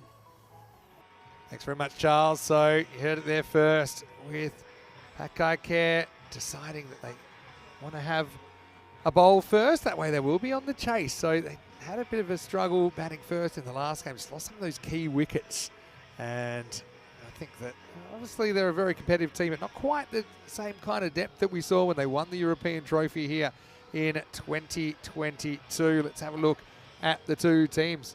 Kurum Shazad has come into that lineup, and it's actually the first change that they've made, and I think it had to do with that injury we saw late in the piece. And Osama Kajla comes in for the Blinders. Both these teams 3-2 record. And look, for the Blinders, Jason van der Merwe went first ball in the last game. Had a few kind of white knuckle moments, didn't they? But they ended up getting the job done in the end. Yeah, so Kurum Shazad comes in for Pack I Care. Khalil took a catch late in the piece, but damaged his finger. That's why he's out of the side. For the Blinders, Kajla comes in, and Ikram is left out. So 2 times out of 3. Pack I Care win according to the supercomputer. And you can see a few new faces in the crew as well. Looking forward to this one. Pack I Care been a bit of a fixture in Championship Week in the Cartama Oval era. They have made it all 3 times that they have played at the European Cricket League, but this has to be their biggest challenge yet, I think. They're going to have to get over 2 very good teams, the Blinders, Jason van der Merwe at the top of the order, Abbas Ghani, and then they're going to have to get over the Nomads. They haven't beaten so far in 2 attempts. Well, welcome back to all of our viewers watching on our YouTube channel as well, ECN European Cricket Network. Great to have you with us. What's your analysis here? We see the Blinders with a blinding performance. Sends them through to their first ever group final in their first ever ECL. Hope you all enjoyed your extended break. It's showtime here at the Cartama Oval. Of course, Group D is almost complete. Group E starts tomorrow, and with the forecasters to be believed, it could be for a lot of rain that could affect that group. Hopefully not. The Cartama Halo is held firm so far. So it's been a good day for the Swiss so far, with the Zurich Nomads getting through. And one very interested observers joining me as my co-commentator for the rest of this Group D finals day. It's none other than Kosane Firebrand and pundit Andrew Ryan. Welcome back, Rhino.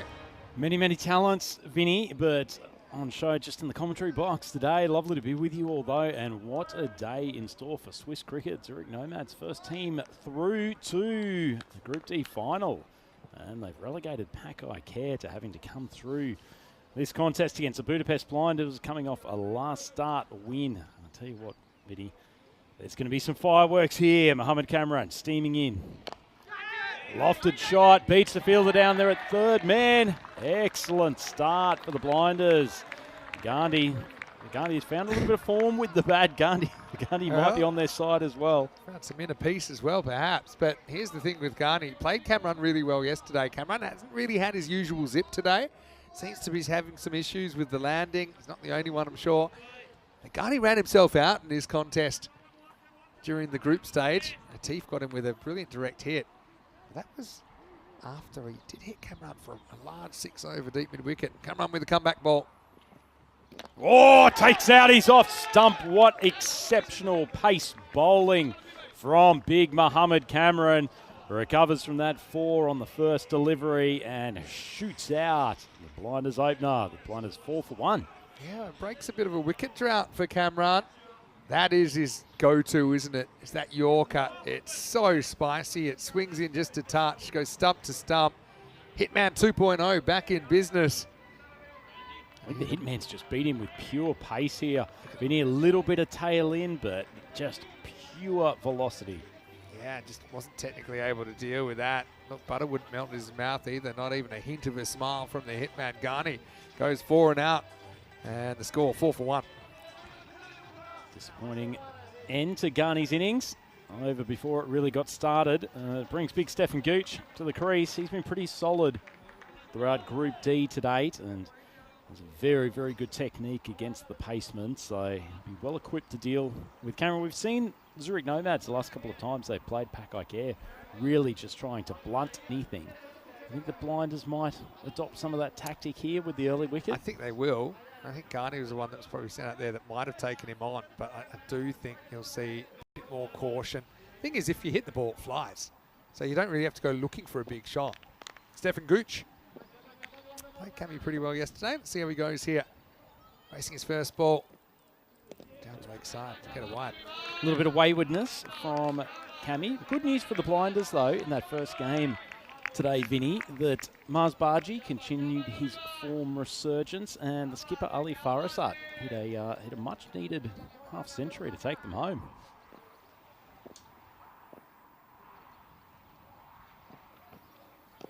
Loose it down the leg side. It's been a bit of an issue for Cameron bowling to left-handers today. He's had a few to bowl at. So had more left-handers than he probably cares to see in an entire season. Peppering here in Group D. Certainly prefer to have the righties and being able to bring the ball back into the stumps from just outside off stump. A few questions. I think Faisal was asking why no Isan in this lineup. Ball just worked away. Didn't really get up that delivery, and Gooch takes the single. Yeah, just so with Isan, he's actually kind of travelled overseas for a family wedding, and so that's why he's not available for the group stage. Obviously, with it being a 3-day affair, so that's why there's no Isan here. They've got Zain Nakvian, who's a capable replacement for him behind the stumps, also combating the top order, as we know. Pretty fair replacement to bring in, both behind the sticks and with the bat. Well earlier. Van der Merwe to face his first ball. Another one down the leg side. Well, the Cammy radar all over the place in this opening over. It's been a succession of wides. And the left-right combination not keeping the big man happy. Yeah, but if he gets angry, he normally gets faster. We saw him do a few different things. We saw him first over last time, maybe not really going full pace, maybe trying to a couple of variations. We saw him cut his run towards the very end of his spell. It's a very short run for Cameron. Oh, he's cleaned up off stump again. It's deja vu twice in the opening over, and Van der Merwe goes for a duck. A huge spell of bowling so far from the big man. Well, you bring in your wild card, Jason Van der Merwe. He goes for a king pair on finals day. This one is another carbon copy Yorker. Cameron again, still no sense of a cheeky little grin. But for the second time in the first 4 legal balls this game, the off stump goes flying. Beautiful piece of bowling. Plays a similar shot to the direction of Ghani's bat. They haven't played for the in-swing and shatters that off stump out of the Cardamom pitch. Lovely piece of bowling from Mohammed Cameron. So it's been a wayward over from him, but The last couple of games where he hasn't taken early wickets, Qualifier has struggled to keep the opposition in check. 2 wickets in the opening spell here, and Mars Bargie's still got 2 balls here to face from the fired up Cameron. Wow.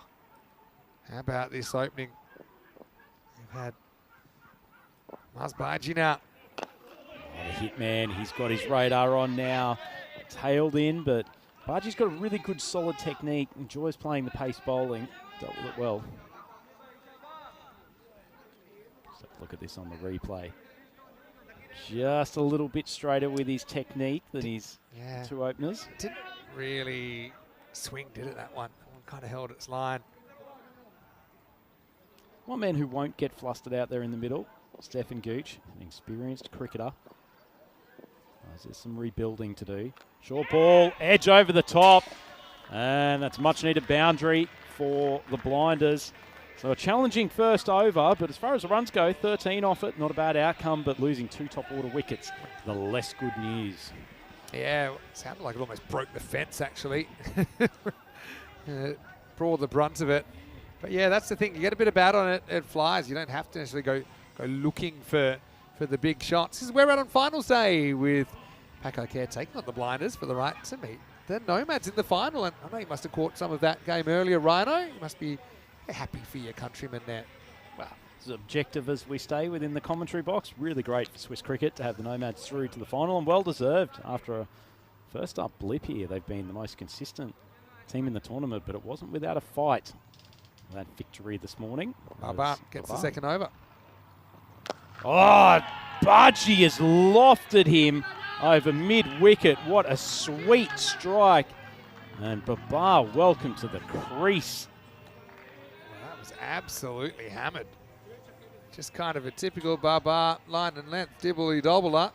And then got smushed into the trees. Hasn't the Bargie volcano started to erupt in the last few games?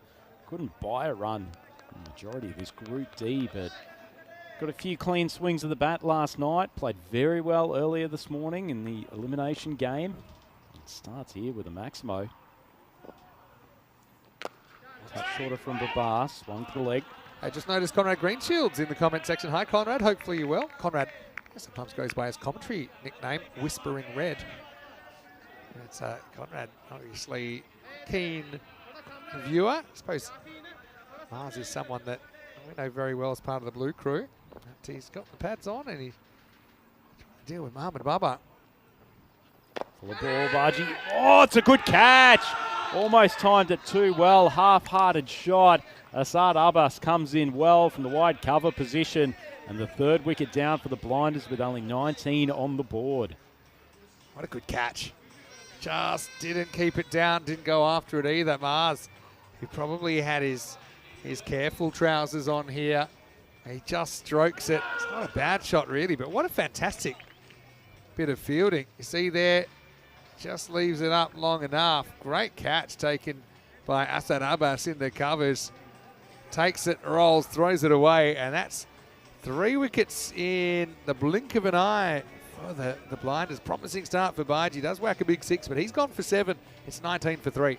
Yeah, real trouble for the Blinders here now. They've got somewhat of a salvage job to do. Some batsmen still there, and Farasat coming to the crease. He was excellent this morning, and obviously Gooch, the steady hand at the non-strikers innings, but halfway through the second over, 3 wickets down. Hey, Farasat, the captain, comes in. He scored 50 in the successful chase earlier on against Berno. Oh, he won't be scoring a half-ton today. He is knocked over, and Babar has 2 in 2. The Blinders 19 for 4. Wow, the off-stump's going to need some trauma counselling. I think that's the 3rd time in the first 10 balls of this game that it has been surgically removed from its foundations. Farasat, you know, the line between aggression and insanity isn't always a clearly delineated one, but I think this is the other side of it. He just goes for a big horn over mid-wicket. Adios, a little bit of inseam from Babar, and he's on a hat-trick. The score's 19 for 4. Halfway through the 9th over, that's just good intent. I think when you're 3 wickets down in the first over and a half, that's just not a very smart shot. And Tell you what, if you'd said to Jacob Mulder that he was going to be at the batting crease in the second over, I'm not sure he would have believed you, but that's how things roll. And we do have a hat-trick opportunity for Big Babar.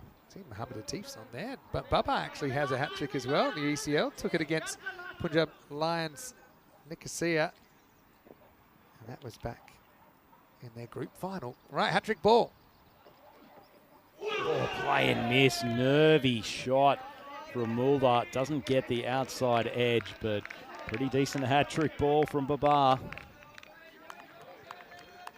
Yeah, this really is about as close as you can get to taking a hat-trick without actually taking one. Ball didn't really do much. Mulder's just played across to the leg. In the wrong line, so Babar figures of 2 for 6, still 1 ball left.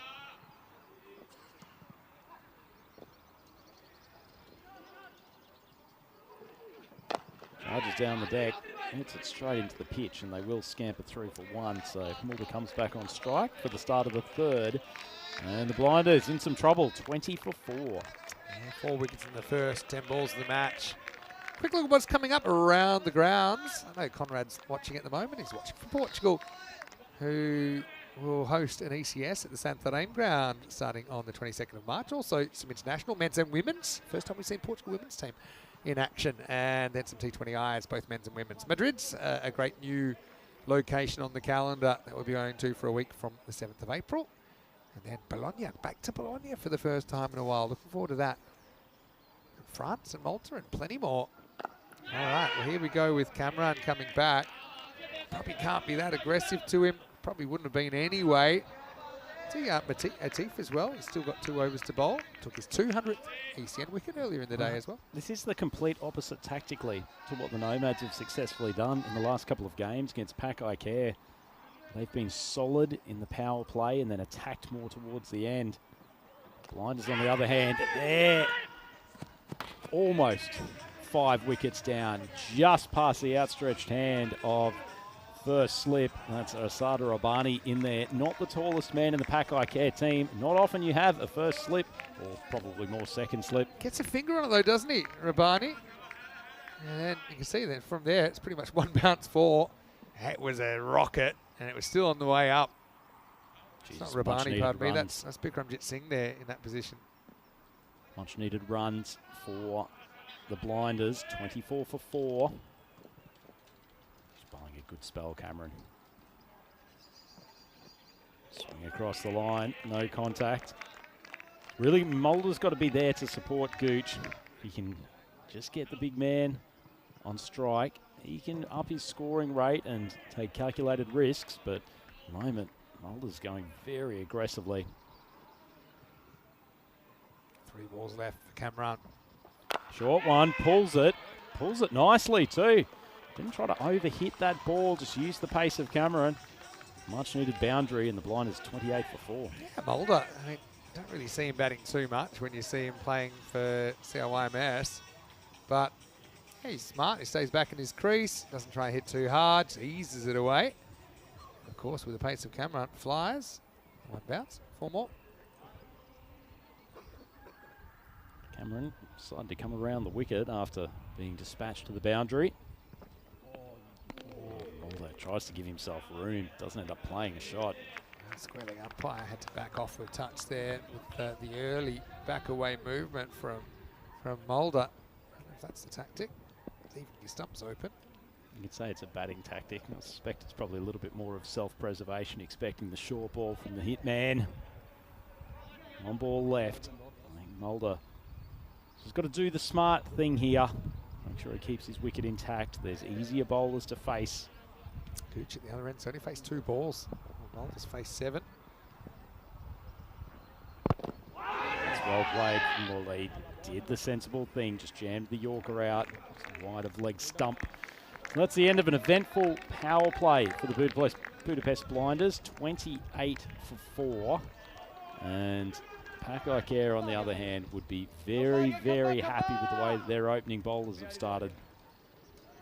Yeah, no doubt about that. So, yeah, Cameron ends up 2 for 21. So there's 2 wickets, pretty important. Jason van der Merwe just not able to deal with a Yorker. Going very, very first ball. 28 for 4. Baba's going to come back and bowl out here in the 4th. That's a good move for Weezer. I just thought, if you're going to bowl Baba, give him the newish ball, give him the opportunity to swing it. Just manipulating his field, obviously. The fielding restrictions over from the power play, so 5 fielders allowed outside the circle. Okie dokie. Short ball, just jammed Gooch a touch. He picked it up early and bent it down for 1. Plenty of activity in the YouTube chat today, Vinny. Just keeping an eye on it. Again, I think I addressed the E-Sun issue why he's not here. Of course he can play. Plays for Pakai Care. But the issue was he had a family commitment, and I suppose, the schedule's so packed now. He was just kind of hoping, I think, that Pakai Care get through, and I imagine he'd return for Championship week. Few changes here. Can we have just a change of position? Maybe a few players just getting their step count up as Baba marshalling his troops, and he's still going. Well, we're out of the power play now, so you can have 5 outfielders. That's what they've got. 94 expected. Seems a long way off. Got him cold, waiting to face up. Cuts, but boundary rider out. Coming from point, we'll keep it to a single. Yeah, so hello to Thomas Martinez in there. And so, yeah, he's not available for this part of the tournament. I'll be hoping he gets through, no doubt. A few people were probably a bit shocked by the sound of stumps flying, but maybe you shouldn't be when you know what Pakai Care have done over the years. Short ball, Gooch pulls well, but got 2 defensive fielders on the boundary. Quick hello to Diego. Diego as well is watching from Portugal. Hello to you. Great to have you with us. And, Phil G. Again, very happy birthday for during the week, Phil G. You're doing a bit of that Portugal series, actually, so you can introduce yourself to Diego. I'm sure you know Conrad pretty well already from your time in Portugal. Full ball. Gee, that's just missed the leg stump. Mulder, he's in not the year of living dangerously, more the hour of living dangerously at the moment. He's backed away again. Tried to hit this through the offside. It's just missed the leg peg. When you miss one like that, the next down you expect to hear is ball on stump again. But Mulder survives to fight.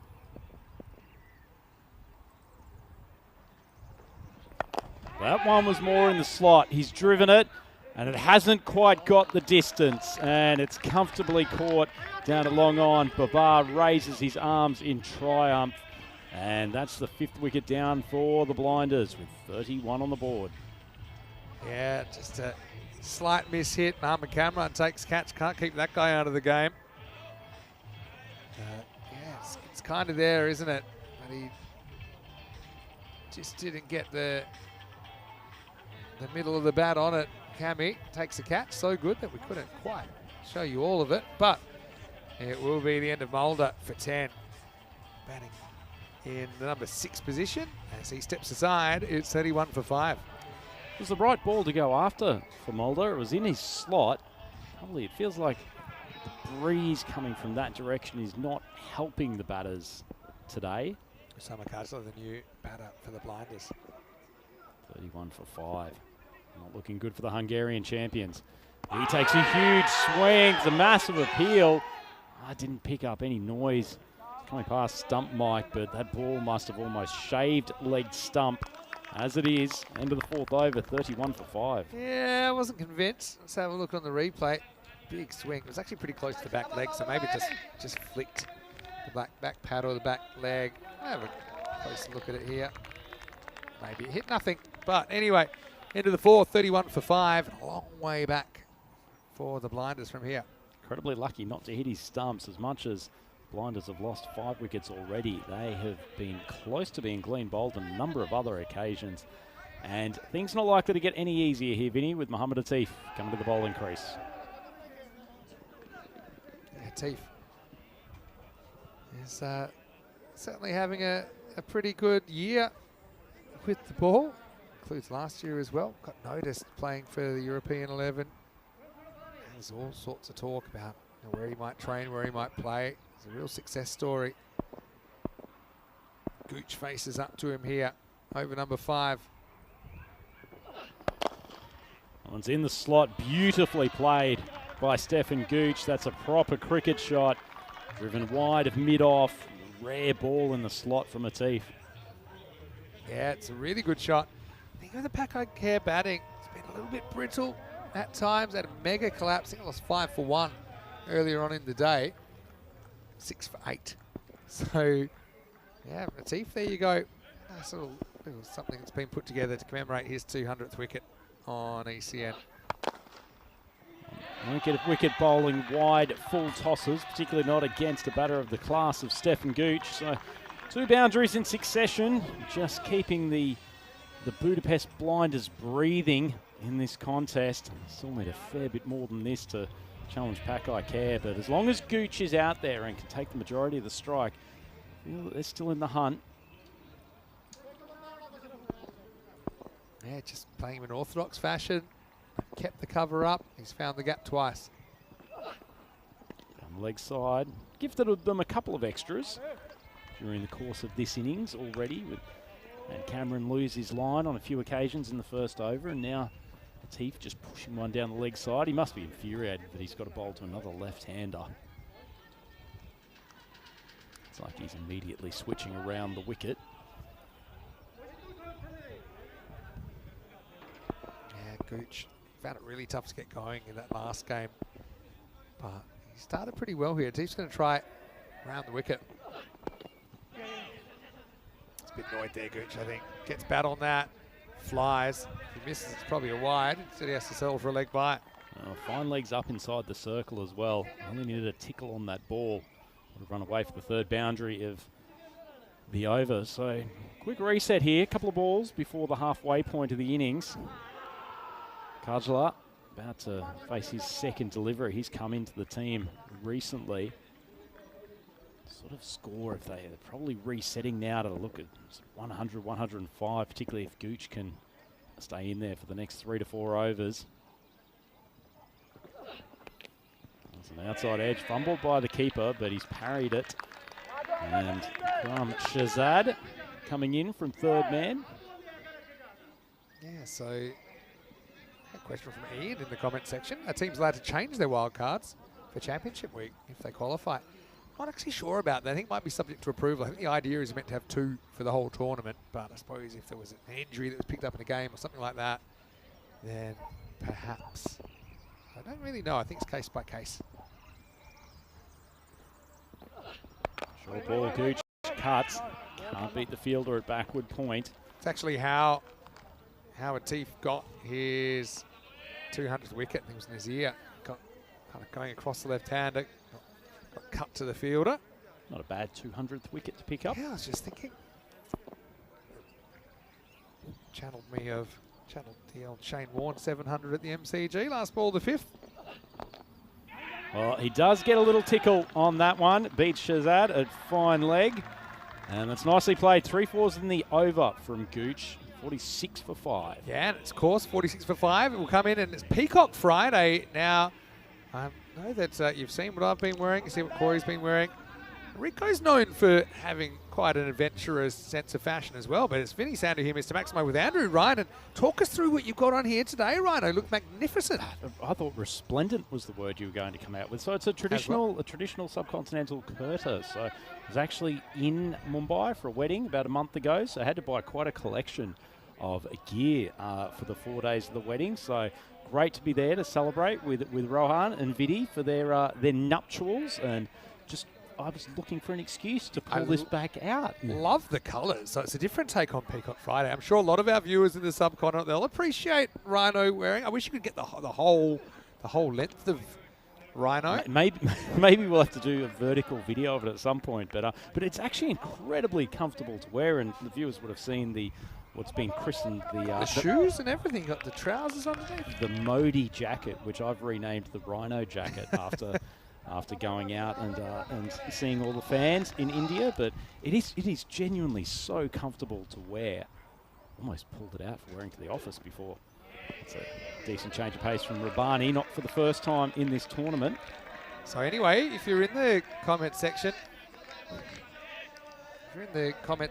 why don't you let us know how you think he's wearing it? I think he's wearing it very, very well. Just trying my best. How many outfits did you buy? I know that these Indian weddings are like. Well, so 4 different outfits for the wedding. I've got another one here, which I might pull out in a couple of days. That is cut high. Somehow it lands in between the two fielders. What has happened there, Vinny? They'll scoot for at least 3. 2. They'll get 3. You watch. Oh, boy. Oh, the throw was wide. Just could run about 5 there. We've seen the occasional bit of ordinary fielding this week. That will go pretty close to the top of the list. Yeah. First he got done by the mother of all Tortugas here. And Atif comes back. Lucky he didn't jam his knee into that turf, which he didn't slide well over the top of. Assuming all those teams pursuing Atif probably don't want to see that highlight video. 50 for 5. It's nicely driven by Gooch for 1. Saved only 1 run in the end. There's a few people that think you might have stolen Rico's wardrobe, because we have seen Rico in that kind of dress before. Maybe Rico and I can turn up at on the same day. Resisting the urge for a who wore it better poll.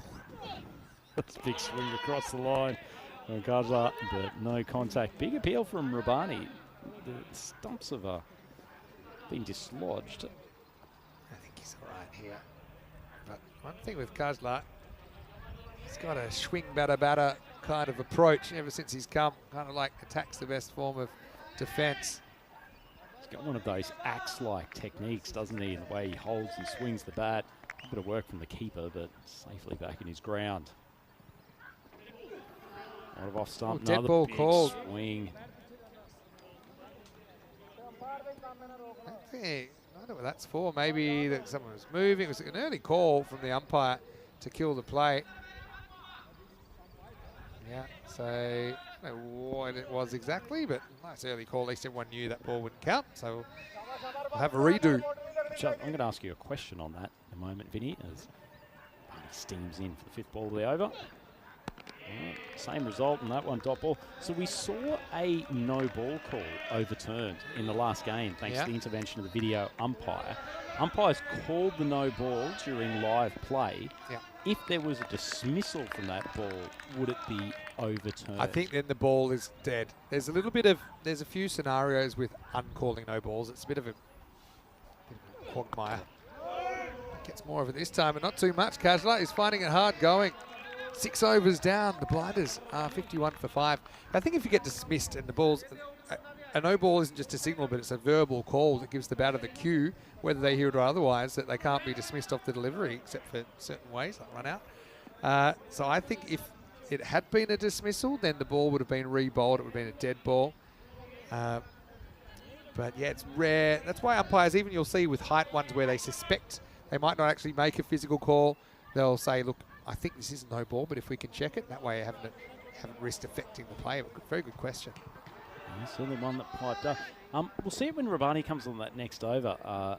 Vinny, you get to see part of the benefit of him bowling almost incessant slower balls. It allows them to keep both fine leg and third man up inside the circle, because much less of a threat of flying delivery. But even with Atif now, they've got men behind the wicket inside the circle, despite having a very, very fine third man as well.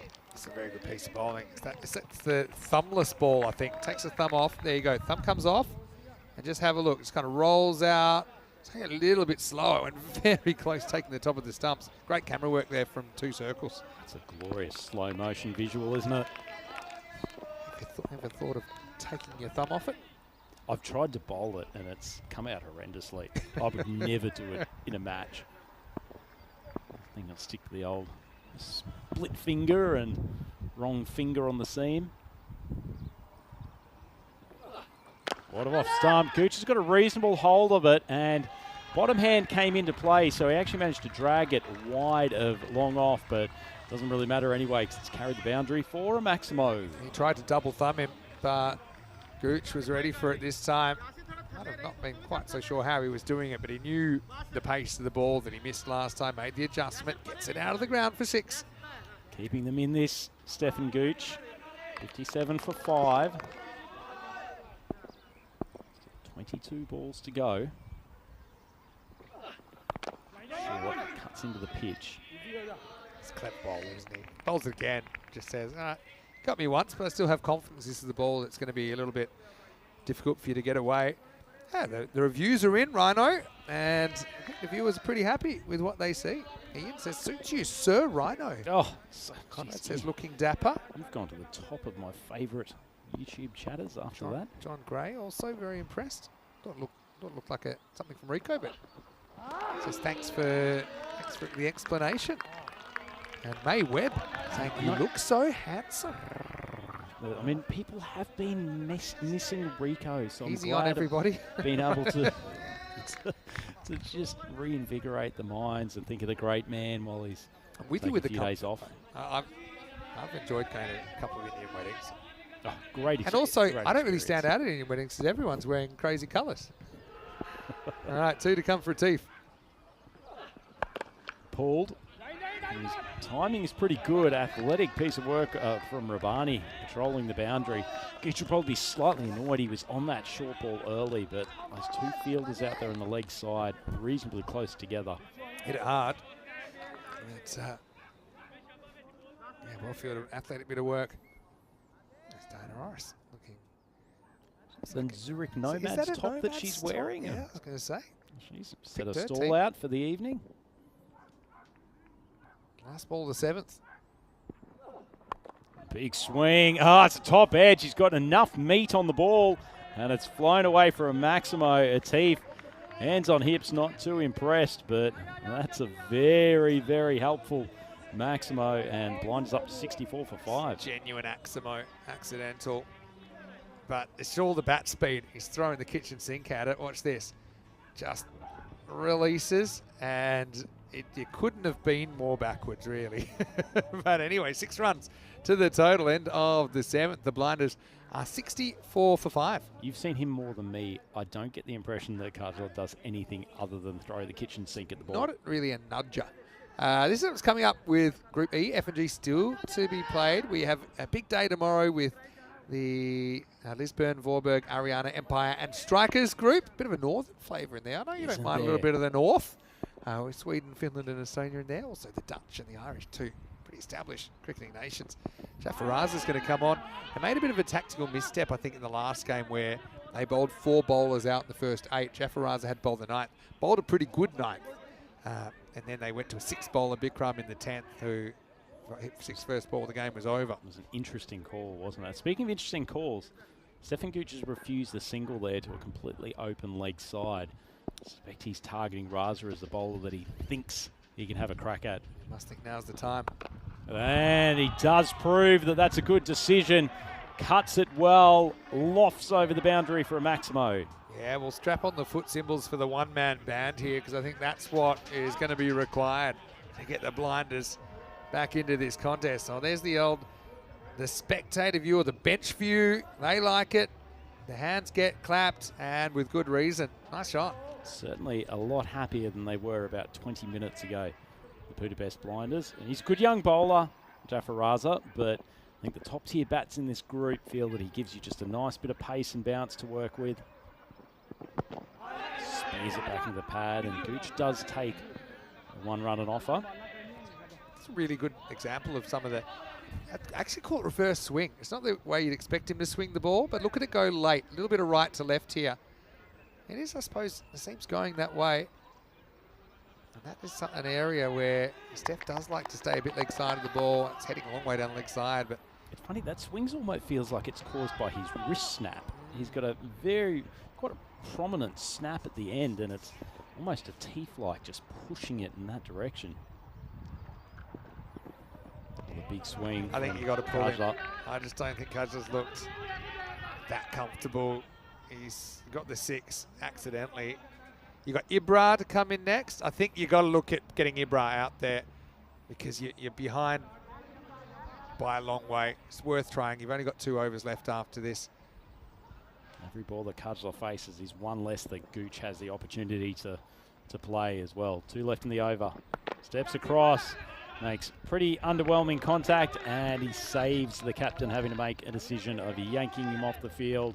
Caught and bowled. Good comeback from Raza after being smoked from Maximo earlier in the over, and the Budapest Blinders 71 for 6. Yeah, you can't really blame Kudgler's approach. I mean, he's trying to be aggressive, and I think that you had better options in the shed, given on how it's gone. So Jafaraza takes catch in his follow through. He'll pick up the wicket.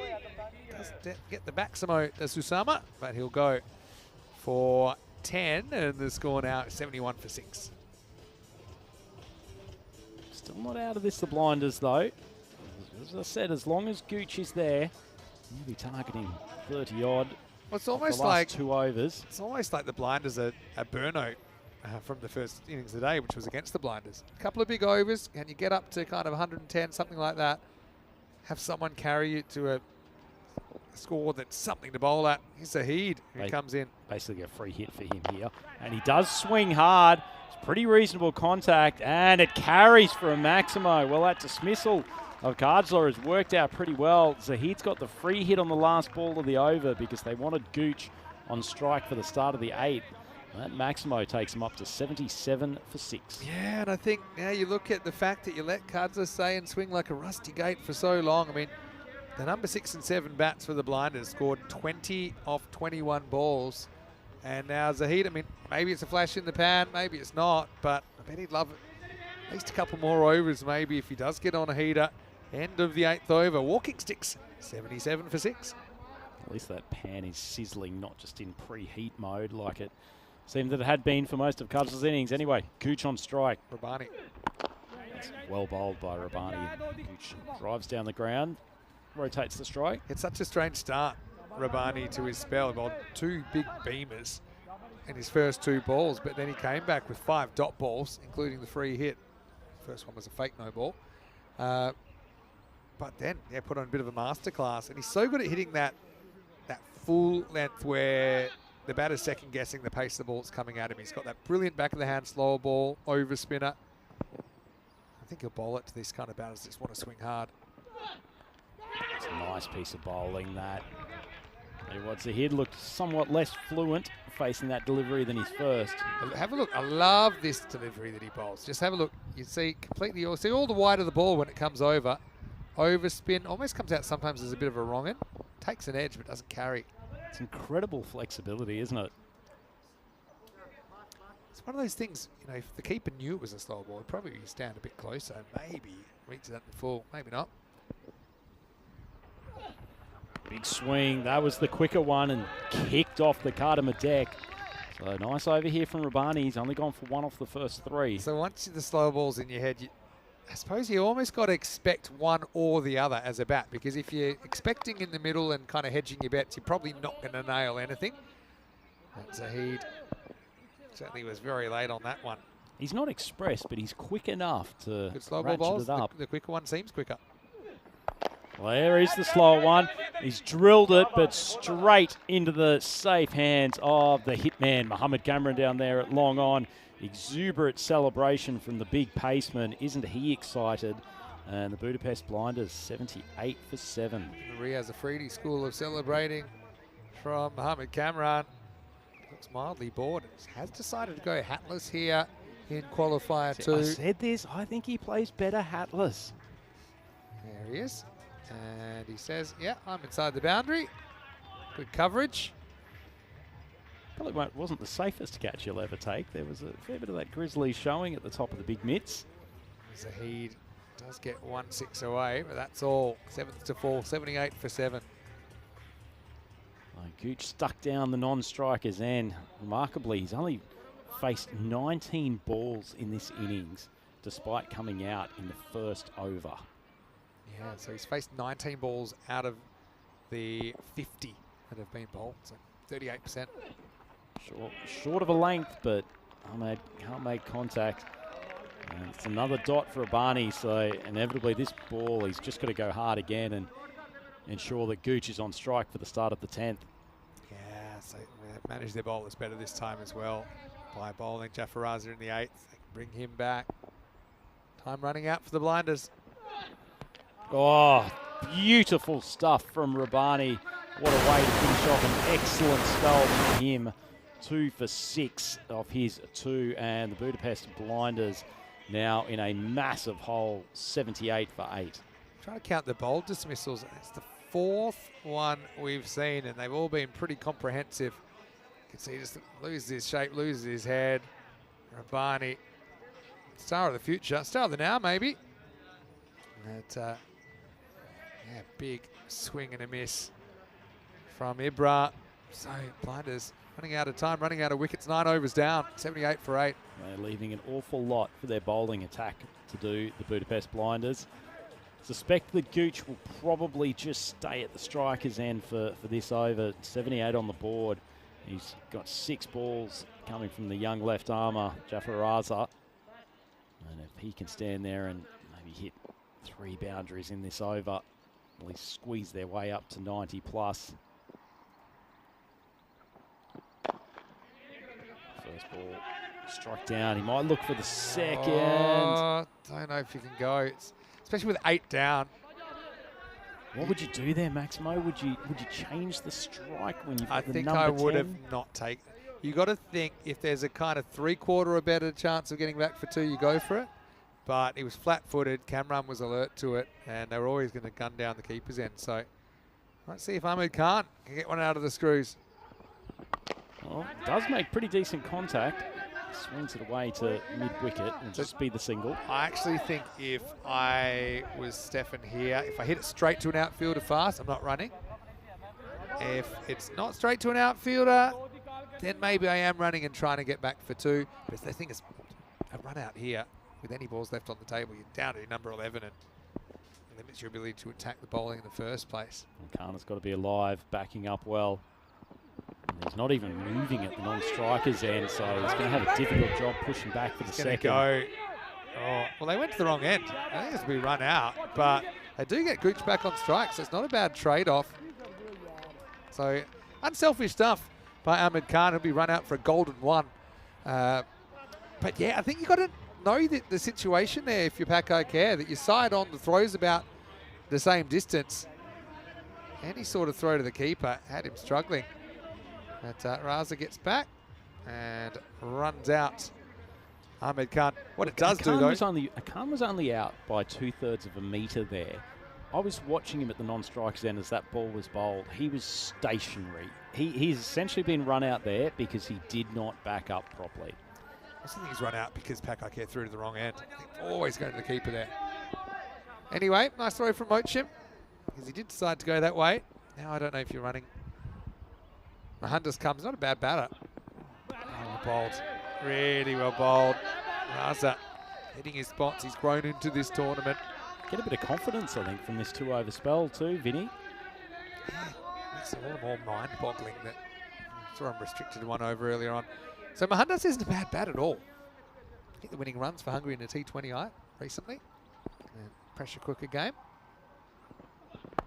It's another decent ball, but it's thrashed to the offside. Excellent strike. Beautiful wrist work from Stefan Gooch. Takes himself up to 41 and the Blinders to 85 for 9. Yeah, well, they've survived the 10 overs essentially. Just one more ball to go here. Nice shot by Gooch. Just kind of opened the blade a little bit there, made good contact. 6%, better than nothing. It's been a gutsy night from the big man in difficult circumstances. Oh, that was in the slot for him. It's hit the pad and I'll scoot through for 1. He's not happy. There's an opportunity to Adam Maximo before closing the innings, but as it is, that's a fairly disappointing display from the Blinders. 86 for 9, and not surprising after losing a collection of wickets in the opening couple of overs. They're already 4 wickets down before the end of the second, but that is well below what they would have targeted, Vinny. Yeah, well, Gooch, yeah, he's annoyed because he just mistimed his little flick. And you can see that kind of bubbling over a little bit. But Paco Care, I mean, they are former champions. I know maybe they're not quite as star-studded as we've seen before, but I mean, there's a lot of guys in there with a lot of experience. Even the young players played a lot of cricket in this format, a lot of cricket on ECN. And I think they're pretty comfortable walking back with just 87 to get. But we know the Blinders, they won't go quietly. They'll throw everything they've got at the 2022 champions. But need a minor miracle if the Hungarians are going to survive to the final. Pakai Care came out, and it was a promising start for Ghani, wasn't it? But the sound of ball on timber would ring around the ground no less than 4 times in this innings. Yep, great opening spell by Mohammed Cameron. He really found his Yorker after a couple of wides early on. Took out the off stump on a couple of occasions, and ultimately this innings just went down the drain pipe by the end of the second over. 4 wickets down by that stage, and given the credentials of the Budapest Blinders top order, that was simply not good enough. Mars Barger, he'd found a bit of form in the last 2 games, went a little bit harder, the ball that just wasn't there, and then a tragic shot from Ali Farasat swinging for the fences first ball, and by that stage the Budapest Blinders were 19 for 4. Somehow Mulder survived the hat-trick opportunity. Hands in the head from Babar, won't be the first or last hat-trick he would ever take in his life. That one was a bit fortunate, parried by the man in the slip position that ended up going down for 4, and finally Mulder was the man to find the boundary. Tried to repeat the dose. Mohammed Cameron's big mitts down there at long off safely pouched the catch, and he was the 5th man down with the score on 31. At that point, Stefan Gooch took over. Big left-hander who's been the rock of many of the Budapest Blinders innings, not just in this tournament, but over the last couple of years, showed his class. And he played a really intelligent knock, given the fact that his teams were falling all around him. Garjlight caught and bowled, nice piece of bowling, and his innings was a relatively torturous stay. Had a couple of partners who came in towards the end. Zahid struck a nice Maximo first ball, but really couldn't get it done again. And he was yet another victim holing out to Mohammed Cameron, who really didn't get particularly excited about that catch. There was more excitement at the bowling crease, though, when the big Ahmad, the left-arm paceman, put the most off-balance shot we've seen this week into the books and was cleaned up. Gooch eventually was trying to just get himself back onto strike here, and he's had to sacrifice his partner, Khan, who was run out after a nice piece of fielding from Mosham, but did give the opportunity for Gooch face a couple of balls towards the end of the innings. Didn't put the last one away, but knocked a 4 before we closed the 10 overs. And that was all she wrote for the Budapest Blinders batting lineup. An excellent display of bowling and fielding for the most part by the powerful Pakai Care lineup, and they've put themselves in prime position to qualify for the final tonight. But it's certainly not all over. The Blinders, they have got the runs on the board, and they've got a pretty good bowling attack. Certainly with the leg spin of Jacob Mulder, if he can whip out a bat to the middle order, then they might have something to play with, but it's a sorry-looking batting card outside of Gooch. Only 2 other players making double figures, both Mulder and Garjlight hitting 10 each, but Ghani, Vandermerve and Bargi only 11 between them off 7 balls, and then Farasat, who was so good this morning, first ball duck, and he will not want to watch that replay again.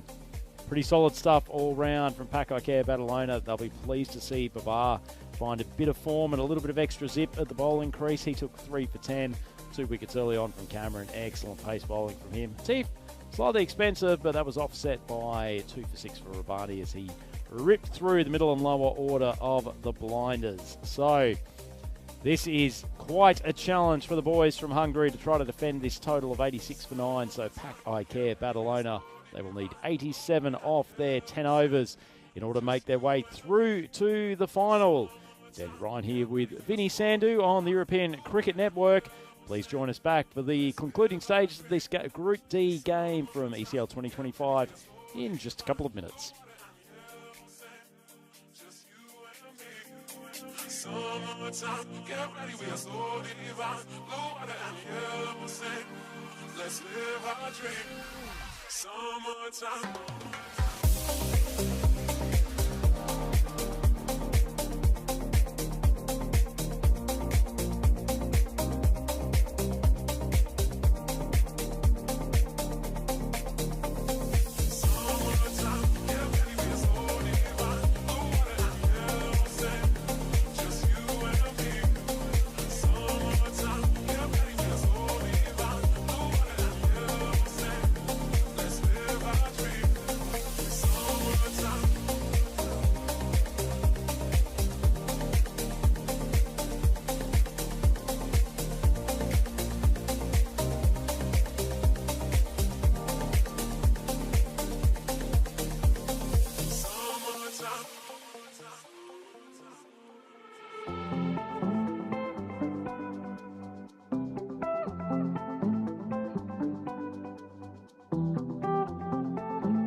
The European Cricket League is proudly brought to you by Dream 11, HCL Software, Rado, La Junta de Andalucía, and Victorinox.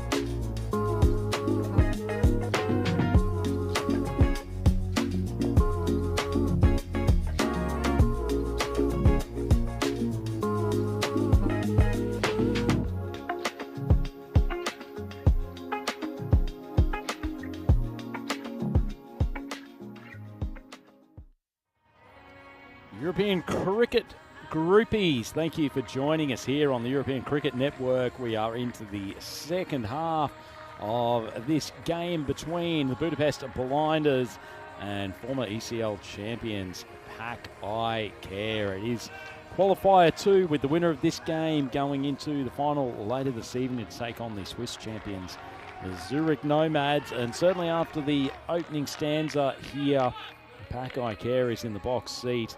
They managed to restrict the Budapest Blinders to 86 for 9 in their innings, and it was only after a fighting innings of 41 undefeated by Stefan Gooch that kept the Blinders in the hunt whatsoever. Only two other batters reaching double figures during the course of that innings, but they're a positive team. They've got some weapons with the ball, and we have seen this Pack Eye Care batting lineup look fragile from time to time. They can get through the top four, then there is certainly game on here at Cardimer Oval. But there's a few solid units that they have to get through before that. Mohamed Babar taking his usual position to face the first ball of the innings, and accompanied by long-time teammate Mohamed Yassine.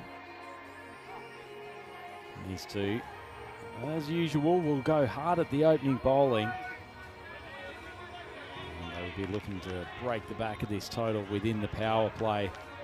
See if they can really put the pressure on the Budapest Blinders bowlers. Looks like Sandeep Mohandas, the man who had to wait until position number 11 to get out in the middle, is going to take the new ball. He can certainly swing the ball prodigiously when he's in form. He's gotten better with the ball as this Group D has gone on. Swung into leg. Babar knew what was coming. Beautifully flicked off his toes, and that's a boundary. First ball. So mirroring what happened in the Blinders' first innings as Abbas Ghani managed to get a 4 down to third man against the bowling of Mohammed Cameron. Just so easy with his technique when he hits the leg side. Babar rarely ever tries to overhit the ball. Combination of innate power and timing. Floated up by Mohandas. A little bit more on off stump though on that occasion. More Yorker length. Bar just this time straight back to the bowler. It's only key early wickets for the Blinders. Another one that just drifts inside and beautifully flicked. This time for a Maximo, and Babar, he's in one of his moods in this game. I've seen him do this so many times at Cardimer Oval. Before you know it, after 3 overs, the majority of the total's already been chased down. And I know he's opened the bowling for them for the last couple of games, Mohandas, but I'm not sure light in swing is the best method here, as that ball is held up in the deck and just popped over the stumps. A nice return delivery, but just feel if you're asking Mohamed Babar precisely what he wants to face, then this is the type of bowling he would love to see with the new ball. Swung away, and with great power and tremendous timing. It's another Maximo for Babar, and 16 on the board. And we're yet to complete the first over, and I just don't think Mohandas has the weapons to trouble the rampaging Mohamed Babar at this stage.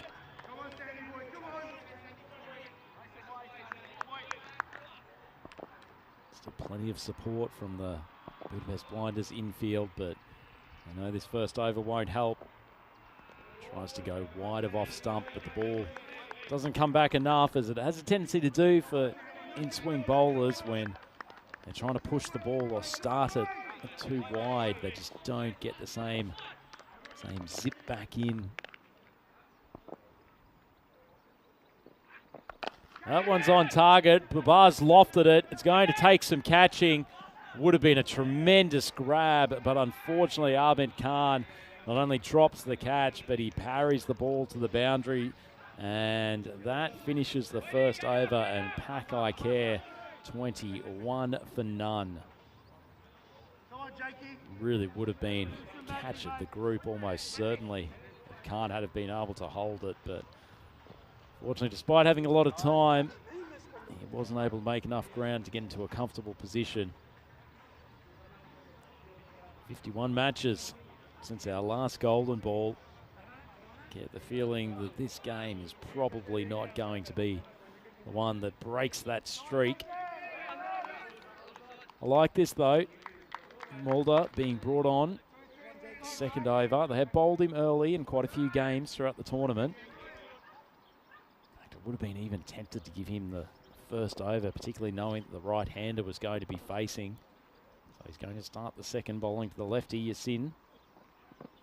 Short. Yasin cuts, but straight to Van der Merwe at cover.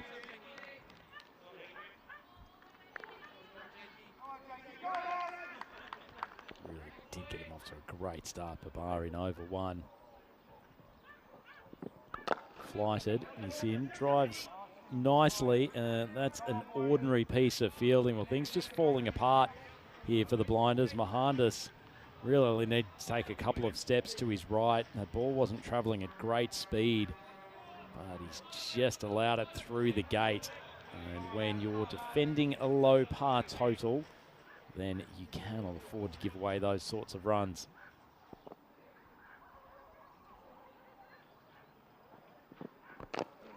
Nicely flighted leg break. It's in. The run rate it is at the moment, they don't need to go on a particularly attacking approach to Mulder. 21 runs off the first over has ensured that they're well ahead of the asking rate. Nicely floated leg spinner again, and it's just driven down to mid-off, where Mohandas thankfully fields more cleanly on this occasion. I have to imagine the big wrong-uns coming out here. Yeah, it is the leg spinner again. It's cut, and it's an astounding catch from Jason Van der Merwe. If ever a piece of brilliance was needed from the Blinders wild card, it's here and now, and Mulder and Van der Merwe have combined to send Yasin back to the pavilion, and Pakai Care 25 for one. That's an absolutely brilliant snare from Van der Merwe. Goes up with his right hand. The extra overspin meant that Yasin didn't stay under full control, and at full stretch, diving. That's a wonderful grab and incredible athleticism from the big man. Could that be the moment of inspiration that the Blinders need? Yasin goes for 4 off 5. Mulder takes a wicket, and so he'll have a single ball at the new batter. It's just unbelievable fielding from Van der Merwe. He's had a tough time with the bat today, making up for it in the field. Short ball, and Nakvi just pokes it out to the leg side. Conservative approach to see off the rest of the Mulder over. So it's pretty good over from the wrist spinner. 1 for 4. Pakai Care 25 for 1.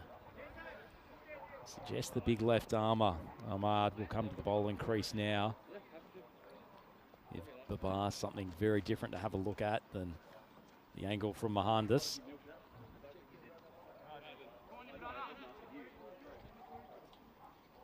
Having a look forward to Championship Week, well, we'll know one more participant by the end of this evening. Zurich Nomads already in the final. These two fighting it out to see who will join them. Have a look at this. That was Air Van der Merwe. Unbelievable catch. think that's going to be one of the plays of the day on the European Cricket Instagram account later tonight. That's Babar facing up to the big left armour. Ahmad. He almost gets coat hangered by umpire Tyrone down there, standing in this all-important contest.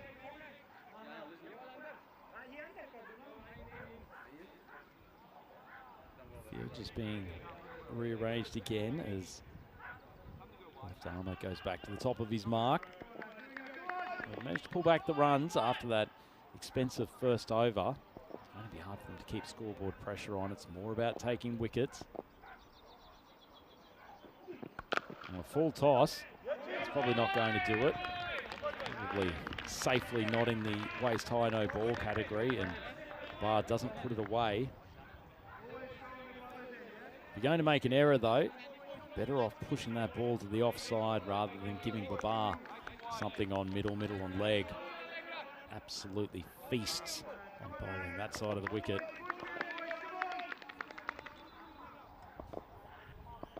Do you have the fielder down here at third man for the flying edge? Oh, huge swing. Didn't come off the bat beautifully. And Ahmad has been punished. Second ball by Babar. That's a wonderful Maximo.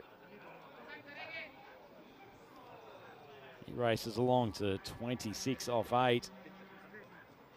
And if you're the Zurich Nomads team watching there, out at around long off, you'd be saying to the blinders, please do not get this man back into form because he's so dangerous. And if he goes on a rampage, continuing in this innings and perhaps later tonight in the final, and Pakai Care will have some momentum that they've struggled to find in the last day or so of this Group D. A lot of discussions going on with Ahmad.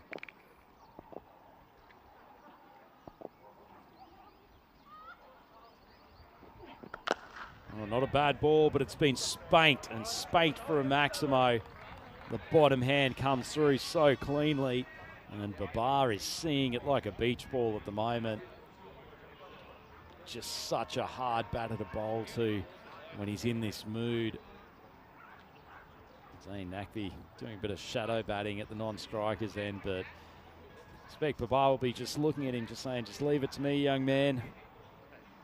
Babar's here, everything's under control. 32 off 9, so he's almost going at a strike rate of 400. Pakai Care needing only 50 off the last 45 balls to win this game. The boys from Hungary desperately needing a wicket here. Turn to their quickest bowler, and would have thought that that angle pushing across Babar with the left-hander might have caused him some more problems, but as it is, he's just yanked Ahmad for 2 Maximos already.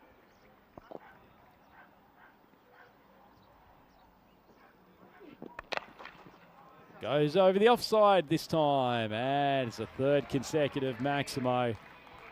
Wasn't really a bad piece of bowling from Ahmad on that occasion. Put it wide of off stump.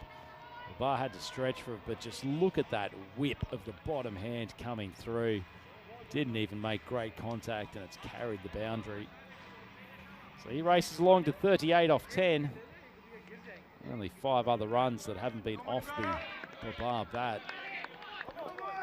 At the moment, he is a one-man wrecking ball and taking Pakai Care Badalona to the final later tonight, unless there is a drastic change in circumstances.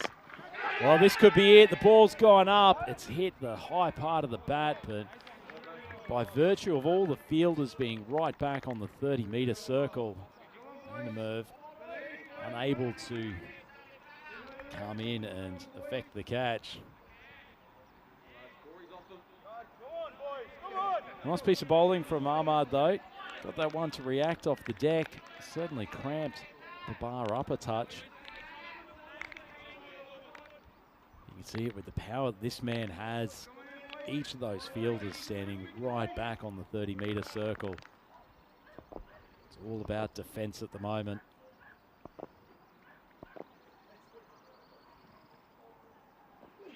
Short ball, Babar. Rocks on the back foot again. It's a high ball. This must be taken. And it is. To finish the power play, it's a big wicket. Pretty good comeback from the young man, Ahmad.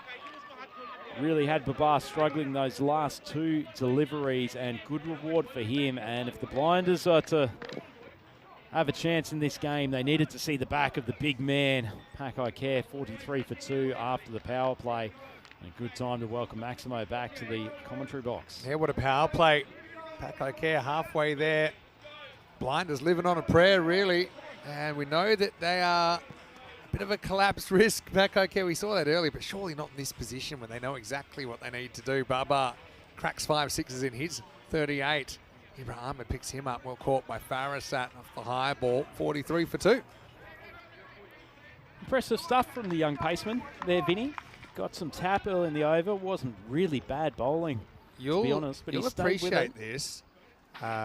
Corey drifted off when I got 5 or 6 seconds into this, but Ibra was batting 11 for the Blinders in the ECS final against the Royal Tigers back in 2024. Came in basically late in the 8th over, and they were 92 for 9 or 89 for 9 with the last over. He took 33 off the last over, and then he bowled his team to victory with 2 wickets. So he's that kind of a player. I mean, that was something else. Mulder coming on for his second. Nicely flighted, but it's well driven. Nafi, pretty good player of spin despite playing at the top order. He's been joined out there by Mohammed Cameron. They desperately need a wicket from Mulder this over. Crack top 4, you've only got half of them. Good use of the wrist. Can't tell you what, Cameron, not that far away. I think he's home. It was a nice piece of fielding. Big man had to get the revs going towards the end there. It's good cricket all round. Check it out. It's quick work.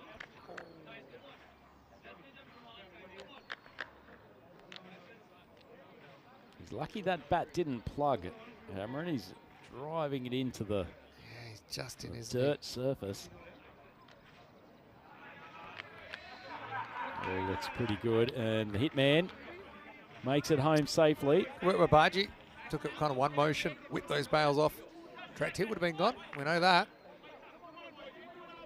It's quite a big matchup here, isn't it, Vinny? Cameron prefers playing the pace. 2 very good bowlers going head to head.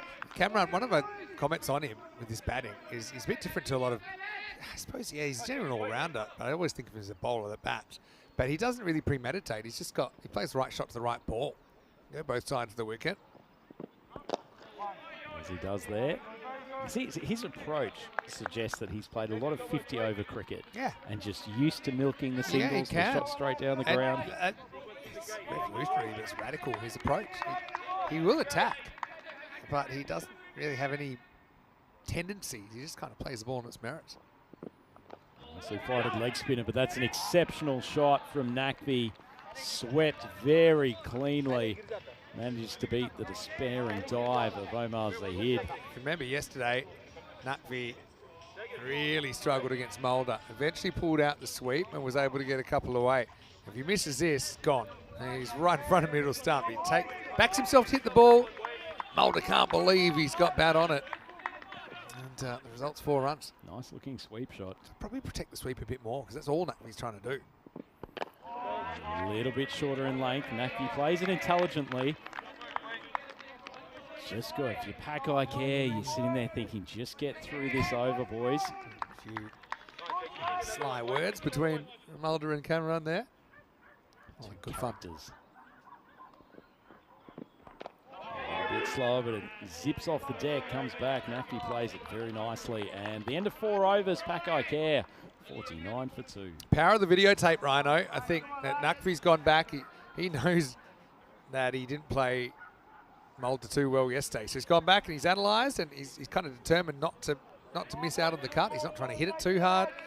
Mars Baiji's another one. I think he would have looked at his play from early in the tournament, realised he was really trying to go 2-leg side, and we've seen him playing a bit more offside, having more success. So yeah, in the moment, it's very hard to have that objective perspective of your own play. Very good players will be able to do it, and great to be able to do it, but nothing like seeing yourself become your best coach in that sense as well. Getting a few instructional tips from Max Moja in the commentary as well, which is always helpful. So, picture says 1,000 words. Anyway, here we Time go comes with on. over number 5, and it's going to start with the boundary. Gets past the fielder, so 50's up for Pakai Care. They've got it down below a runner ball. It's hard to see any other outcome than them cruising into the final. Very intelligent batting from Cameron. I mentioned a few times, doesn't try to overhit the ball, just picks the right shot at the right time. Knew he only had one fielder to beat. Square of the wicket. Intelligent cricket from the hitman. Not the length that Khan should be bowling. One's tailed away, called wide though. A little bit of late movement. 50-50 call, I think. Seemed to be on the tram line for a while, but that's not late movement. Tyrone Peters feels it's just missing. Great to see the friendly face of Tyrone up there. Yeah, Tyrone, The umpiring first spot. day of the tournament for him. Short ball, Cameron tries to pull. We It's can get skied. this. And unfortunately, fielder going back. Ibra just never looked comfortable. The ball probably carried a touch further than initially anticipated. Well, that's just one of those moments where I think even if you then knock it for 4 or 6, you've got to go at it. You don't know if there's going to be another chance in the tournament for you. Ibra lets it hit the turf. Just love to see him having a dive at that, even if he misses it. Cameron survives. Might have thought he'd been able to send the hitman back to the pavilion as it is. To face Zayn Nakvi, who's looked pretty comfortable so far. Drop short, another top edge. Flying not too far away from the commentary box area, but not great bowling from Khan, I've got to say. He's much more effective when he gets the ball there or thereabouts into the block hole. Too easy for a batter of Nakvi's class to pull him. Yeah, well played.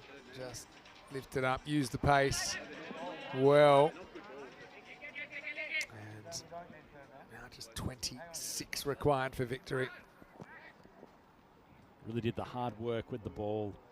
Pakai Care, they took their catches, gave themselves what is an easier chase than they might have otherwise had. It's an outside edge, and finally Khan gets it on a reasonable length. Nakvi, lack of footwork, thrashing through the offside, and well, it might not be enough for the blinders, but at least they're keeping themselves in with a chance. Credit to the bowler there. Created one, got a half chance.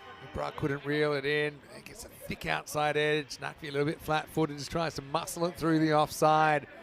Asbaji takes a good catch. That one did fly. Expect him to take it 10 times out of 10. Baji doesn't make a mistake. Let's have a look at it on the replay. See a big edge here. Flies quickly off the Cardamom turf, though. Good footwork from Mars. He has been moving his feet really well. That's good little skip step there. Even some of the balls down leg side. There was one that he definitely couldn't reach Marzi earlier in the tournament, but good signs there. Nakvi out for 11 off 8. So now you've got the top 3. 61 for 3. Oh, that's just beaten the outside edge. In fact, I heard a little noise as that went past stump Mike. All right. I mean, a bit of an old slinger from way back, isn't he, Ahmed Khan? But just past the outside edge. So close. Last ball in the 5th. It's hit the pad. I don't think there's a huge amount of interest from the umpire. I'll keep it to just the 1. So Budapest Blinders keeping themselves in this. Pakai Care 62 for 3 after 5. Yeah, so 25 required for victory. Vinny Sander here, Mr. Maximo, with you. And Andrew Ryan looking magnificent on Peacock Friday. And it kind of reminds us as well, we've got viewers from all around the world. No European cricket, but it's such a melting pot of cultures within our player group as well. Those who have been born in the country obviously make up some of the players. A lot of the players have emigrated, and that's why they've brought cricket and boosted cricket playing numbers in these countries. So it's a real celebration of the game we love, isn't it? Yeah, it certainly was. We saw that with the Zagreb Assassins having a number of, as you referred to them, indigenous players within their squad. Yeah. And each of those players actually contributed, whether in the field with the ball, occasional time with the bat, and brought a lot to the tournament. And just their enthusiasm and love for a game that's not one that's naturally played within their country. Fantastic to see, and that's really what the ECL is all about. Yeah, quick look actually what's coming up with the final to be played between the Zurich Nomads and whoever wins this game. The final starting in about what is that? An hour and a half from now. So let's see how this pans out. Good move to bring back Ahmad here. They do need another wicket. Now they'd love to have another over of Mulder's leg spin if they can get through to the middle order. Kunjit Singh, who's out there with Mohammed Kamran, he's replaced Zain Nakvi. Ibra, he's the one that performed for them in that final, as I mentioned. They've gone to him now in the 6th. Nice ball, but it's driven cleanly. He's just got such a solid technique, Cameron, doesn't he? Unless he ends up having to force a shot, he's just calm. He works the singles. Seems to have a lot of time as well when he bats, doesn't he? Ironic that he rushes many players when he's bowling. Kind of last roll of the dice. You need a big choke, basically, from Pakaiker here. I mean, even if they lose 2-3 wickets, they still should be winning this easily. Only 5 and over required. Wide, but shot at the stumps. Good work from Mars Baji. They're actually taking a run. Throw. Felt like an unnecessary risk, but either way, made it home safely. Yeah. Just trying to make something out of nothing there. Very smart to go for the run as well. You see, safely home.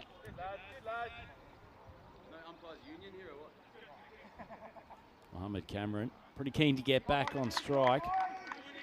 There's still 3 balls to go for Ibrahim Ahmad. Get the feeling that the Blinders, they're going to take this down to the wire. They need a wicket this over. Tough situation. You have to keep creating and taking chances. 22 off 27 though. It's not impossible. With what happened before, they did lose 6 for 8 before. We'll say that. You've got to get Kamran. You've got to get him very soon. Slightly off-speed ball and just driven. No run. Just see what bowling they've got to go as well. What would you be doing if you were skipper to Cameron here, Vinny? Maybe bring an extra player in off the boundary, see if you can actually I honestly just think you're trying to bowl a ball. You're just waiting for him to make a mistake. And it's going to be hard to blast through him. But you're just maybe trying to frustrate him a little bit, just like that. You know, created a dot. Probably shouldn't have been a dot. It was a full toss. But no, I think you just don't want to make it too easy for him. That's probably what I would say. I don't think you can gamble too much with the field. He rocks onto the back foot, plays that very nicely, just drops inside the boundary rope and signalled for. So Pakaiker only 18 short now with 4 overs and 1 ball to go. And a great delivery from Ahmed, just dropping onto the hip. Yeah, well, that's kind of the one that Cammy was after. Just an easy put away ball. Doesn't try to hit too hard. It's a cool head. Slightly warmer head now in these kind of situations. Do you think he's had to invest in a new helmet? Maybe. Get the main under control. Another short ball from Ahmed, pulled straight to the fielder at fine leg, and that concludes the over, and probably the last time we'll see Big Ibra Ahmed with the bowling crease, save for a bit of a miracle in these final 4 overs. 69 for 3 after 6. Quick look at the card then. 38. So Baba got them off to a flyer, didn't he? And yeah, despite no one else really doing too much damage on the scoreboard, miles ahead in this game. 18 required off the last 4 overs. Yeah, but they haven't gone to a 5th bowl yet. Tell you what, Stefan Gooch is doing an excellent audition down there at long off. He's just dropped out of camera now. He's been warming up for about the last 5 minutes, trying to get the attention of skipper Ali Farasat, but he is going back to Khan. Yeah, I think that makes sense. He bowled a decent over, created 2 chances. 1 was taken.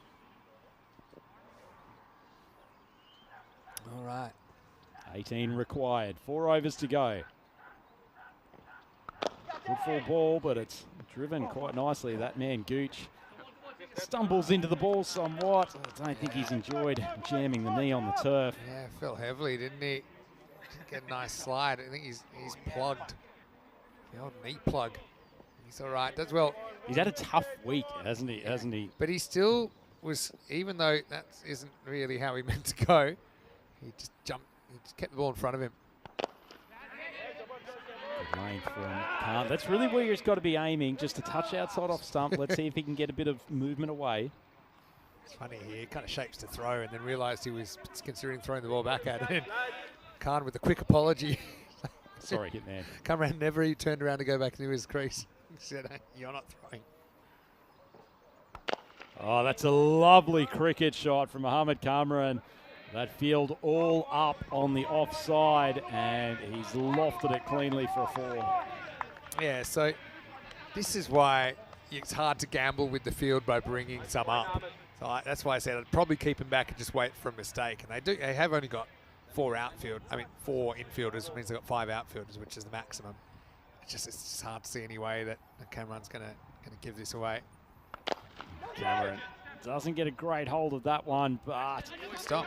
Gooch does very well with his left hand. I think he's kept it in play, and they'll scoot through for a second. One of those tough ones that's tailing away from a long off fielder. And the foot's up. Yep, clean bit of work from Gooch down there at long off. Cameron. Looking at goods, isn't he? Composed at the crease. His experience has been invaluable.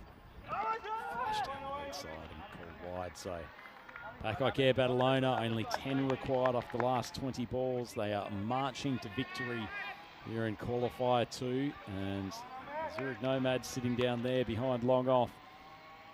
You know by now who they're going to be playing in the final.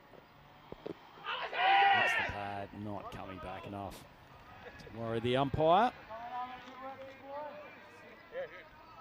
Okay, 78 for 3.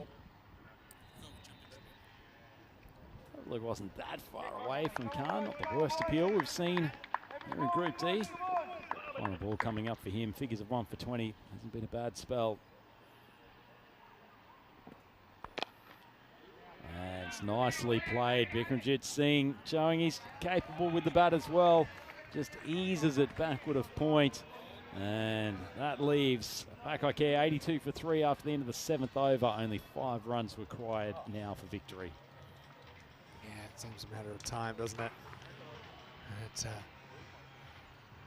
Budapest Blinders, I mean, they're obviously a team we love to watch on the network. And like I said, the reigning ECS champions. And we'll see them again, I'm sure, when we get some ECS cricket in Hungary. But after tonight, we'll have over half the program sorted for Championship Week. Darmstadt CC from Group A. What we have had is we've had 3 really good finals. I hope we have another one tonight. Hornchurch obviously had to fight for their win against Northern CC, their English rival. Skanderborg with a pretty spirited victory in the Group C final as well. Downey comes on. That's nicely driven by Cameron. And despite the despairing dive, that dive pretty much sums up the Blinders' performance here in Qualifier 2. Just not quite enough. Timing not there. And this is... It's another... shows me the field might be drying out a little bit, actually, because it expects to get a bit more of a slide, ends up kind of bouncing more than sliding. Watch this. So, I mean, you can't criticise the effort because he's going for it. But now the scores are all tied up, and any score will take Pakai into this Group D final. The field's up. Let's go, Cameron. A big finish. Oh, and he hits it straight to the fielder. And that's a tragic end for what's been a pretty good innings from Mohamed Kamran. He goes for 21 off 13. Ghani picks up a wicket, and this ball, the game is extended 1 ball longer. Pakai 86 for 4. Sometimes these moments are nice as a fielding team in this position because, I mean, you know you're going out, but you can at least get together one last time. Say, look, come on, let's stay together. Let's be a team. You know, the Blinders are a really close-knit organisation. ever since they were founded, and they're thrilled to be here. So let's enjoy this. We've got maybe 1 minute left on the field, 2 minutes left on the field. It's a long time between drinks. I mean, you never know if you'll be back. You have to qualify again. Treasure every moment. Yeah, exactly. So that's a nice little consolation wicket. And I got a feeling this game could be done. Mochim.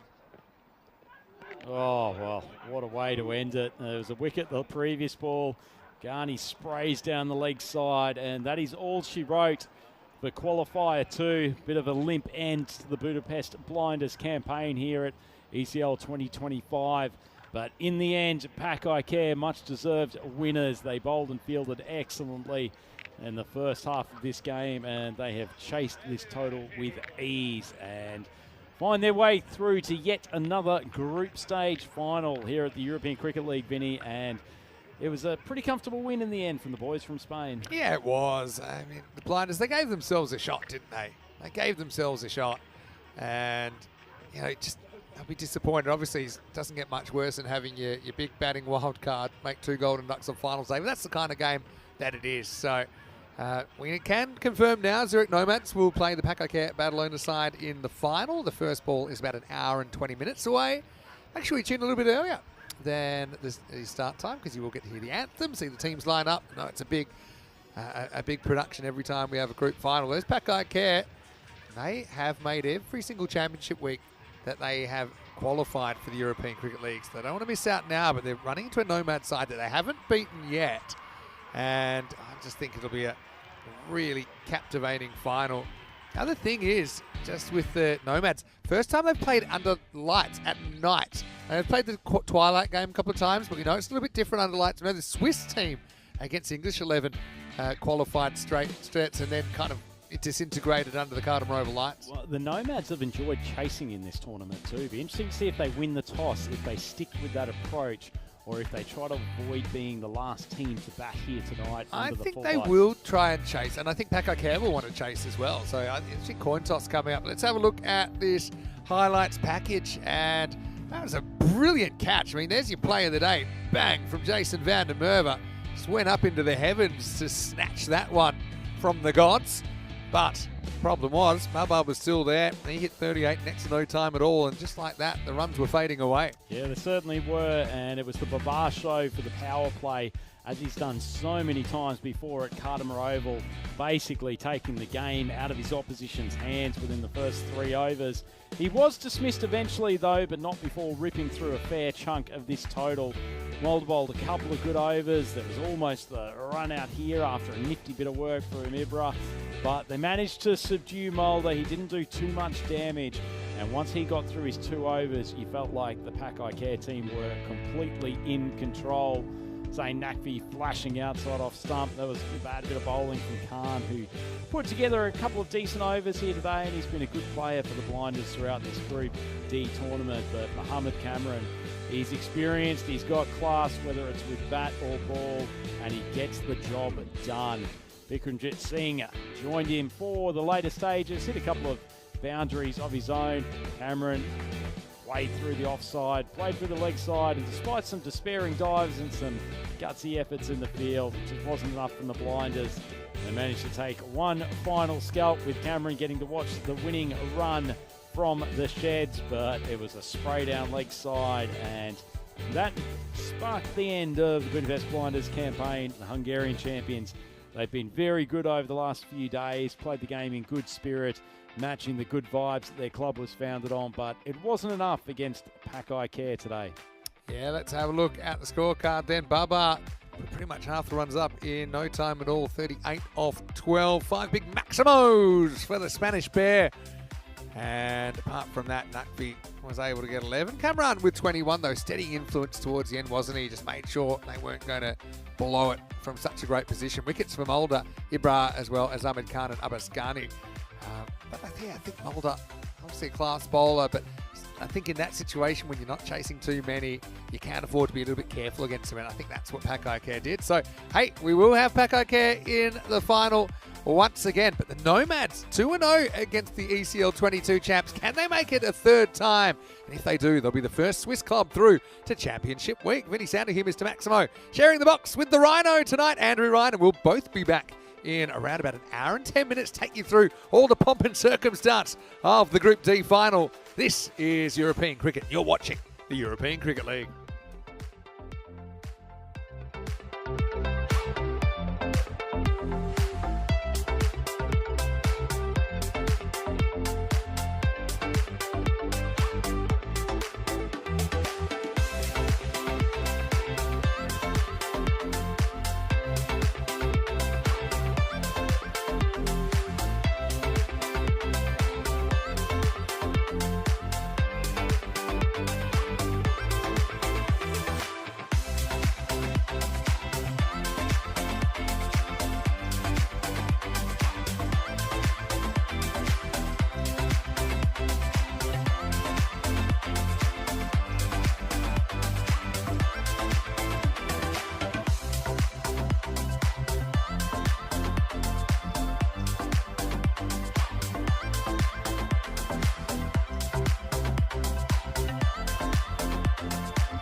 sand, just you and me.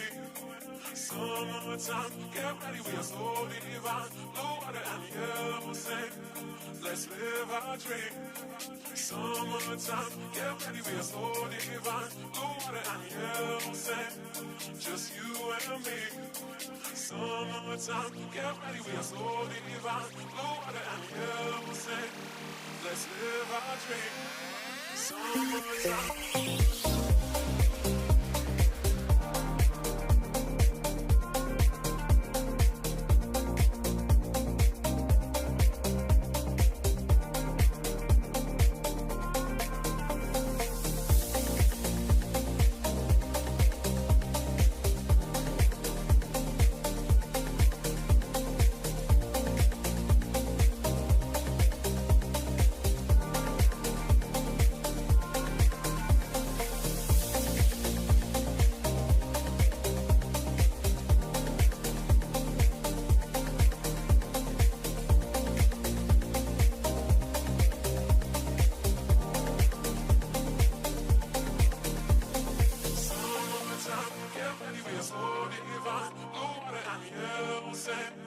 Just you and me. Summertime, get ready, we are so divine. Blue water and yellow sand, let's live our dream. Summertime, get ready, we are so divine. Blue water and yellow sand, just you and me. Summertime, get ready, we are so divine. Blue water and yellow sand, let's live our dream. Summertime.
sand, just you and me.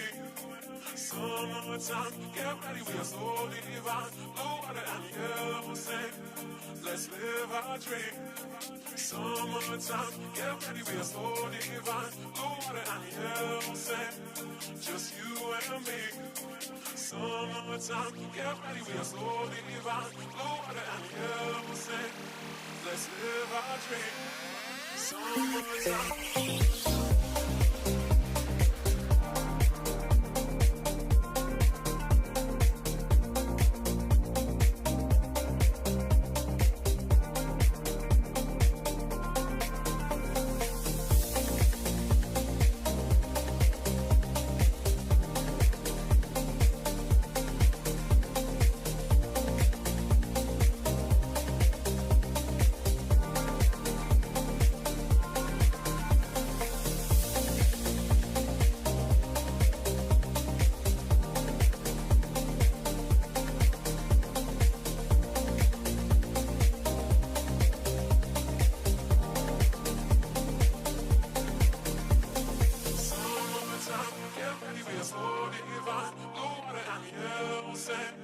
Just you and me. Summertime, get ready, we are so divine. Blue water and yellow sand, let's live our dream. Summertime, get ready, we are so divine. Blue water and yellow sand, just you and me. Summertime, get ready, we are so divine. Blue water and yellow sand, let's live our dream. Summertime.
The European Cricket League is proudly brought to you by Dream 11, HCL Software, Rado, La Junta de Andalucía, and Victorinox.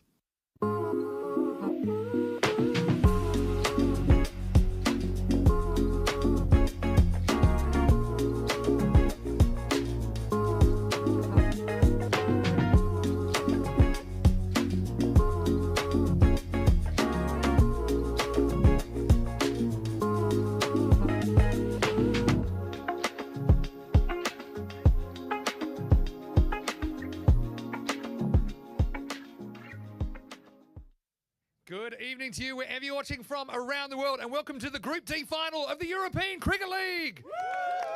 Great crowd behind us tonight, and once again, we'll be putting a team through to Championship Week, Week 4. So it's been a really interesting group. A shout out for some of the eliminated teams, some of them behind me as well. Zagreb Assassins finishing in 5th place. Got a few of the Assassins here who are enjoying the night, hopefully, so far. Also, Berno Cricket Club from Czechia. I know, they finally got their jerseys. Look at them.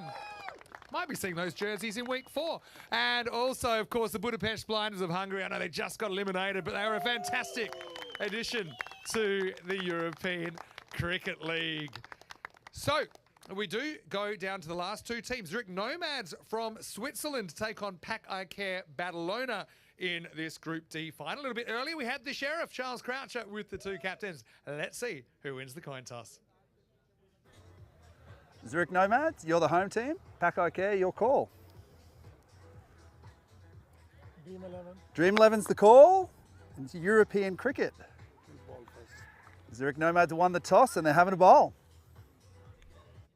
So it is Pack Icare Badalona that won the toss, elected to bowl. It felt like both teams probably wanted to bowl first, just kind of my feeling. But in the end, I suppose both teams are going to play in similar conditions. One thing with the Nomads, though, they were the team that didn't get a chance to play under lights. So this will be a bit of a new experience for some of them. Some of them have experience with Switzerland playing under lights, so in a group final. But, I mean, the European Cricket League is pretty special, isn't it? Because you get to come with your club mates. You know, it's something very, very different. We've got in 99.9% of cases, amateur cricketers here in a professional environment. So we certainly love the ability to bring those pictures to you all around the world. My analysis of this game is very hard to predict. Obviously, when these 2 teams have met so far, the Nomads have been able to kind of withstand the Pack Icare pressure and have won 2 games out of the 2 they've played. But this is the one that counts. And let's be honest, Pack Icare Badalona, they're not quite the same looking team that we saw win in 2022, but they have a lot of players that have been there. They've done it before. They've won these group finals,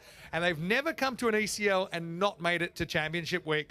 Of course, Mohamed Babar at the top. He's such a big threat, isn't he, for Pack Icare? And we're saying Nakvi in there at 3. Yassine's a very, very classy left-hander. There's your kind of top 3. And Mohamed Kamran, well, the return of the prodigal son. He's been absolutely magnificent so far, not only with the ball, but with the bat as well, just kind of holding down that number 4 position. For Zurich Nomads, well, Fahim Nazir, he's been able to kind of blunt the attack early on. Asad Mahmood, I think, will get another chance here for the Nomads as well, and I'm sure he would love a few runs. So, look, I've been really impressed with the Nomads, particularly some of their young talent, which has kind of grown into the moment. I think they've got some real kind of raw, fast bowling. They've got some 6 hitters in that middle order. So it's almost time to welcome the teams onto the field. What do you guys think? Who do you think is going to go through? Any ideas? Assassins?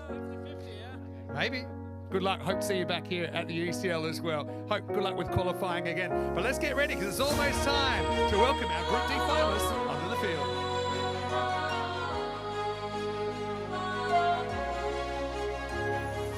Take a ball, take a bat, smash it hard as far as you can. Dream along, aim for the stars. Ladies and gentlemen, welcome to the Group D final of the European Cricket League 2025. Welcome our 2 umpires on the field, Tyrone Peters and Asad Ali, followed by the 2 teams, the Zurich Nomads of Switzerland and Pack Icare Badalona of Spain. Let your heart pound with the cheer of the crashes on. Take your chance, claim the throne, 'cause this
again, one and all, to this Group D final in the European Cricket League 2025, the Champions League of European Cricket. We have the Zurich Nomads of Switzerland taking on Pack-I-Care Barcelona of Spain. If you can now, please rise for the national anthem of Switzerland.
Switzerland represented by the Zurich Nomads here in their first trip to the ECL, captained by Azim Nazir. Please now remain standing if you can for the national anthem of Spain.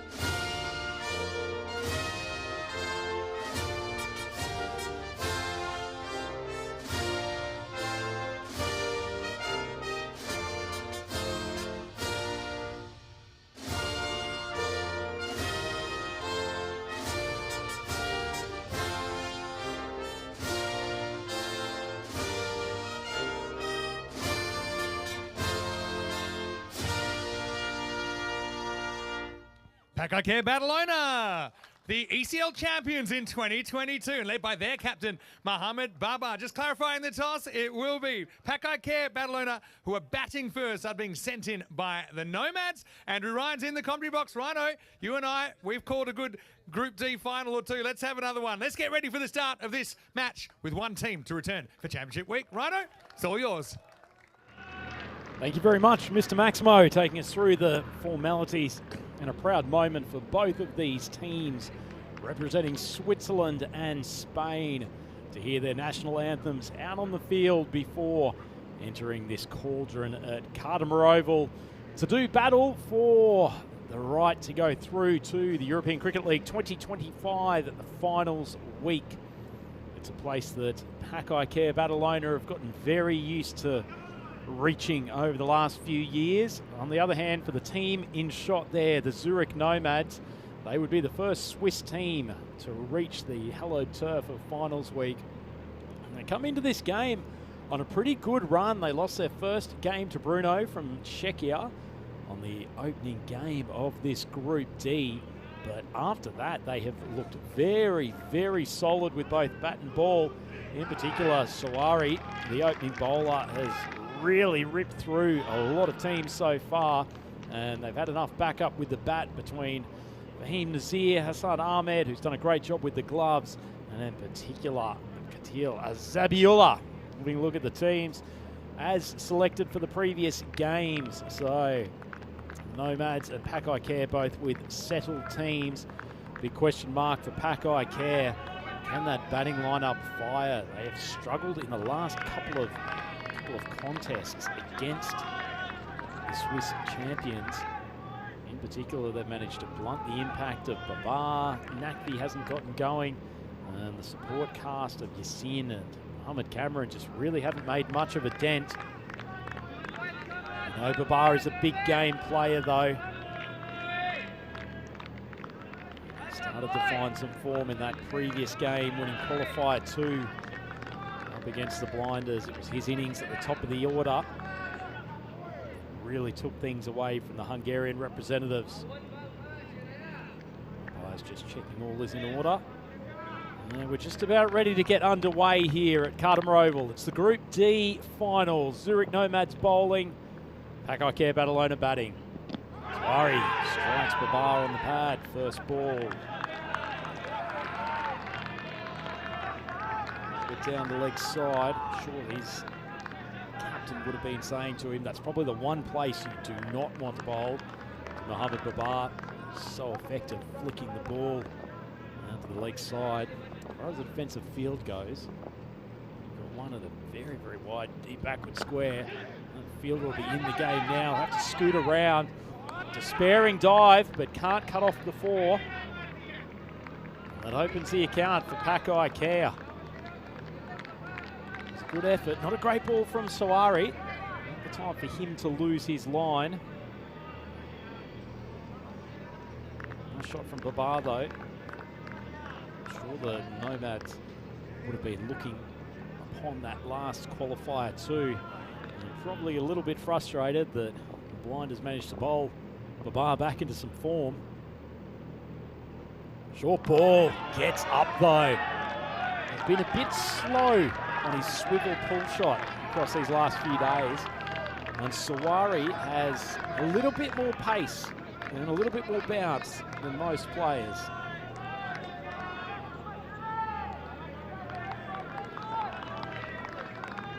Good ball. Outside off stump too, which is a key thing. Can't give Babar anything on middle and leg stump. Another short ball, Babar goes for it. His head goes up in the air. He's frustrated, the big man. Loves to feel bat on ball.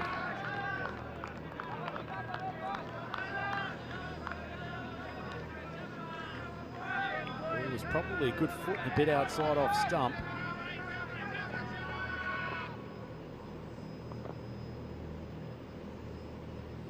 Another short one from Sawari. Babar pulls, not timed, but it'll take some chasing and some nifty footwork out in the boundary will keep it to just the one. Neither of these two whippets between the wickets. And young outfielders, Cumwell's done a pretty good job going over there to support, and they've managed to keep that in successfully. So a change for Sawari here. He's now got the left-handed Mohamed Yassin coming on to strike. Different customer to Babar. He won't go after the bowling quite as much, and interesting to see whether or not there's a push from the team to just get him to bat through a little bit more of the innings.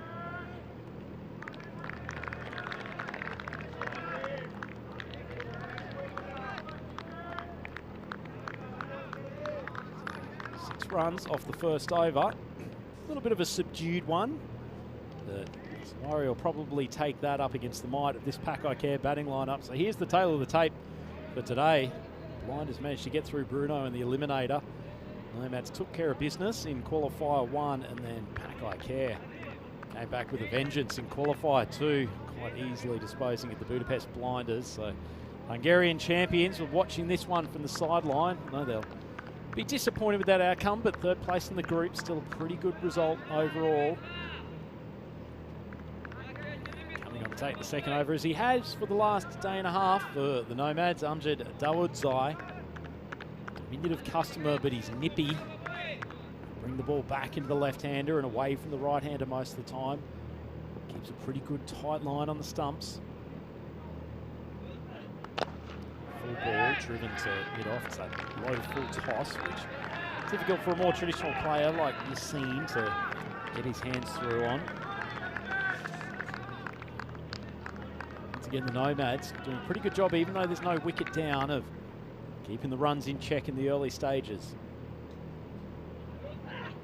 Right, hit uppishly. Carlos copped it on the end of his finger, but consecutive dot balls, not a great length from Dawodzai on that occasion, but Yassin doesn't punish him.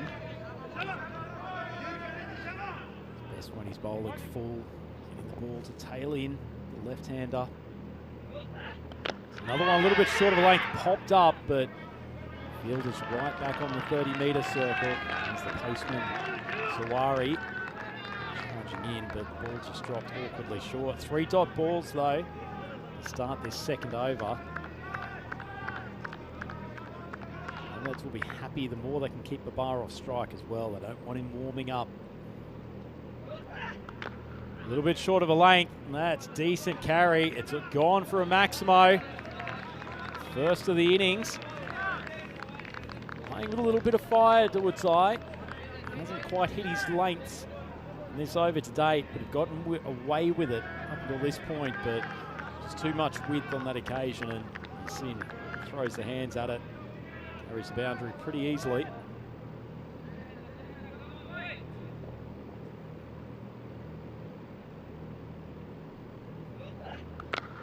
Oh, that's smashed. They've got both outfielders on that leg side. Woodside actually did get slightly fuller, but still short of a length. Batter of Yassine's ability just sat up on the deck. See Nazim Nazir, the skipper, just getting in his ear, telling him to push up the length a touch. It's a good shot from Yassine. Very technically good batter. A little bit different to the approach of his teammates. He can play the longer game.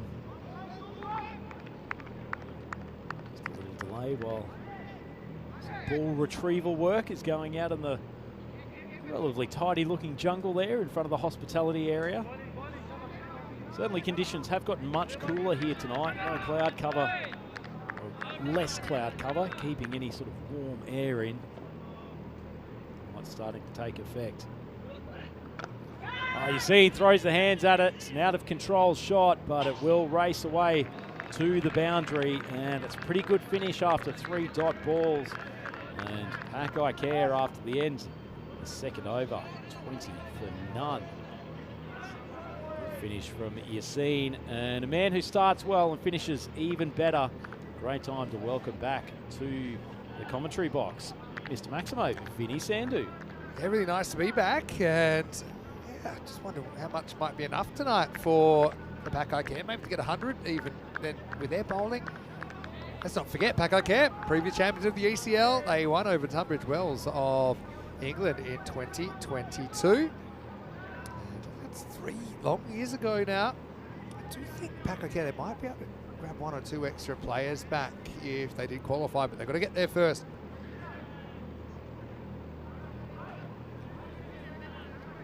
Babar on strike. He's been frustrated early on. And he's got his nemesis, Sawari, top of his mark. Short of a length, but that is classic Mohamed Babar. It's a short arm jab, but it carries the boundary for a Maximo. He's using Sawari's pace, and the gauntlet's been thrown down to the big man. He won't be safe bowling that wide of off stump line. Yeah, you can see, easy customer to bowl to. Has played 1 or 2 mammoth innings under lights. My favourite was probably when he came out and drove 1,000 kilometres to play the final against Belgium, and then drove back after knocking a 10 or 11 ball 50, and then sent Corey Ruckers the invoice for the petrol. Oh, it's hit him. Good short ball from Sawari. Gives the Alpha apology, but has been struck. It seems to be okay. I'm not sure much is going to hurt him. Hurried up on, no, I don't think he does feel pain, but if he does, then that's enough to bring it out. It's looks like it was kind of collarbone. Yeah, but going back to that trip you were talking about, it's almost Babar's version of the Proclaimers. Drive 500 miles and then I would drive 500 more. That is absolutely true. It's not often that you get hit in the collarbone, but it's the shoelace which basically suffers the full brunt of the force. Maybe the energy travelled all the way down his body, down to the shoes. Sawari will enjoy a little bit of impact on Babar. Don't see that very often, no. or ever. But the thing is, Babar, he's so alpha that he just will take it in stride, and had to place a bet. I think this one's going for 6. Here we go. No, because it's a very good Yorker, but, well, It's almost as good as a 6, I think, to a ball like that. Somehow he's manipulated it through the leg side, clipped away and raced to the fence. That's an incredible shot, Vinny. As you called it, that was an excellent Yorker from Sawari, tailed back in, but that bottom hand power of Babar just sweeps across the front of the pad, times it beautifully, and even with the fielder at backward square, no chance. Pace in, pace out, hey. Exit velocity. Sawari brings up the third, puts the square back. I don't know about that. Third was a good catching position, let's say. Fielder will be called into action right away. I just feel that you're probably more likely to get him caught at third off an edge than you are to get him caught off a clip to square leg, because most of his shots that he hits the square leg are either along the ground or they're landing in the jungle. There's not too much in between. Very fair point, Maximo. But they've done the one good thing. They've got him off strike, at least for this next ball, but Yassine's going along at a pretty reasonable clip, 15 off 17 so far. Sawari, he's been the wicket taker early on for the Nomads, none for 17 with 2 balls left in his over. We've had 3 really gripping group finals. Let's hope for 4. Pitches outside leg stump, can't be out. Shouldn't be out. Sawari gets the dot. Probably been a little bit more, how do we say it, not wayward, Sawari, but he's been so tight with his line and length the last couple of games. They've gone on hit the stumps, but that's the LBW law, which has been changed 12 times, I believe, but that's the one they've stuck with for a while. Discourage negative bowling. Hurries him up here, and he's hopelessly late on that. You see him more than the splice. So Sawari, pretty good set from him. Doesn't take a wicket though. He'll have to settle for none for 17. And at the end of the 3 over power play, Pakai Care Badalona, 31 for none. Suspect, Vinny, that both teams will take positives out of that. Pakai Cares lost early wickets in the last couple of games against the Nomads, which has put them in some level of trouble. On the other hand, the Nomads, given they haven't taken a scalp, only having Pakai Care go at 10 runs per over so far, they certainly haven't been battered out of the contest whatsoever, but the longer he stays there, the more the sort of total around 130, 140 comes into play. What do you think about the supercomputer starting this game with Nomads 39%, despite beating Pakai Care twice? Pakai Care, full strength both those times. They haven't really been making changes in their team unless forced. Supercomputer taking coffee break during a couple of games, putting a lot of weight on the historical data of your Swiss Pakai Care. blood just kind of flowing the other way, or what? We'll see towards the end of the night. This man, he wants to have some say in what's going on here. Sama Mahmood picked up a couple of wickets early on today. 3 for 1 earlier, if you remember. Anyway, he's bowling the 4th over. Keeper up. And first one, Papa looks like he doesn't want to pick it up. Bowled those a lot in the first game today, the qualifier 1, didn't he? And Sama just ripping the fingers over the ball, holding up in the deck. Just a genuine little out-ducker. He only bowled the night, so he could only bowl the 1 over earlier. So they bring him on here, probably with a view to giving him 2 if it goes well. Let's see if it goes well. Oh, maybe. That's up in the air. And it's dropped. Oh, well, now Baba has to hustle. He does. But Mahmood really should have had the big gun there. It's put down by Waka Skawadra, who's been outstanding in the field today. If you saw him earlier, he stopped a certain 6. He somehow conjured a run-up out of a boundary stop when he tried to handball it to his friend. But this one, I know the light's sometimes a factor at this time, but really should have taken it. Yeah, should have. He's a very good man in the outfield, Waka Skawadra. And as you said, he was outstanding earlier today. But you can't afford to give this man second chances. That ball felt like it just died on Kawaja. Did a bit, but yeah, it's getting a bit cold after sunset. It does drop in temperature quite significantly. Baba dropped on 16 in the final. You're seeing eyes off the square leg. Sees a lot of fielders back there. He wants to get funky. This is just as good. It's even better actually. He's deked the keeper, and Hassan really probably had to cover the line of the ball there, but he didn't. He was kind of caught in no man's land. He's actually been given a wide, so that's a minimo. Yeah, things just not really going the Nomads' way at the moment. Funky shot from Yassine, got nowhere near it, but in the end, Hassan Ahmed, one of his few blemishes with the gloves in Group D so far.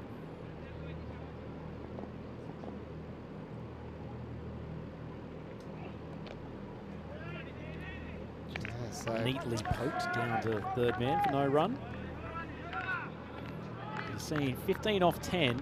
It's typical you're seeing Innings. Doesn't really go and blast from the get-go, but He's such a classy player. Just thinking, you know, when you... I was still playing when the Rams first came in, and you got to make a decision when you're up to the stumps. Do you gamble on that he's hitting it, or do you just kind of play the line and make the stop few misses? Sometimes, if to a slower bowler, you can kind of do both. One thing you can do is also take a step back, because the stumping's not really on anymore, and you can buy yourself another fraction of a second. But Hassan seemed to do neither there, because I think that was one where he just had to cover the line of the ball, because the way that Yassin was shaping, Hassan was never going to be able to try and block the actual deflection. A tough one for the keeper. Will be called a wide, just outside the tram line. he's had a tough over here, Mahmood. It's actually been a pretty good one from him, but a little touch unlucky with a couple of wide calls. Got the dropped catch. That one moved late, so good decision from Pretty close. the umpire, but still tight. It's been a good over from him, though, nonetheless. So you've got Bubba and Yassin out there. Longer they can go without being dismissed, the less they worry about the prospects of a collapse, a bit like the collapse they had. They was 5 for 1 earlier today against the same opposition, Paco Cap. Big swing and a miss. Bubba just kind of maybe overdoing that leg side. I mean, he can play straight, we know that. He's got a huge gap at cover. And you know what Mahmood's doing to you here. He's trying to bowl little outies, and he's trying to bowl them wide of the off stump. So I just think small percentage shot, hit through the line of the ball, open spaces out to the offside. This time, fraction shorter, Bapa. Slightly out of sorts. Mahmood should have had a wicket, but walks away with only 8 conceded off the over. 5 of those were a minimo. It's 39 without loss after 4. Yeah, it was pretty good stuff from Mahmood. Well bowled from him. I think that the Nomads are bowling and have bowled all group the best line to Babar. There's only a small margin of error that you've got from him, but if you can keep it in that sort of 2 inches outside off stump, you don't want so much width that he can just release the arms for that shot over point or lofting backward of point. But when he tries to take that ball from that width over to the leg side, he is far less consistent. You can just see that nagging line is frustrating the big man at the moment. 2 inches can make a big difference. Scene 16. Penetrative bowling.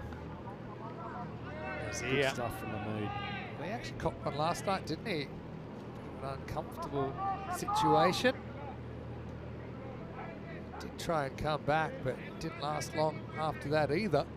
Good to see him back on the field, though, because if he had have been injured and taken out of the tournament by playing a little bit out of the crease to British Power, the speedster from the Zagreb Assassins, it would have been a tragic end to Fahim Nazir's event.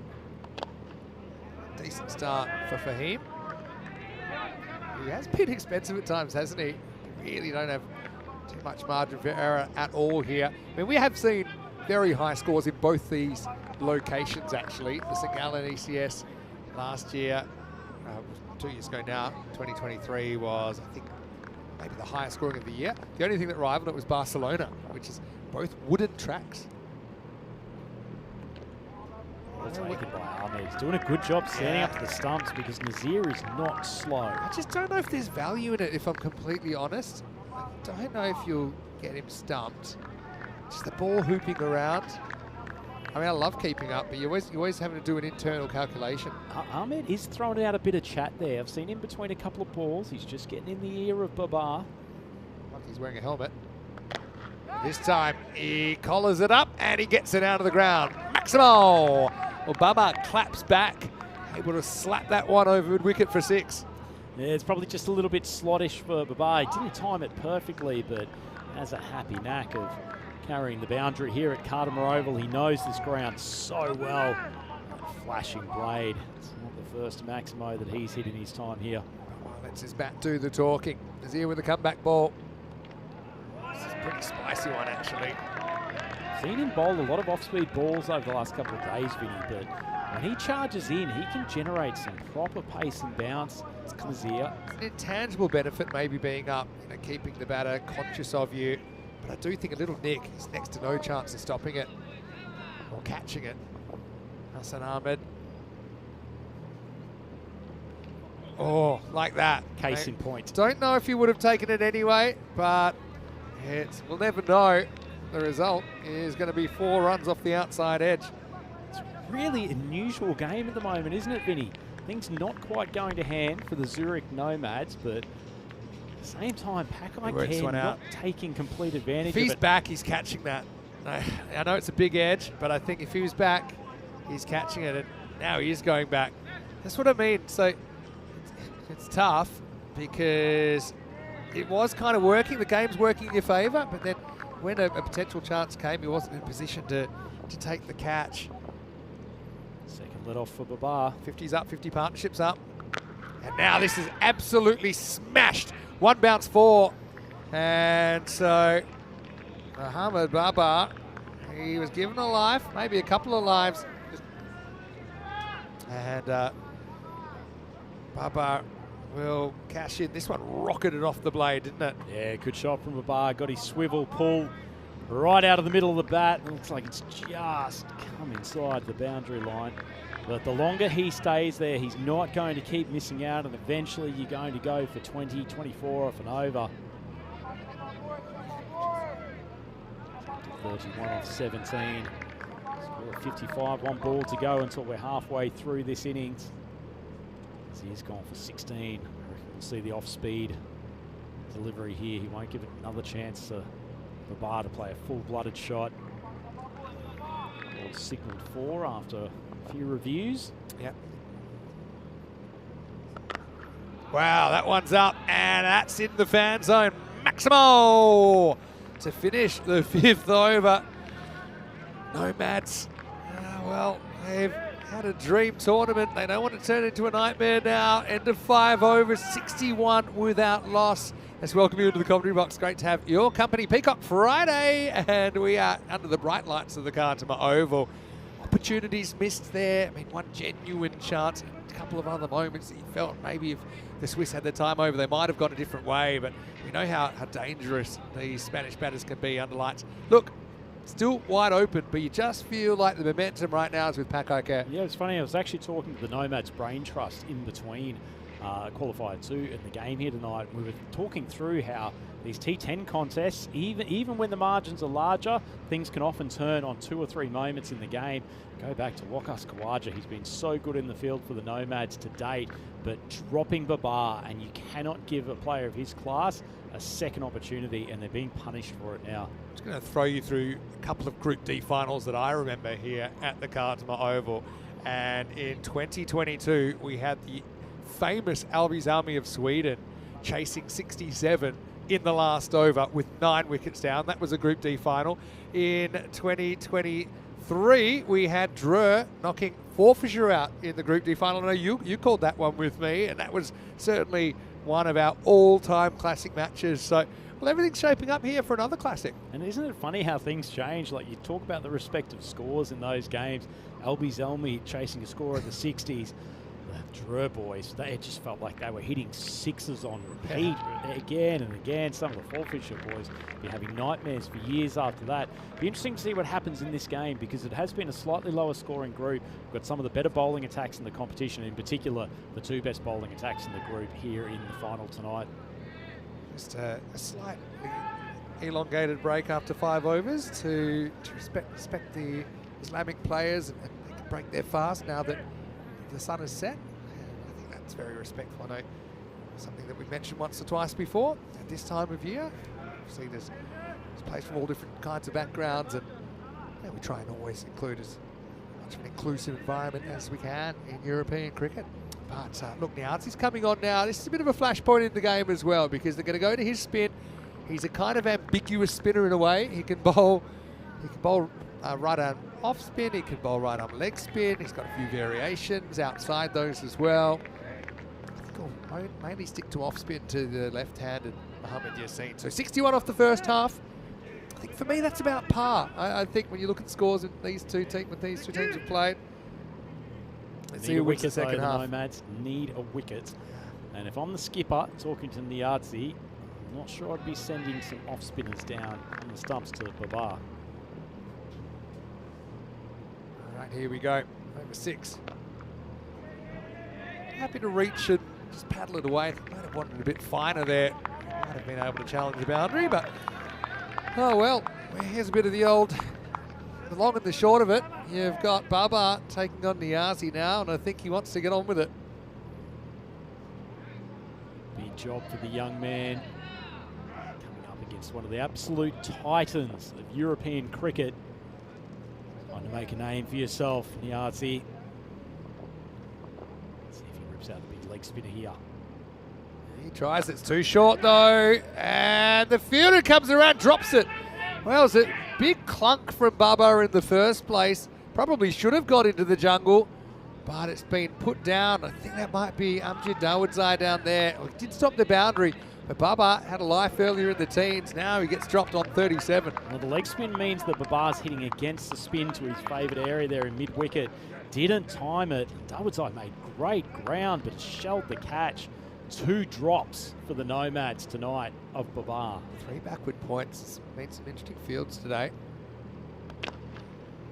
Again, he's going to switch to back to off spin for ECN. It's a good skill to be able to have.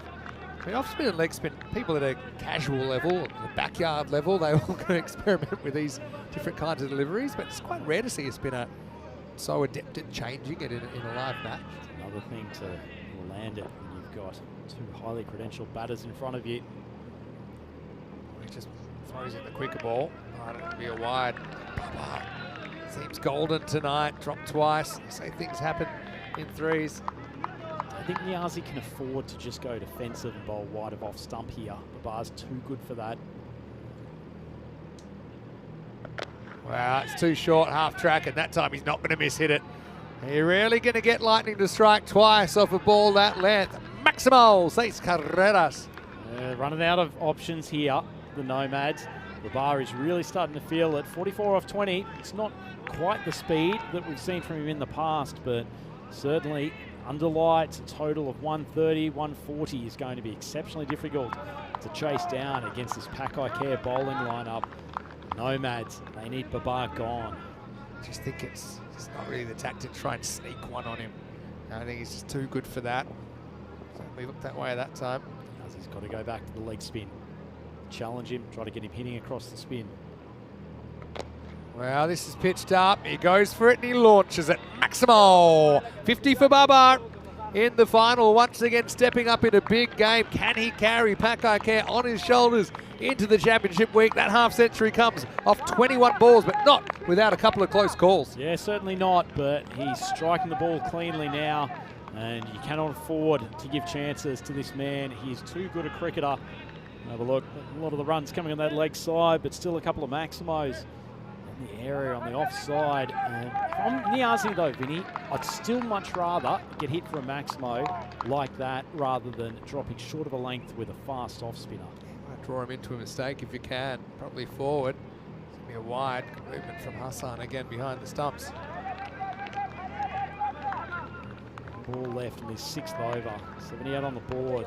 No wickets yet, which is the biggest concern. The Nomads have been successful against Pakai Care. They've got into the middle order. That one is crunched through the offside. 4 more. Baba probably feels like he's Superman and he's flashing, jumping over the mushrooms at the moment because he just looks on tonight. They've let him off a couple of times, small margins, especially when you get to the final. Niazi's over, has gone magical, 21 off it. End of the 6th at 78 without loss. Absolutely beautiful striking from Baba. When he gets in this mood too, 54 off 22, it looks very risk-free cricket at the moment. If you're the Nomads, probably your best bet is to try to actually just keep your sin on strike as much as possible. Ensure that Baba's got a bit of a weight in between deliveries. Well, you know, I've been learning Spanish, and actually Rico uses an expression, no hay dos sin tres, which basically means things come in 3s. You don't get 2 without 3. So he's been dropped twice. Will there be a 3rd one? Nomads fans will be hoping not. Here's Cumwell. He's going to bowl a bit of right arm thunderbolt. Gets a good bit of bounce and movement though, Cumwell. Yeah, I think he's probably a pretty good option at this time. Faces up, so he's got a cross seam grip. You've seen, really been able to get going. Doesn't really matter though. As long as he gets to the other end at the moment, Bubba heating up. Essentially doing his job, you're seeing, isn't he? He's there, so if the bar's wicket gets lost, they've still got a set, experienced batsman. He's not getting tied down with a few dot balls. Geez, there's some pressure on this young teenager, Kamwal. Not only does he need to try to stem the run flow, but his team desperately needs a wicket. He's gotten better as the tournament's gone on. A few nerves in his opening performance against Berno. He's bringing in the fielder from long on. Some protection down at third man. Rare miss hit from Bubba. He was in a bit of a purple patch, wasn't he? There's Dawodzai. A couple of fielders. Marcus Kawaj is one of them. Abdul Dawodzai is another that would desperately love to see the end of Bubba. I suspect as long as Dawodzai didn't injure himself in that catch, I have a feeling the bowler bar's there. They're certainly not going to bring Miati on for a second over. You have to go back to the experience of Fahim Nazir.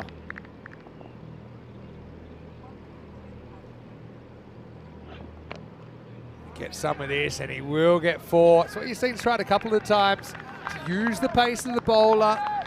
They're taking a big risk there. They've basically got no fine leg to speak of, so anything that's outside the leg stump is probably going to go. So Kamwal has got to bowl to his field here. 4 runs. And it certainly is for a guy who's bringing it back into the left-hander. Not quite sure about that fielding structure, but either way, he seems good enough to put it away. And on the odd occasion, he's been able to get onto the back foot. He's found the boundary a few times. A few words with young Kamwal. Yeah. Pesky shoelace. Hasn't slowed the scoring too much. It feels like there's a bit of a lull amongst the Nomads fielding group. They've been so lively throughout the tournament. So because of their start, they're not going to bat him out of the match. You know, 136 expected, even to get 140, 150. You can chase those scores. Wow, turns on this one, does you see, and puts it over the fence. Maximo sees Carreras. He moves to 30. I mean, I suppose the thing is, the score of 130, 140 looks a lot more difficult when you do have the class of Cameron coming in. You've got Muhammad Atif, you've got Rabani, who's bamboozled the batters in this group.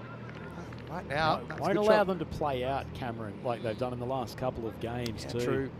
They've blunted his opening overs, but run rate here is going to be too much. Let's hit this one. Put third fielder back on the fence now. Square of the wicket on the leg side. Yeah, just looking at the scores. Pakakare made 120 and the Nomads chased 121, 10 balls to spare. Then earlier today, Pakakare made 114. Nomads chased it with 5 balls to spare.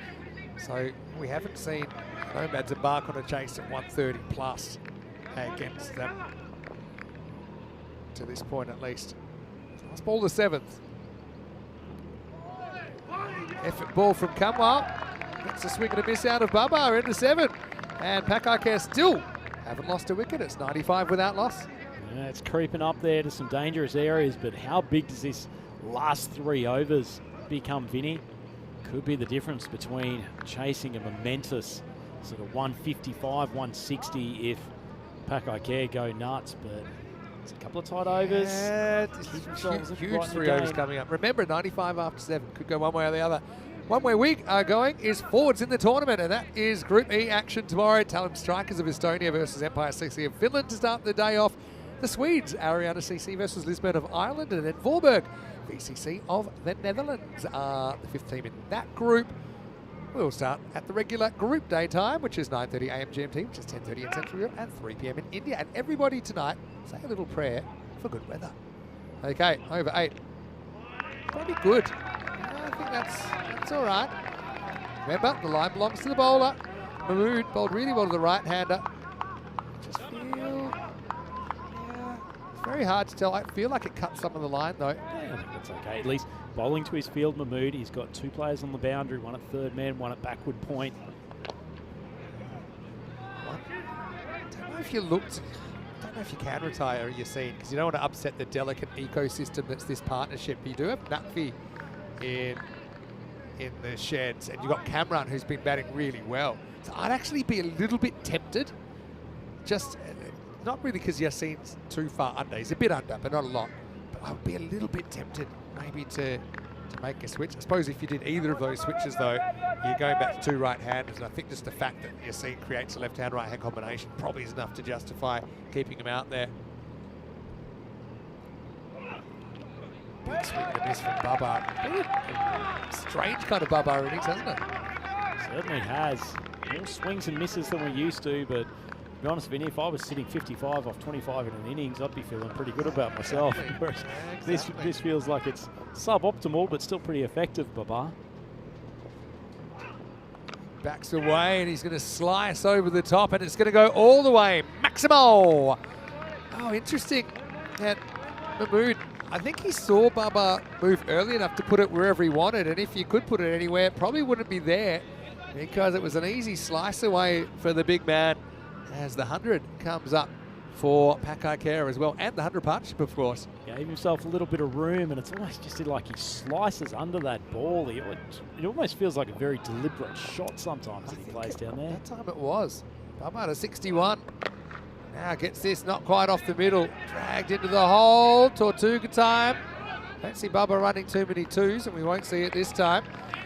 So, yeah, clock watch as well. It's something that I think everyone's got their eyes on. They should have around about 4 minutes or just under to bowl this last over before the clock needs to be frozen.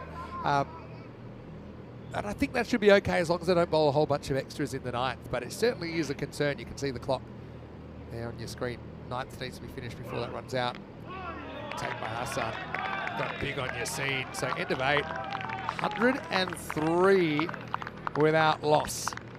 Tell you what though, in the context of this innings, Mahmood going through his 2 overs, none for 16. Remember, 5 of those came from wides in the first over. Touch unlucky, so it's been a good pair of overs from him, but they still have some work to do. That one has settled down things just a touch, but Babara still there. And look at this, Vinny. You've called it. Yassine is getting retired. Right. They'll get a minute on the clock for that because it's a wicket, right?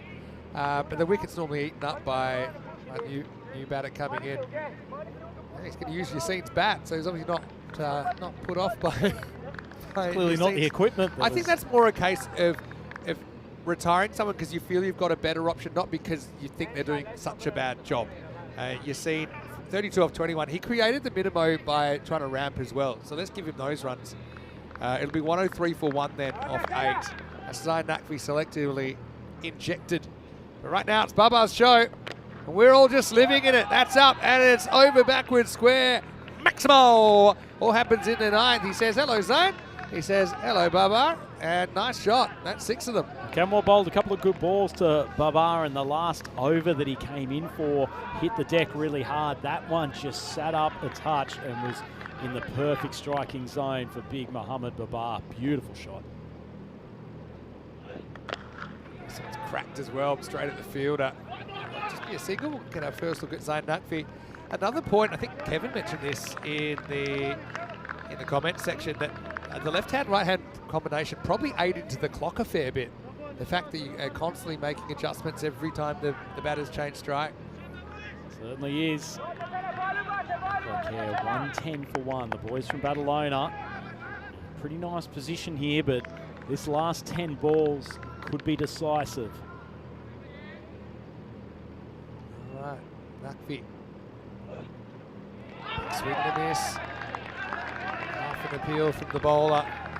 This is the risk. I mean, I actually wonder whether you might have just thrown Kamran in at 3 if you wanted a right-handed. I think against Naqvi, of course, who knows a great player, but Kamran was in superb touch earlier on. What if you're the Nomads and you can get a couple of dot balls against the new batter here? 9th over. It's a big bonus. All right, high. Good luck. This is the Dylan Stain special from last night. Oh, fantastic effort. Outfielder thought he had a play on it. They get 2. They're going to go for 3. Good throw has him cooked. Oh, well, it's very close. I think he's actually made it. Difficult to see from our vantage point there. That ball fortunately went away from the fielder quite a bit. Camwell's not looking particularly excited, so I suspect that Naqvi is home.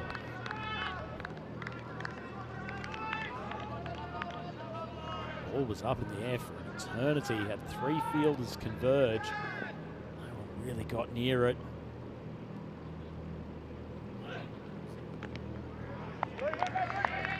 Wide spray down the leg side. Bar up to 69 off only 29 balls. He's accelerated particularly in the last 5 or 6. Balls left in the contest. Still a reasonable score at the moment for the Nomads to chase, but could balloon out. Wow, speaking of balloons, that one is hot air balloon territory from Babar. I don't know if you can get away with bowling slots in for too long. That was a monster from Big Babar. Maximal 6 runs. You're going to bowl that length, young Tassal Kamwell. You've got to hit the pitch very hard. That one just absolutely slot for Babar, and he's put it over the trees. 7 balls to go, and if this man can stay on strike. Interesting call here, Vinny. If you're Mohammad Babar, do you try to take a single here, or do you back Naqvi to take the start of the next over? It's a tough call. Tough call. I wonder if they think double another retire out. Naqvi doesn't have it. Try Cameron. Oh, tries out the short ball again. This time just short of Arbab, who's out there at deep square. It's the end of 9. Pakai Care 121 for 1. Well. This game is on a knife edge, Vinny Sandhu. 1 over to go. Pakai Care. Batters have done the job tonight. Giving themselves a pretty reasonable target to defend already. That bowling card. Sawari and Mahmood have both done the job as far as the economy rate. So if you 6 bowlers, they can choose who they want to use.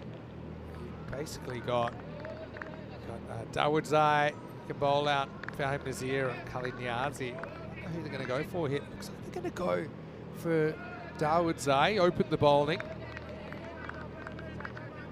I always wonder whether you can say opening the bowling anymore if you've bowled the 2nd over, because... Can you say that he's taking the old ball here now that it's the 10th over? Well, you don't change ends in this format of the game, so...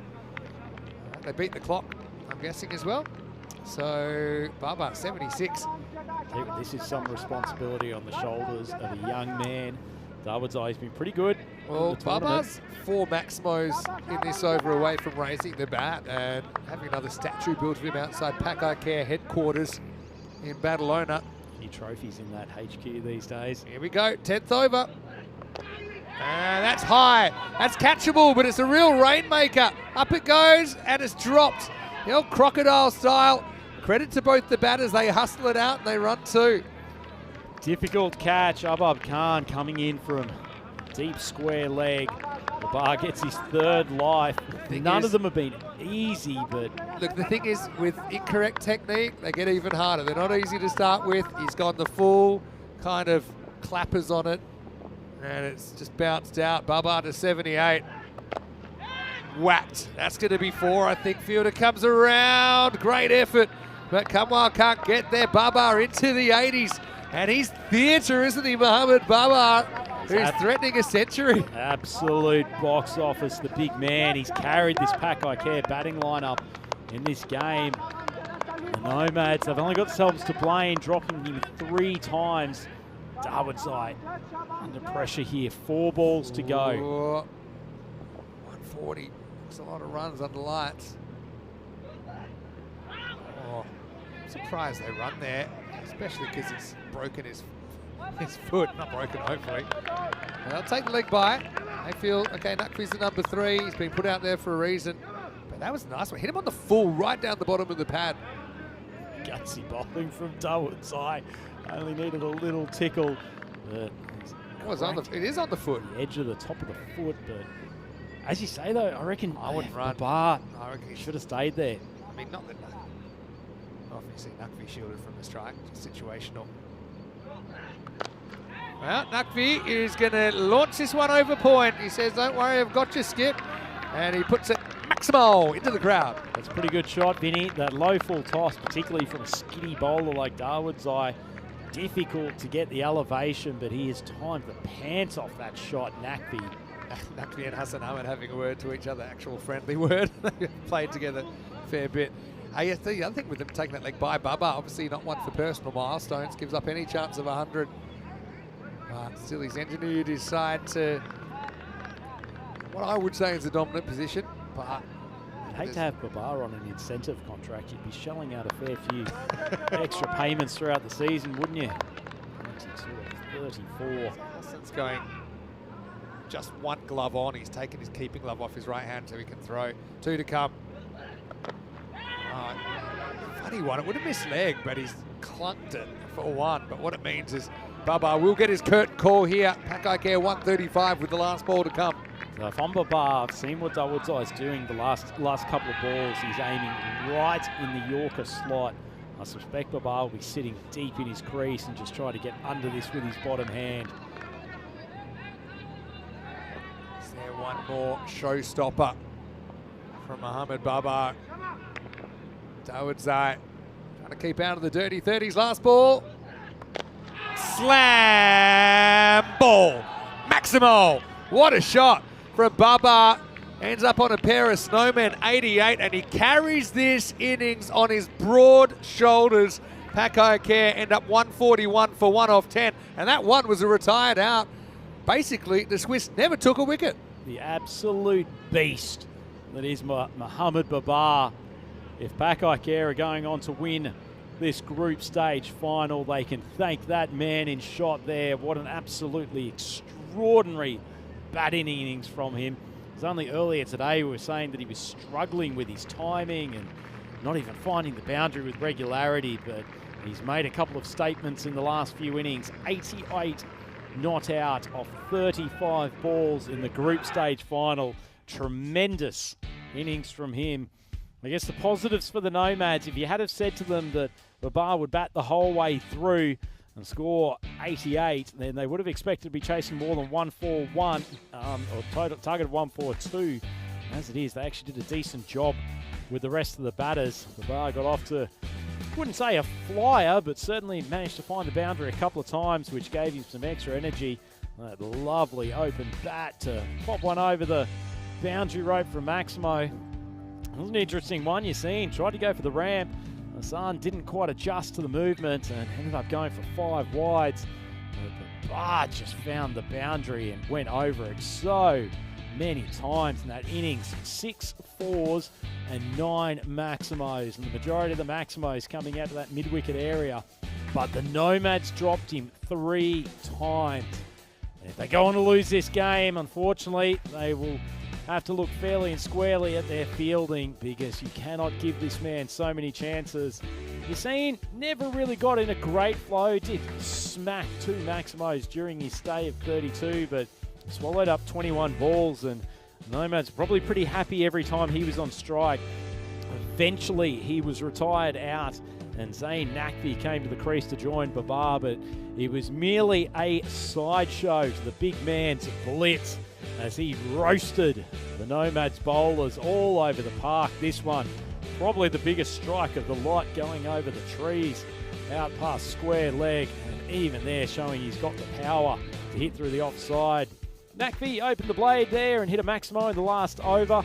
Wasn't a bad one from Dawood's eye, but he got hit for a couple of zacks towards the end. And that has created quite a good total here, particularly in the context of what we've seen teams chase under lights. And with the bowling attack that Pakai Care have, they would feel that they're in a pretty good position here to defend this target of 142. Have a quick look at the batting card. In reality, there's not much to say aside from Babar domination. The Pakai Care Badalona skipper, 88 not out off only 35 balls. Bit of support from Yassine, although he took his time, 32 off 21, and Zain Naqvi coming at the end, 10 off for Maximo. That was a brutal innings. Yeah, it was, wasn't it? It is tough. Try not to think about the lights, but I think it probably did affect the catching one way or another. No one able to take a wicket, of course. The only wicket was retired out, but I think shout out goes to Sawari and Osama Mahmood. I think without their 4 overs going for only about 8, I think this probably is getting a bit out of control. But they still have a shot. They need to bat well. They've got some very good players in there. We'll be back very shortly to see if the Zurich Nomads, playing their first ECL, can knock out the former champions Pakai Care Badalona of Spain. 142 the target. Vinny Sandy here, Mr. Maximo, with Andrew Ryan. We'll see you shortly for the exciting conclusion of Group D right here in the European Cricket League. Just you and me. Summertime, get ready, we are so divine. Blue water and yellow sand. Let's live our dream. Summertime.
The European Cricket League is proudly brought to you by Dream 11, HCL Software, Rado, La Junta de Andalucía, and Victorinox.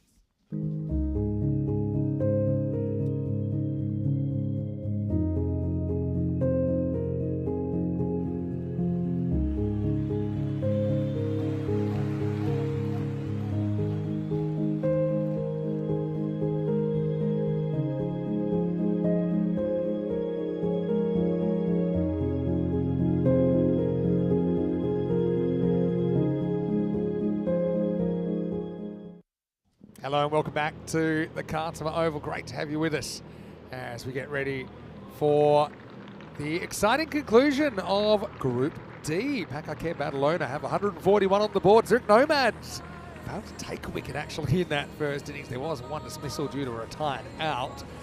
The Nomads have it all to do. 142 will see them through to Championship Week in their first ever European Cricket League. Assad and Tyrone leading the two teams onto the field. We see a big chase under lights. There's Hassan Ahmed coming out to open with Fahim Nazir. So interesting, they have decided to open with Big Hassi. He's had some very good innings here at the Cartama Oval. He's well known to us on the European Cricket Network. And for Fahim Nazir, another opportunity to take on the fast stuff. Mohamed Kamran, no doubt, ready to bowl the first over. There's Asad Abbas.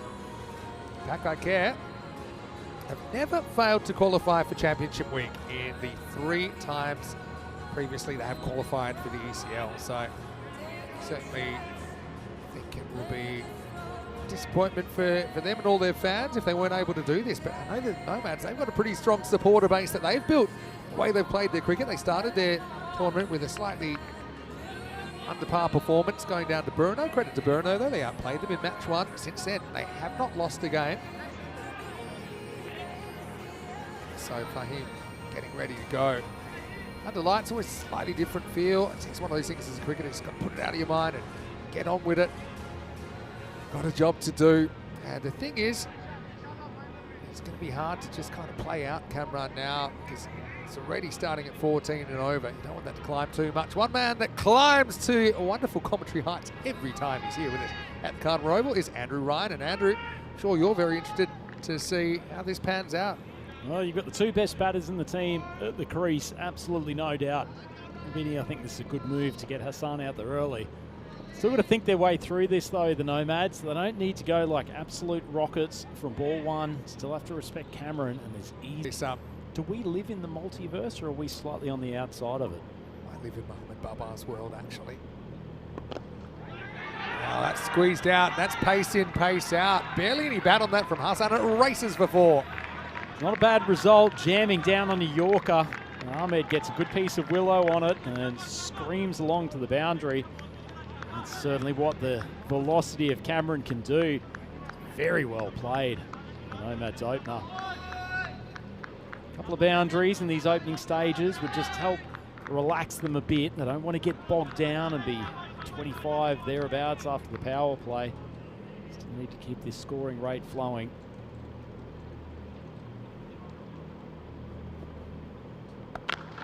Wow, standing flat back from Hassan, gives a bit back. Cuatro más. Love to see this on replay. I'm not completely sure that's where Ahmed was thinking of depositing Cameron to begin with. Have a look, short pitch ball.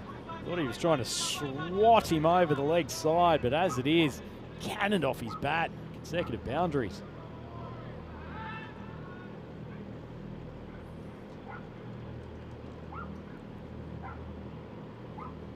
Kamran with a comeback. Goes quick, a genuine edge, forget it. That's the thing with Kamran. Sometimes they do have a kind of floating slip in. He would be on the edge of the circle at the pace Kamran's bowling, but that's with Hassan, and he gets away with it, 4 runs. Yeah, that edge is going absolutely nowhere but the boundary. I'll tell you what, he won't back down, Hassan Ahmed. He's faced plenty of top-tier quick bowlers in his time. Seems very, very confident at the crease. Substantial figure in and of himself. He's ready to go toe-to-toe with this stirring pace bowling from Mohamed Kamran. Yeah, I think back to some of the big nights for Swiss cricket in the ECN era. Think about them beating the England 11 in the ECC, for example. This one cramps us on the minnow run. But I just think this has the potential to be another huge night. I think even if you're not a nomad, I know there's lots of, probably what, 24 plus teams in Switzerland? Well, I think we're up to about 35, 40 now. okay. The clubs have rocketed. They'd all be behind the nomads here to kind of put Swiss cricket on the map as far as the club game goes. Alton, they've had some success here as well, but they've also had a few disappointments. They've previously represented Switzerland in the ECL. But the nomads here have the chance to knock out the former European champions, team that held the trophy aloft 3 years ago. Last ball of Cameron's first over. Hassan is taking him on. He'll get one there, and I think they'll settle for that. It's pretty much the rate they need. 14 coming off the first over, 14 without loss. As far as minor victories go, I agree with you, Vinny. No wickets there, and keeping the run rate up. Just going back to the topic you were talking about, they're a hugely respected group within the Swiss cricket scene.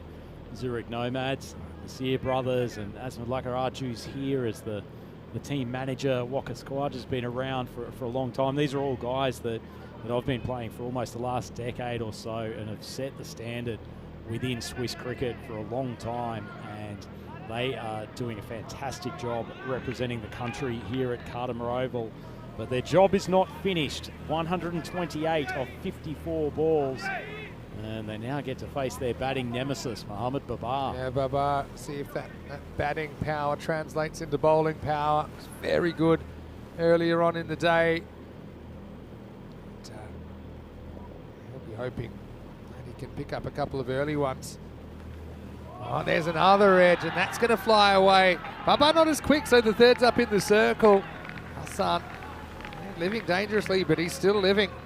Hassan's also one of those batters, when you bowl to him and you get an outside edge, there's never any acknowledgement of, got away with that one there. The head just is down, walks down, little bat tap with the partner. Not going to get a huge amount of emotion from him. He's very focused tonight. Probably be enjoying resuming opening the innings with his long-time partner, Fahim Nazir. Papa, but it wouldn't help melt in his mouth either. Just block hole this time. Hassan keeps it out. Fahim really hasn't had too much to do so far at the other end, so faced the one ball. Really, the two balls from the bar that you're going to get, aren't you? Isn't it, Vinny? That one just on a good length, just outside off stump, curling back into the left-hander, or the Yorker. Master of length, really.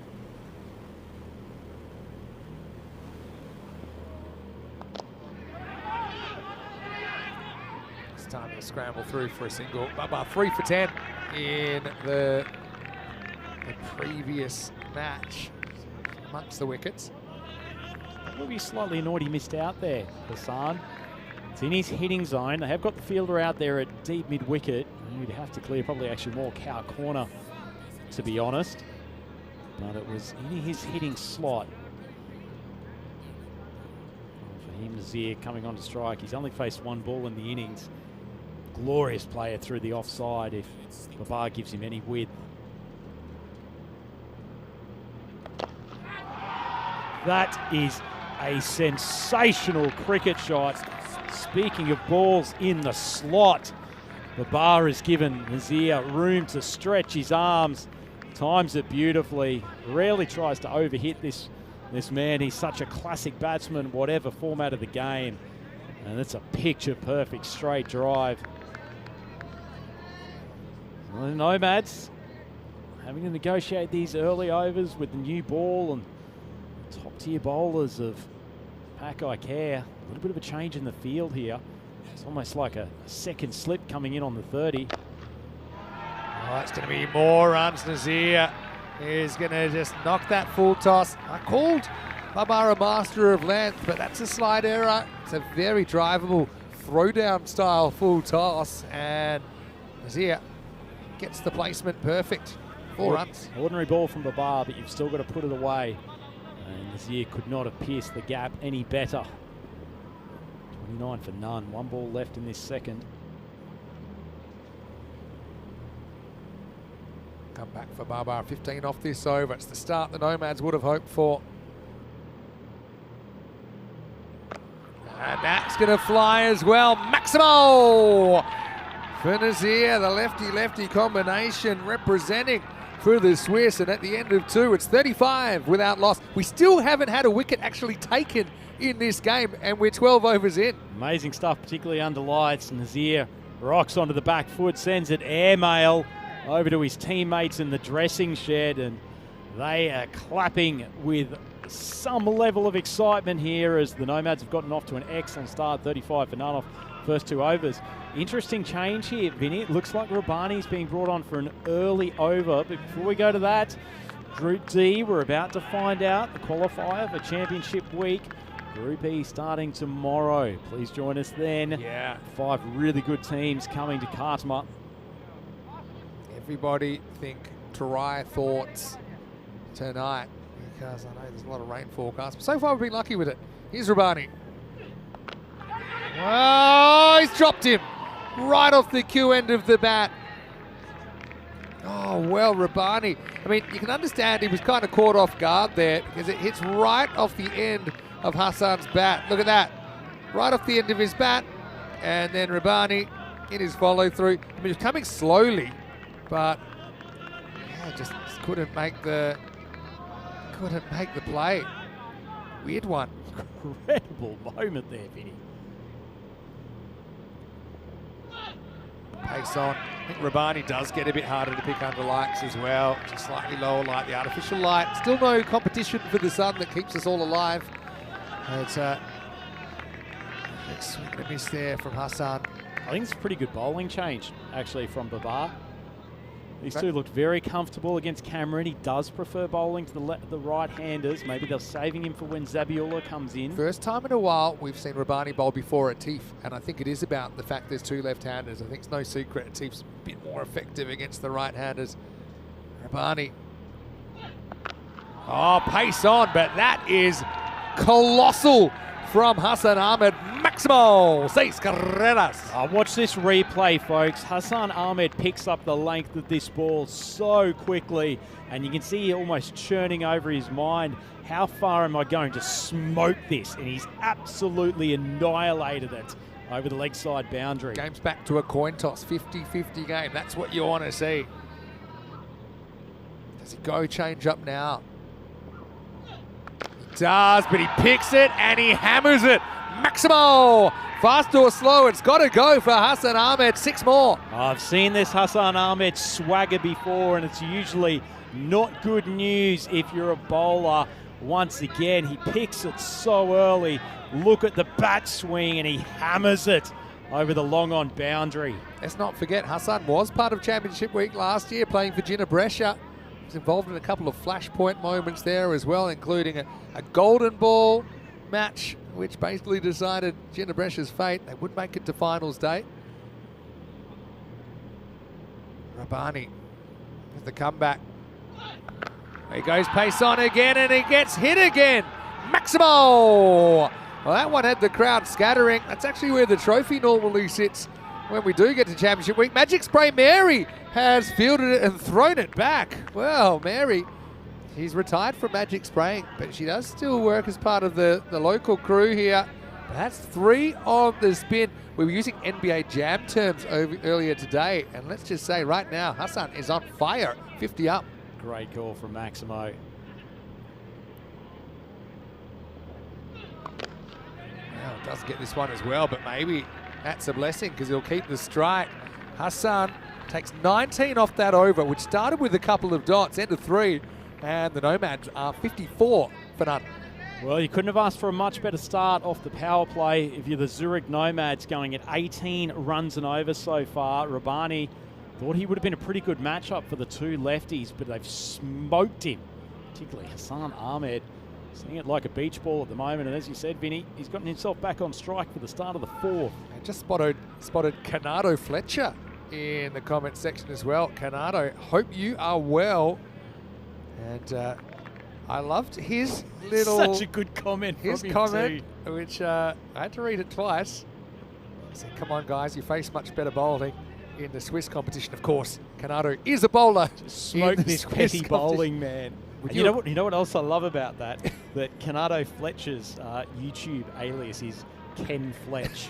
Sounds like he's a rogue detective from the 1980s. Well, as part of the fast bowling cartel in the Swiss local competition, Andrew, you would agree wholeheartedly with those comments?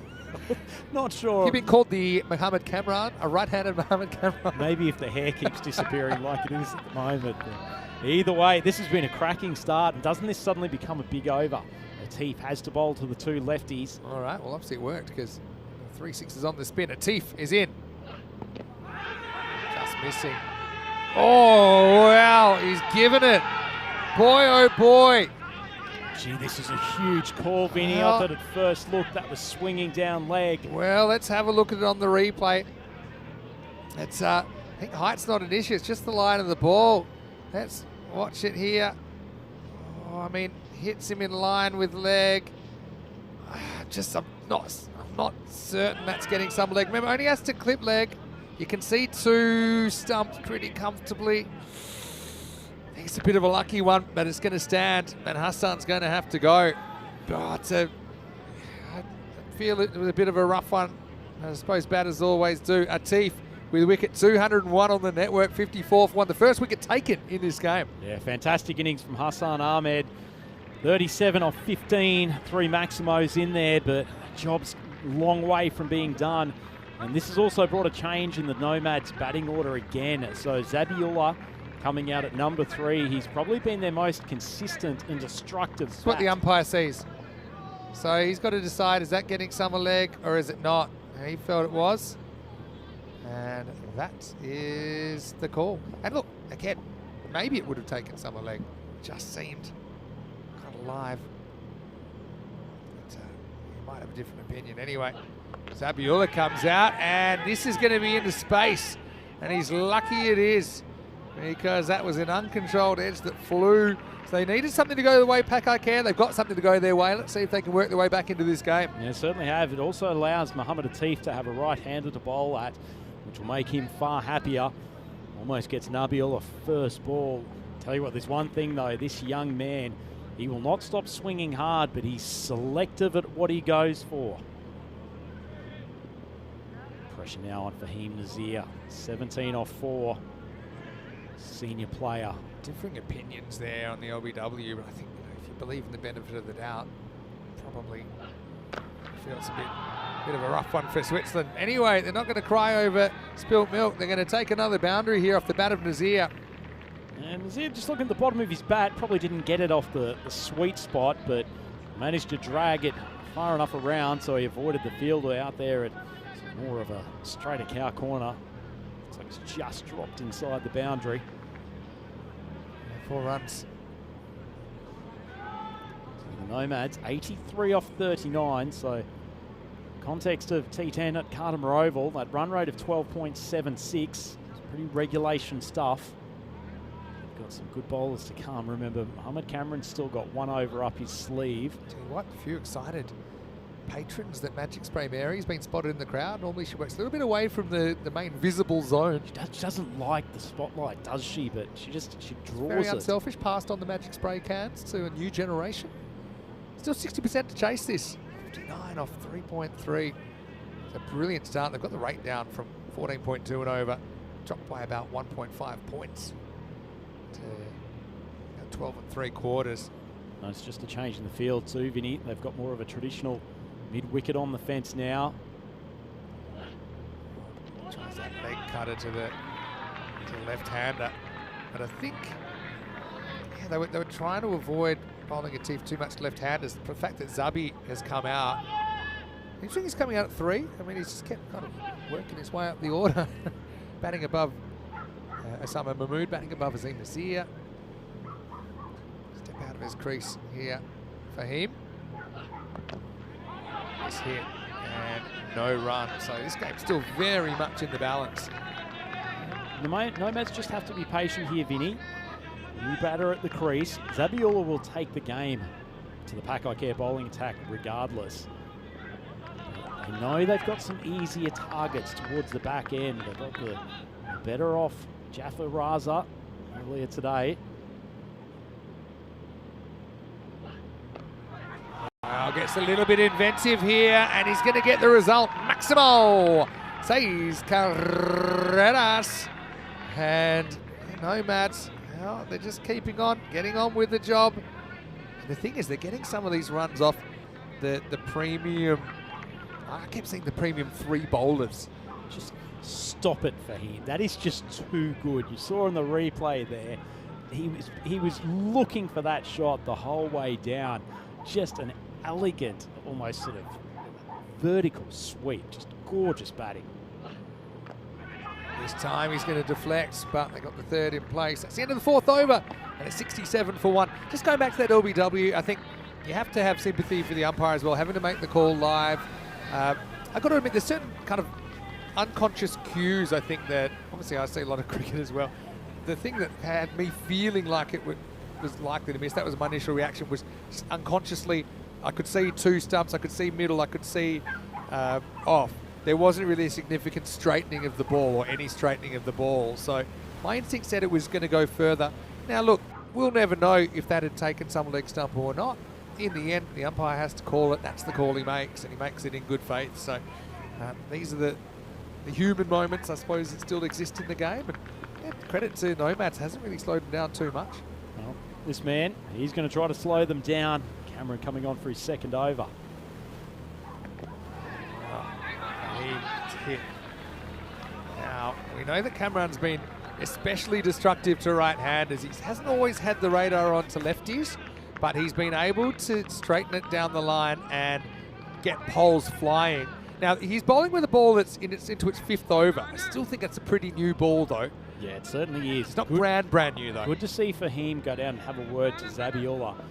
He's saying to him, you don't have to win the game in this over. Just beware, it's the Yorker swinging back into off stump that's the one that's going to really hurt you. I Pick your wonder ball. if he's going to just not care what Fahim said and still try and smash it into another universe. Didn't suggest he was listening. Oh, he gets lidded and it almost goes down onto the stumps. Well, I suspect we'll come out, have the medics come Yeah. out and check him. He seems to be okay and he's got a smile on his face, which is good, but geez, that was a fast short ball. For all the Wiggles fans there, wake up, Jeff. Let's have a look. Here comes the medic. No magic spray available that I can see. Just straight to the grill. Which is not a bad outcome, actually. Getting hit in the grill, better than being slapped in the shell of the helmet. Yeah, well, you got the little yellow bag. Can't say I've seen that before. Just If looks there's like any an toothpaste. overnight bag just being taken out to the middle of the ground. It's a concussion test to get. Lovely fingernails. Yeah,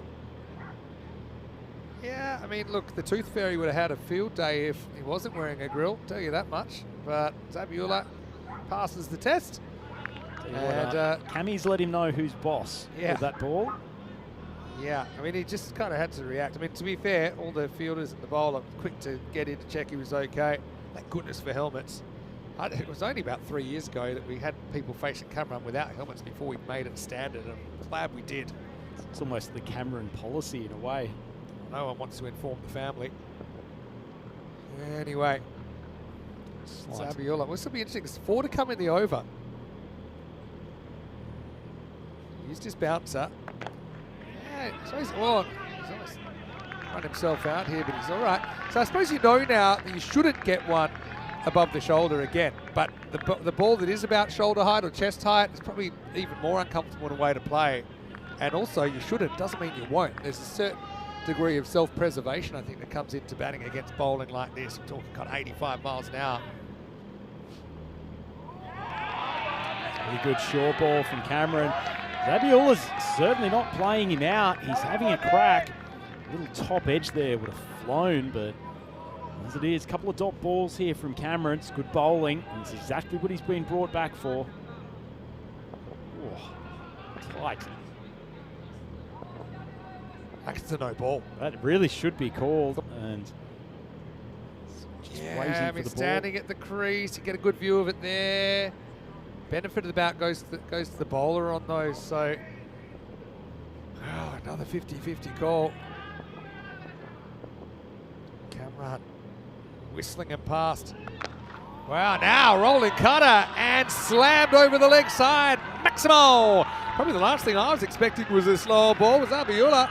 He timed it up nicely, 6 runs. Well, if Cameron showed him who was boss earlier in the over, Zabiula says he's coming for the crown. He's hit some big, big balls this week.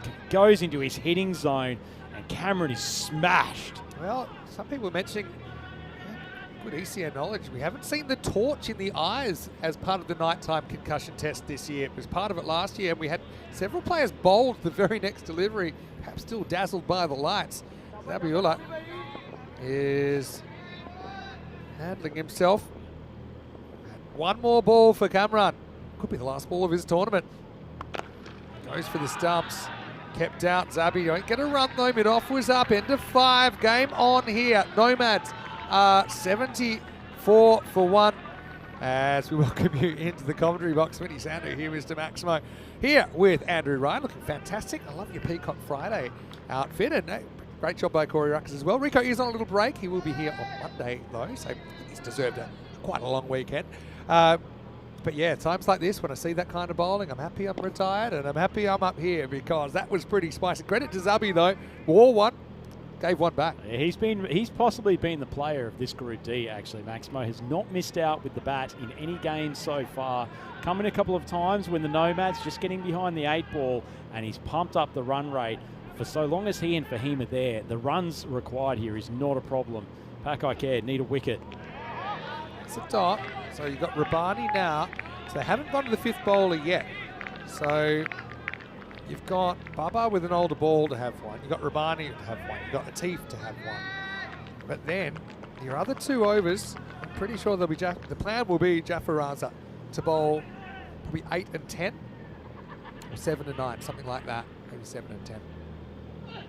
Short arm jab, but it's into the gap actually. In fact, it goes for 4. I thought there was no chance that would go for 4 off the bat of Nazir. It wasn't hit with immense power, but he threads the needle and the Nomads will take the boundary. Yeah, beautiful placement. Probably not 2 of their best outfielders out in that spot, but Nazir, he's sensational in manipulating the field and almost a collision out there. Mid-wicket boundary. That boundary's just settled things down, and Rabani, it's been expensive, still 4 balls to go. 23 off 8. Big swing and a miss. Nazir wanted the leg side, probably wasn't on. And field was up on the offside, so he had mid-off up in the circle, had cover up in the circle, but still wanted the big Hollywood dinger. Well, it's actually his best shot, the cover drive, and if you look out there at the moment, there's open pastures from point Wonder if he was all the way round. I think he was expecting slow ball and it affected his shot selection there. Rabani, pace on again, won't get a run. Yeah, look, I was talking to Corey about this earlier. There are times that Rabani sometimes goes for big runs, and I was like, why is that? Because sometimes it seems like he's hitting his spots, and there's certain games he seems unplayable, but sometimes he does go for big runs. I wonder if it's just when he chooses the wrong option and when to bowl it, and probably an execution thing as well if he misses his spots like any bowler. Good contest here. Walks at it again to find one of the 3 sweepers out there on the leg side. It's been a pretty good over from Rabani so far. Came back after some punishment through the blade of Hassan Ahmed in his first over. 1 for 24 in the context of this chase. It's not a bad little 2-over spell. Zabiula smoked a massive Maximo in the last over. Got a free swing at 1 here. Last ball for Rabani. Or not. Yeah. Ball that just misses the tram line. He re-bowled. Pretty good tactics from Rabani though. Change of pace, wide of off stump. Notes that Zabiula hits most of his Maximos over between long on and mid-wicket. He's gone slow ball, missed his spot. Now does he double down on that or does he put the pace on under? I would It's have the always thing, him. you're always guessing. You're always guessing with that's the thing. Last ball to 6th. Bowls the stock ball, but Zabiula doesn't get all of it. We will get the strike back. It's the end of 6 overs and 4 group finals, 4 ECN Classic matches, I think, loading here. because this game is anybody's right now. It's 81 for 1 after 6. The Nomads need 61 off the last 4 overs. We were talking earlier, Max Mobe, pre-game, about the fact that this has been a very even group in terms of wins for every team and a couple of, I guess, upsets in the context of where things finished. This could be the first thriller we've got on our hands, though. This one feels like it's going down to the wire. Nomads requiring just a tick over 15 runs per over. And not last throw of the dice by any stretch, but Pakai Care bringing Mohamed Atif on for his second over. That's so fine, but then you're basically saying your fifth bowler is going to bowl 8 and 10. They just feel it's such an important over. They don't want to go to the fifth bowler yet. It's a good little kind of, that's the thumbless ball that he bowls where same action, same everything, but it just takes about 20% off the ball and it ends up rolling for a little bit of cut away to left to right on that reverse angle. I think this is a pretty good matchup for Pakai Care, to be honest. T for the ability to just push the ball away, mixing up his speeds, getting it wide of off stump for Zabiullah. Just missed. Tried the same ball. It's been a really effective one today. We saw him having success against Stefan Gooch, and he was having to deal with it. So, yeah, it's not a real obvious rolling cutter where you see a lot of kind of wrist movement. Just had a look at that replay, Vinny. That front leg from Zabiullah is going way out to mid-wicket at the moment. If Atif keeps that wide of off-stump line. Atif will see that. He won't want to get too close to him. Pretty good. Oh, what a trap. Oh, he's out! My goodness! Oh, no way! Can't believe what I've seen. Zabiullah turns his back on the play and his middle stump's out of the ground. What a schoolyard error to make at such a big point in the final. Atif, well, he's had so many direct hits. He's never had one like that, I bet. It's 82 for 2. Oh, the young kid, Zabiullah, he's been so good all tournament, but he's had an absolute brain fade at the most important moment in Group D. And Mohamed Atif just spotted the chance and taken it. Oh, he can't get off the field quick enough. He's not even close. Look at that. Just extraordinary stuff. Vinny Sandhu, have you ever seen anything No, I've like never it? seen anything like. First is a perfect trap. Perfect trap. Turns his back, throws, just misses him, hits middle stump, and Atif has created something out of nothing. Well, all the cricket clubs want to sign him up. You might have a few football clubs wanting to sign him up after that. With that kind of ball control, what an error from Zabiullah. Goes for 8 off 9. Great skills from Mohamed Atif, though, make no mistake. As Shiraz Sawari has been put out there, he's one of the best strikers in this team. They could do with a couple of Maximos now. Zabiullah, I mean, feel for him a bit. It's a bonehead play and he couldn't get off the field quick enough, like I said. You might have precipitated a tough little period for your replacement. So Zabiullah got hit in the head, hit a 6, then turned his back on the play. You just have an obligation to get back in your crease. It's such a basic. Even if you don't know where the ball is, get back in your crease. Certainly. There's no use crying over spilt milk now. Sawari out there with Nazir is still there, 33 off 14. He just cannot get on strike. Yeah, he's really worked these kind of batters out. He knows they're never going to be able to get across to that kind of delivery. They want to kind of stay leg side and swing leg side. So this kind of ball, look at that left foot, so far outside the leg stump. And Atif, he's using all his experience that he's gained as a young age here. Yeah, it's a tough call who to throw out here. I was actually thinking maybe the experience of Azim Nazir might have come to join his brother. It's his high-quality left-arm pace bowling. Yeah, this is one that probably was more in his zone, but this is the thing. If that's your play, and we've seen it happen many, many times, if you have a kind of one-dimensional aspect to your hitting zone, then good bowlers are going to be able to starve you of the kind of ball you want. It looks like Atif is changing to go around the wicket for this final ball. Right, he's walking back to his mark at the top. It would be a strange decision because he's got Sawari on toast here. Still can't believe that run out. Last ball, the 7th. Last ball for Atif. Oh, wide. Did well to get inside it. Wow. Did that catch some of the shirt? Definitely doesn't go over the stumps. Must have just grazed the jumper. Well, certainly that's what Atif was claiming to the umpire. I guess the upside of that is Fahim Nazir gets back on strike, but geez, he's got some work to do in these 3 Official overs. word was it hit the batter, and that's why it's not a wide. So, geez, haven't Pakake had a few breaks in this innings? The universe looking after them. Group E tomorrow. We'll head into the weekend, and we'll start with a bit of a battle of northern neighbours with talent strikers of Estonia versus Empire CC of Finland. Start the day. Ariana CC at their first ECL to take on Lisbon at their first ECL as well, and Vorberg at their first ECL. I think the thing with this group is that Empire CC are actually the only team that have ever been here before. So we had Ariana Keith, who were arch rivals with Ariana CC here before. You know that all too well, of course, from your time in European Cricket Series. But yeah, so we have 4 newbies. So let's hope we get them on the park.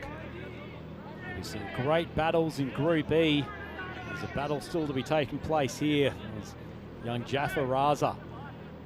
He's a young man, a lot of talent, a lot of responsibilities on his shoulders. He's done the right thing. He's managed to get Fahim Nazir off strike first ball. Of course, he's changed his tune on foot fielding after that Atif effort. So Jaffa.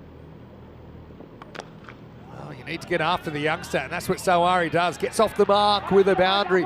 Is there one more twist in this? I mean, they need 20 and over, but you're going to get the youngster probably for 2 overs. Can you take him for 40? Can you take the over in between for 20? You're going to have Muhammad Babar come back, I'm pretty sure. But you need 6s, and you need them now if you're a Nomads fan. Yeah, certainly do. 2 men at the crease, more than capable of delivering it, but gee, the numbers are in Pakai Care's favour at the moment. Oh, yeah. Can't. Oh, well. So I'm glad Fahim decided to finally put his bat down. Fahim's not gonna make that kind of error, surely. Jeez, if I'm Sawari here, he's seen what they're doing to him. You He should be setting up outside off stump. You've got to even go further. Dare him to bowl at the stumps. Because the thing is, he starts there, but he's going to step away. You watch. And that time, it's hit very, very well. Oh, like the first tee at the British Open. Maximo, and a good one. Jeez, that deserved a 12, Vinny. That's a huge hit from Sawari. He's played and missed at a fair few balls in this innings, but that is a giant Maximo. Not exactly a confidence builder for young Jafaraza, but you can see there, just got too close to him. Just got too close to him, didn't he? You can understand why they've been bowling away from him so far. That might be the hardest hit ball all day, and we've seen some pretty hard hit balls. Some of the players here. But Ian Latine as well. Used to be a wide, goes too far. We actually made a comment saying, well, Zabiula, it was a bit of a brain fade moment, but let's be honest, he wasn't really going. He was 8 off 8, then 8 off 9 when he hit the ball back to Atif. Got out not watching. So give someone else an opportunity. That's someone. Is Sawari, who's 10 off 7. Now he gets this, but not that well. Does it carry all the way back to the line? And 6. Maximo. It's funny how the cricket universe works so far. I mean, Sawari has already hit more 6s than Zabiula did in less balls. And the Nomads are 100, and they haven't given up yet. Tell you what, Raza probably thought he'd done his job there and jammed Sawari up. Didn't feel like it came off the meat of the bat, but the power of this man sent it pretty comfortably over the boundary. Final ball of the over. Oh, there's an edge that's flying, and it's going to bounce just inside. It's going to be 4 runs. So they do get the magical over they need that keeps them in the game. Twists and turns and edges that burn for the Spanish fans. Swiss fans elated to still be alive. It's 104 for 2 after 8. Oh, this final is delivering, Maximo. This is tension and top quality T10 cricket at its best. And I'll tell you what that's done. Jaffa Raza has got almost inevitably going to bowl the 10th over, but he's been smoked for 22 off his first. That's probably there or thereabouts the amount of runs he'll have to play with in the 10th. Set the table here, because I think you're going to get Babar in the 9th. A few questions about why Sawari's out here, but remember Osama Mahmood, he struggled against Pakakare earlier. He was retired out. Nazim Nazir's the other one that could be batting at this stage. But anyway, Fahim still there, 34 of 15. He's only faced 15 balls out of 38, of 48, I should say, in this innings. But he's going to play a beautiful looking straight drive up into the night sky. Maximal, 6 more. Gorgeous cricket from Fahim Nazir. Cometh the hour, cometh the man. He's been the best player in Swiss cricket over the last 10 years. And could this be his crowning moment? I'll tell you what, Vinny, I reckon if there's one man from this Pakakare bowling lineup he'd love to face at the moment, it's Babar. He'll bring it right into his hitting zone. Oh. Babar's got some length choices here. Let's get some air in those lungs. You're going to need them, Rhino. Babar, not exactly a confidence builder for him. This one, inside out, that's going to be 4. Field was up in the offside. Nazir is kind of like a master craftsman at work, isn't he? When he gets down to business, and he is keeping those hopes alive. And just like that, we're pretty much back to a coin flip. Yeah, certainly is. I said a few overs ago, his cover drive is probably his best shot. They've had that area unprotected for most of his innings so far. He's waited for his moment, open the blade. Glorious batting. Oh boy. And again, Jafar Raza, every time these go to the boundary, he's probably getting a little bit more nervous. It's only natural. I mean, they do have other options, Bikram, but he only bowled 1 ball and it went for 6 earlier. So I think you got to trust Jaffa to try and get you out of a jam. But we'll see how many there are still to get. Nazir on 44. Pretty well bowled, but that squeezes away for 4 as well. The Nomads, now it's their time to have all the running, all the momentum going to the Swiss. 24 off 9, Vinny. There's hugs out in the middle with every single one of these boundaries. And in the last 9 balls, the Nomads have gone from the maybe man into probably the more likely at this stage. That's another beautiful piece of batting from Nazir. Could have gone anywhere, if I'm honest. I think it's probably inside, thick inside edge, but it flies. Nazir to 48, 24 off 9, 1.5 overs will decide Group D here on the 3rd night. Oh, bad ball from Babar.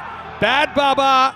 Good Fahim Nazir, who brings up his 50 off 19 balls, and now the Nomads unbelievably are ahead. What a 10 minutes of cricket we've seen. Oh, it's one thing to have class with the bat, Vinny. It's another to keep you cool and deliver when your club most needs. Wasn't a great ball from Babar. I'm sure it'll get a little bit of a review, but either way, Nazir has lofted it for a Maximo. 54 off 19 balls.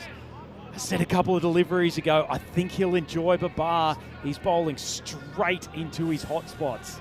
Oh, well, it takes 1 ball to turn things around here. 18 required, 8 balls left. Here's the comeback from Mohammad Babar. Oh, what a shot. He goes over point. Babar wanted that line, but Fahim doesn't care. Opens up the offside and takes them 6 closer. 2 hits away from the win now, the Nomads. What incredible batting, 60 off 20.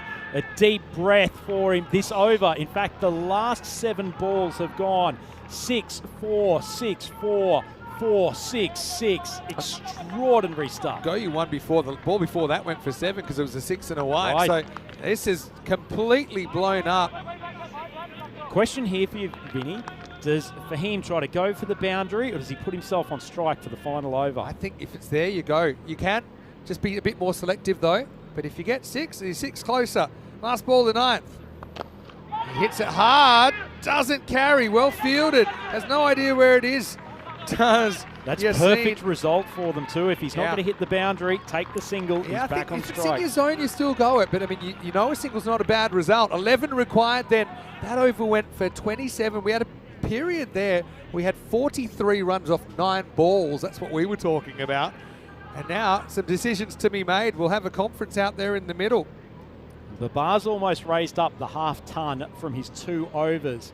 I cannot remember the last time he has gone for something like 48, and there's now 4 Pakakare men discussing who takes the last. I think you got to go with what you think your best option is, and I still think your best option is Jafar Raza.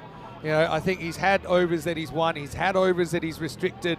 to 10 or less, which is what you need to do now to win the game. Well, effectively what Raza needs to do here, jam in a Yorker, see if he can get Nazir off strike, and then push that ball wide of off stump of Shawari, see if he can get a few dot balls.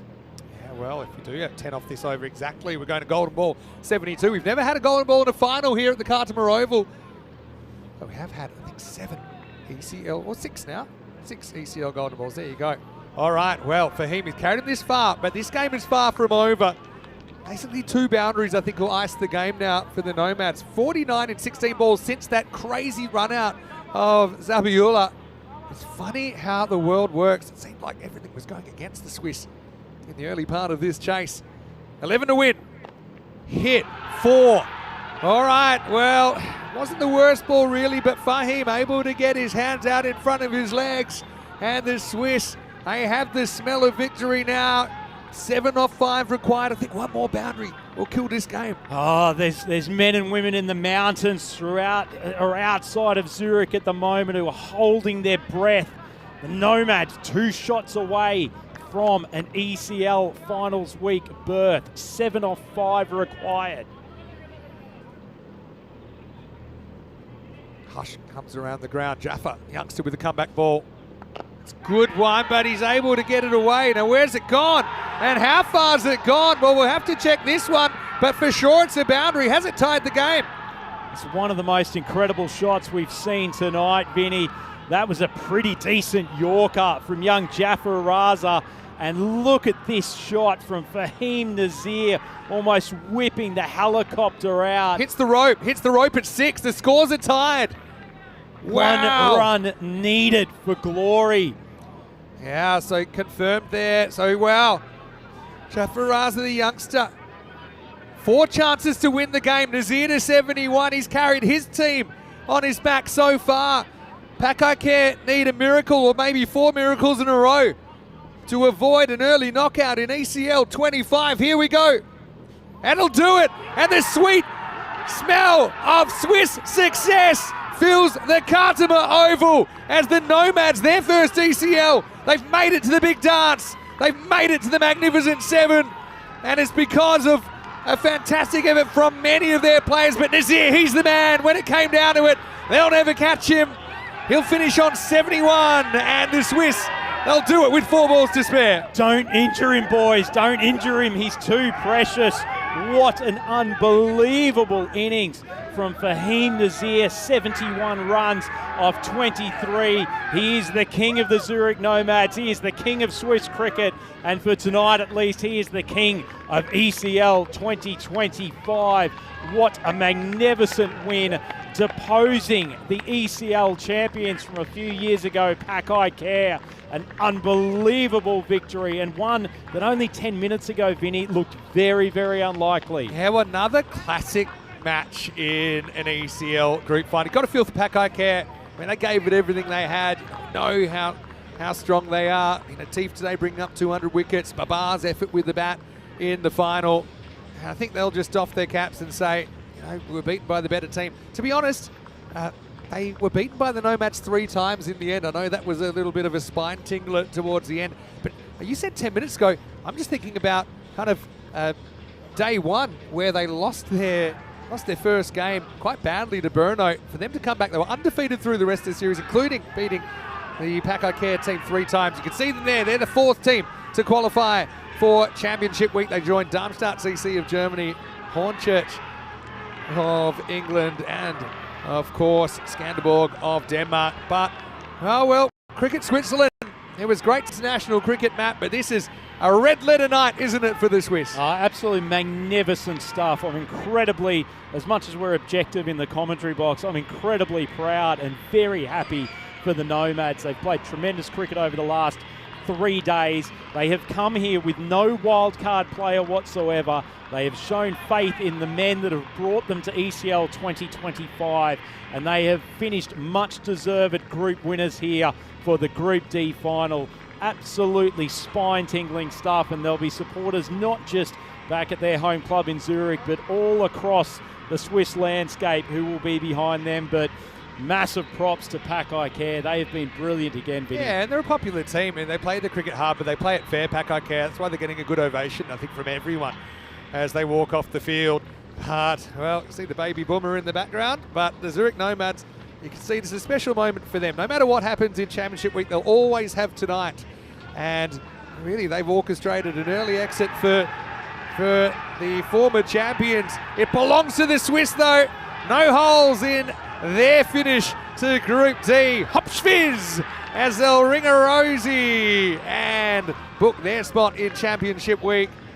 But what an amazing final. We see the emotions on show. Now we've seen Dreux, former champions, knocked out in the group stage. We've seen Pack Care, former champions, knocked out in the group stage. So, of the 3 previous winners, that started this journey in ECL 25. Only one survives. Let's go back because it was a really entertaining and sometimes baffling 10 overs of cricket. Incredible stuff, Vinny. We've been waiting for a thriller from this group, and we certainly got it in the final. Hassan Ahmed, wasn't his innings crucial? He got them off to an absolute heater and laid down a marker against Mohammed Cameron in the early over, and then tore into Babar and Rabbani. And even his partner Fahim Nazir, who's the class bat of this team, had to play second fiddle for a little while at the start. Yeah, it was so interesting, wasn't it? Because the cricket gods work in mysterious ways. We saw one of the all-time facepalm moments, we'll see it in a little while, from Zabiullah, but it actually brought together what would ultimately be the match-winning partnership. That was after 6.2 overs. Before that, though, Hassan Ahmed, he played some nice strokes, didn't he? Took on the fast bowling, didn't take a backward step. In the end, he was given, and even this one, you know, it was an LBW that caused debate, but it's a sliding door moment. You never know how it would have worked out otherwise, but for all those moments, I don't think the Nomads would change a thing, but how about Fahim and some of that class showing through? Well, it's incredible. We had 3 wickets across the entire 2 innings here.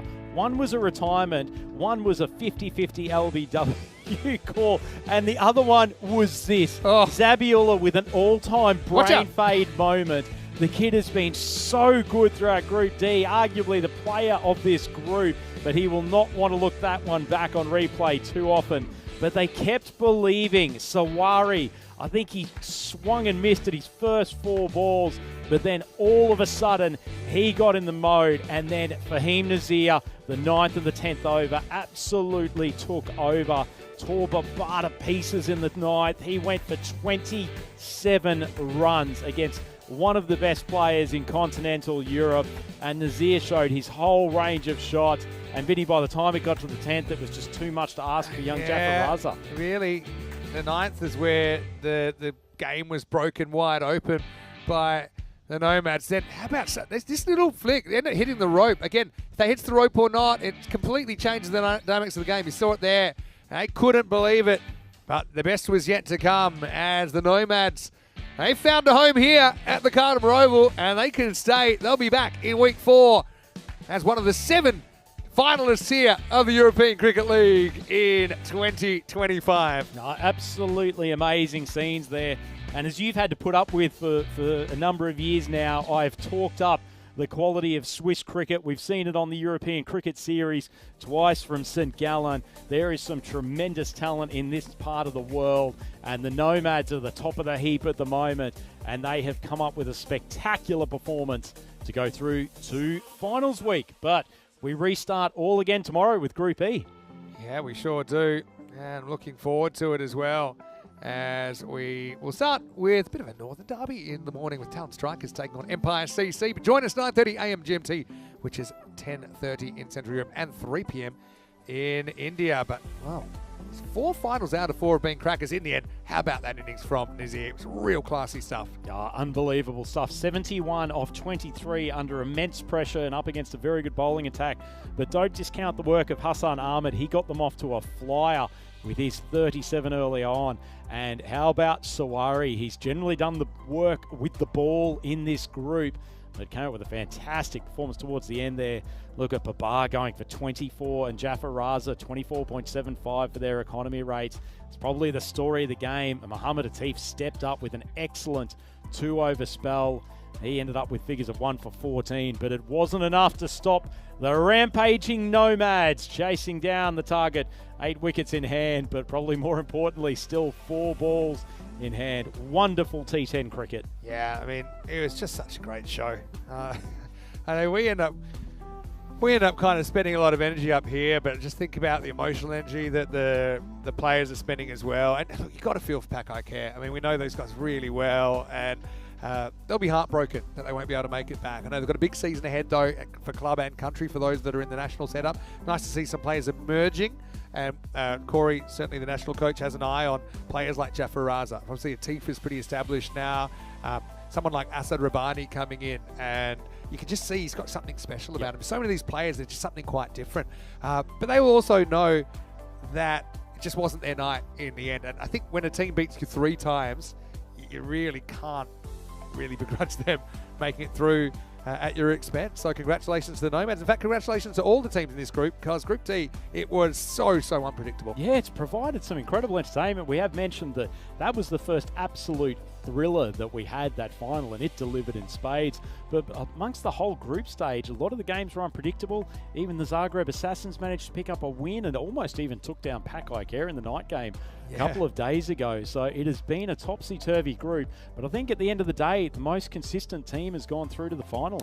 Yeah, after that first it was kind of like a cobwebs game, wasn't it, for the Nomads? But anyway, looking forward to Group E, of course, tomorrow. If you missed it, we'll give you the fixtures one more time with the champions of Estonia, Finland, Sweden, Ireland, and the Netherlands here to play for the next 3 days. Like I said, I know there's some rain forecast for the morning, but so far, what did Corey say last night? A meteorologist paid to be wrong, because we've been lucky. So I'm crossing my fingers. Do whatever you have to do.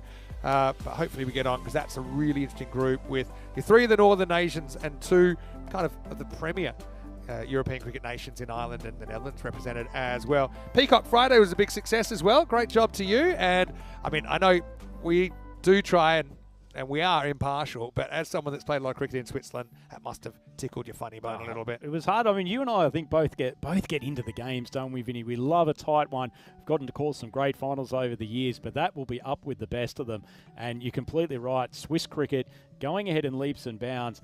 That team, as I've said a few times, the Zurich Nomads, they've set the standards over the last decade.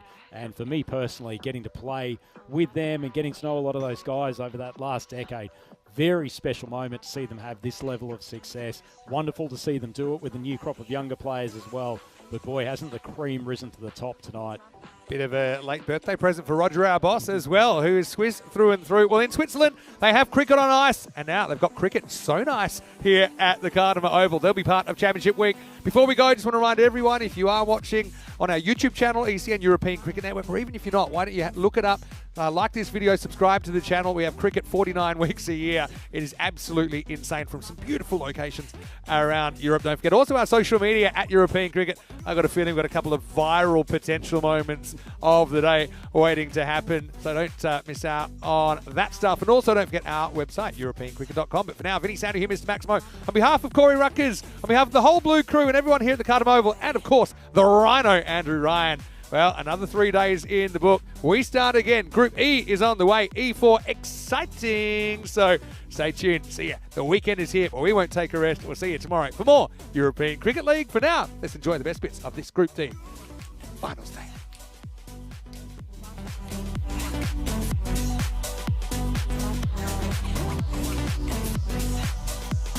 Yeah.